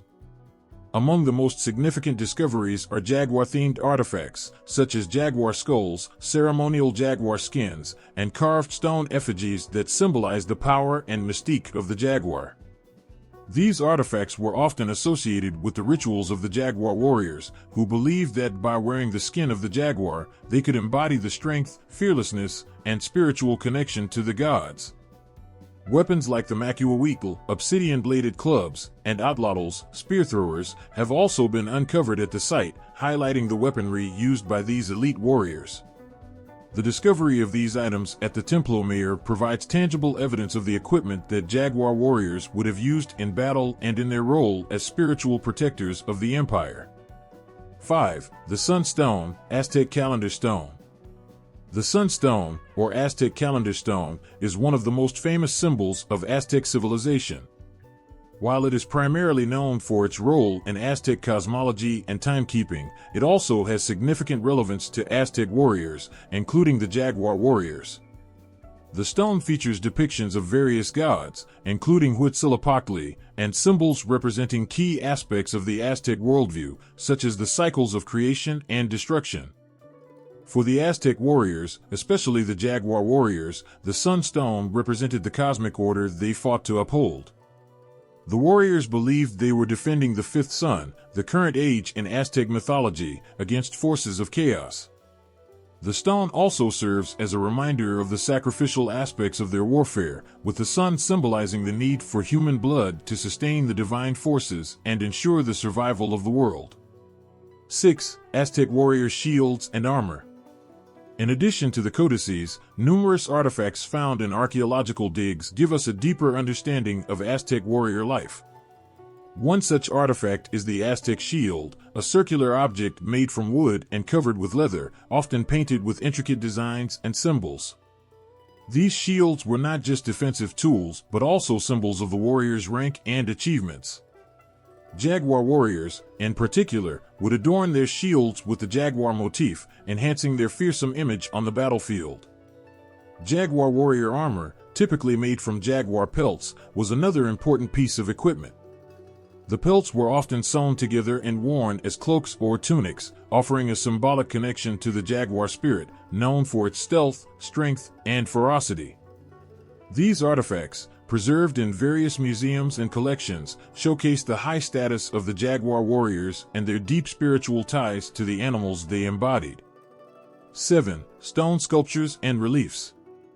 Aztec stone sculptures and reliefs often depicted warriors in their battle regalia, illustrating the jaguar warriors in the act of war, offering sacrifices, and honoring their gods. These works of art not only serve as depictions of Aztec military life, but also functioned as ritual objects, enhancing the sacred nature of their warriors' missions. The jaguar warriors were sometimes portrayed in dynamic scenes, hunting or fighting, emphasizing the dual role of warriors as both protectors and sacred servants of the gods. Among the most well-known sculptural representations is a jaguar effigy, often found in temples or military monuments. These effigies symbolize the essence of the jaguar spirit, its power, and its connection to the divine, showcasing the fearsome nature of those who wore the jaguar skin. These codices and artifacts are not only historical records, but also powerful symbols of the Aztec worldview, where war, spirituality, and ritual merged. The jaguar warriors, revered for their bravery and spiritual connection to the gods, are immortalized through these materials. As scholars and archaeologists continue to unearth new finds, the understanding of Aztec warrior culture, particularly the elite jaguar warriors, will only deepen, offering a richer and more nuanced portrait of one of the most formidable civilizations in world history. Here is a comprehensive list of resources for readers who wish to dive deeper into the fascinating world of the Aztec jaguar warriors, the military and cultural history of the Aztec Empire, and related topics. These books, articles, and primary sources will offer detailed perspectives on Aztec society, its military strategies, religion, and the legendary warrior class.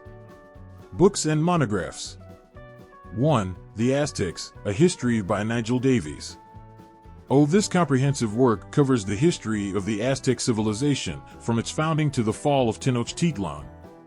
Davies provides valuable insight into the political, military, and social structures of the Aztecs, including the role of the jaguar warriors. 2. Aztec Warrior, A History from Beginning to End by Hourly History.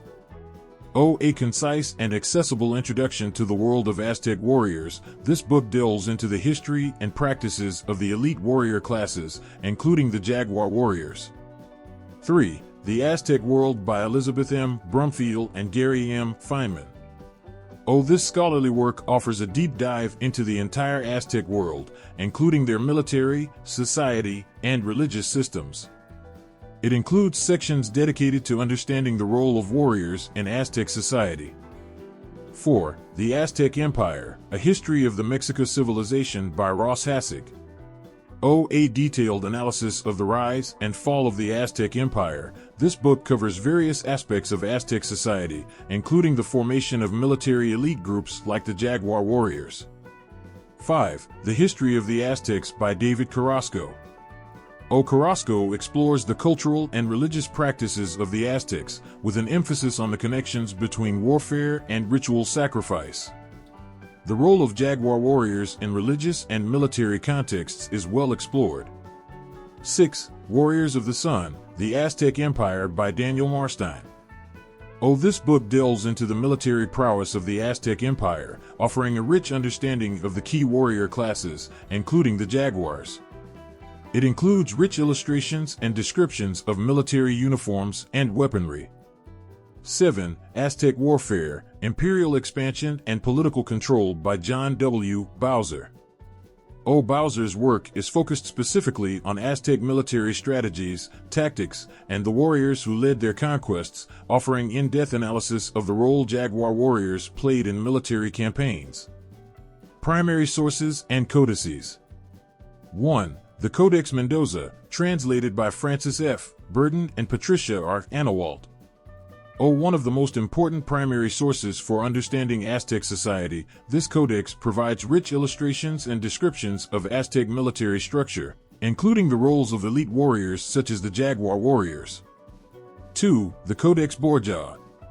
An essential artifact for understanding Aztec cosmology and religion, it also includes depictions of warriors, their rituals, and their spiritual connections, providing key insights into the role of the jaguar warriors. 3. The Codex Federvere. This manuscript is key for understanding Aztec ritual practices, and it highlights the warriors' spiritual and sacred roles, offering insight into the jaguar's position within the religious framework of the empire. 4. The Florentine Codex by Bernardino de Sahagun. A detailed ethnographic record of Aztec society, written by a Spanish missionary, it provides first-hand descriptions of Aztec life, including military and warrior traditions. This source is indispensable for understanding Aztec warfare. Articles and journals. 1. Aztec Military Strategy, The Conquest of the Valley of Mexico by Michael E. Smith. Published in Latin American Antiquity, this article examines the military strategies and tactics of the Aztecs, with particular attention to the role of elite warriors like the jaguars. 2. The Jaguar Warriors, Elite Soldiers in Aztec Society by Emily Howler. A journal article that provides a focused study on the jaguar warriors, exploring their training, roles in battle, and cultural significance. 3. Warfare and Sacrifice in Aztec Society by Stephen D. Houston. This article, published in the Journal of the American Academy of Religion, explores the intersection of warfare, religion, and sacrifice in the lives of Aztec warriors. 4. Military and Society in the Aztec Empire by Matthew Restall. A detailed journal article that examines the military and societal roles of various warrior classes in Aztec society, including the jaguar warriors. Archaeological reports and artifacts. 1. The Templo Mayor, the Aztec Sacred Center by Eduardo Matos Moctezuma. This comprehensive book is a detailed archaeological study of the Templo Mayor, uncovering the history and significance of the site for the Aztec people, including its importance for warriors and their rituals. 2. The Sunstone and the Symbolism of the Aztec Cosmos by Alfredo Lopez Austin.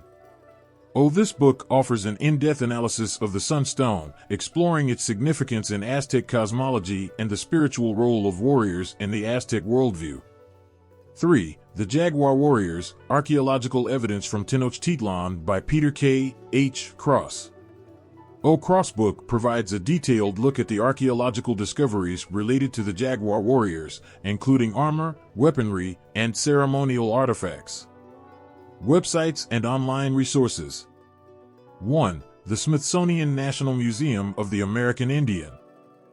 This museum offers online exhibits, articles, and resources on Aztec civilization, including the roles of warriors in Aztec society and their depiction in codices and artifacts. 2. The British Museum Aztec Artifacts. The British Museum's online collection provides high-quality images and descriptions of Aztec artifacts, including warrior regalia and ceremonial items, giving readers a visual sense of the jaguar's role in Aztec society. 3. The Metropolitan Museum of Art Aztec Military Collection. This online resource showcases many of the artifacts from the Aztec period, providing detailed information about the weaponry, armor, and symbolism of Aztec warriors. 4. The Pre-Columbian Art Research Institute, Perry. O. Perry is a great resource for scholarly articles, books, and research related to the Aztecs, including their military practices and the role of elite warriors like the jaguar warriors. Documentaries and visual media. 1. Aztec, The Last Great Civilization, documentary by History Channel. This documentary offers an overview of the rise and fall of the Aztec Empire, including the military strategies, key figures, and the elite warrior classes like the jaguar warriors. 2. The Conquest of the Aztecs, National Geographic documentary. This documentary focuses on the fall of the Aztec Empire, providing visual insights into the final battles fought by the jaguar warriors against the Spanish invaders. 3. The Aztec Warriors, documentary by the BBC. This BBC documentary provides a fascinating look at the training, culture, and legacy of Aztec warriors, highlighting the jaguar warriors and their role in Aztec society. General reference works. 1. The Oxford Handbook of Mesoamerican Archaeology, edited by Deborah L. Nichols and Christopher A. Poole. This scholarly reference work covers a wide range of topics related to Mesoamerican archaeology, including the military and warrior traditions of the Aztecs. 2. The Aztecs, New Perspectives by Michael E. Smith. This book offers a contemporary analysis of Aztec society, including new research on Aztec military and warfare, with special attention to the elite warriors like the jaguars. 3. A Short History of the Aztecs by David Carrasco. Carrasco's concise work offers a straightforward overview of Aztec history, perfect for readers seeking an introduction to the subject with a focus on military and warrior culture. These resources provide a comprehensive foundation for anyone looking to understand the Aztec jaguar warriors and the civilization that birthed them.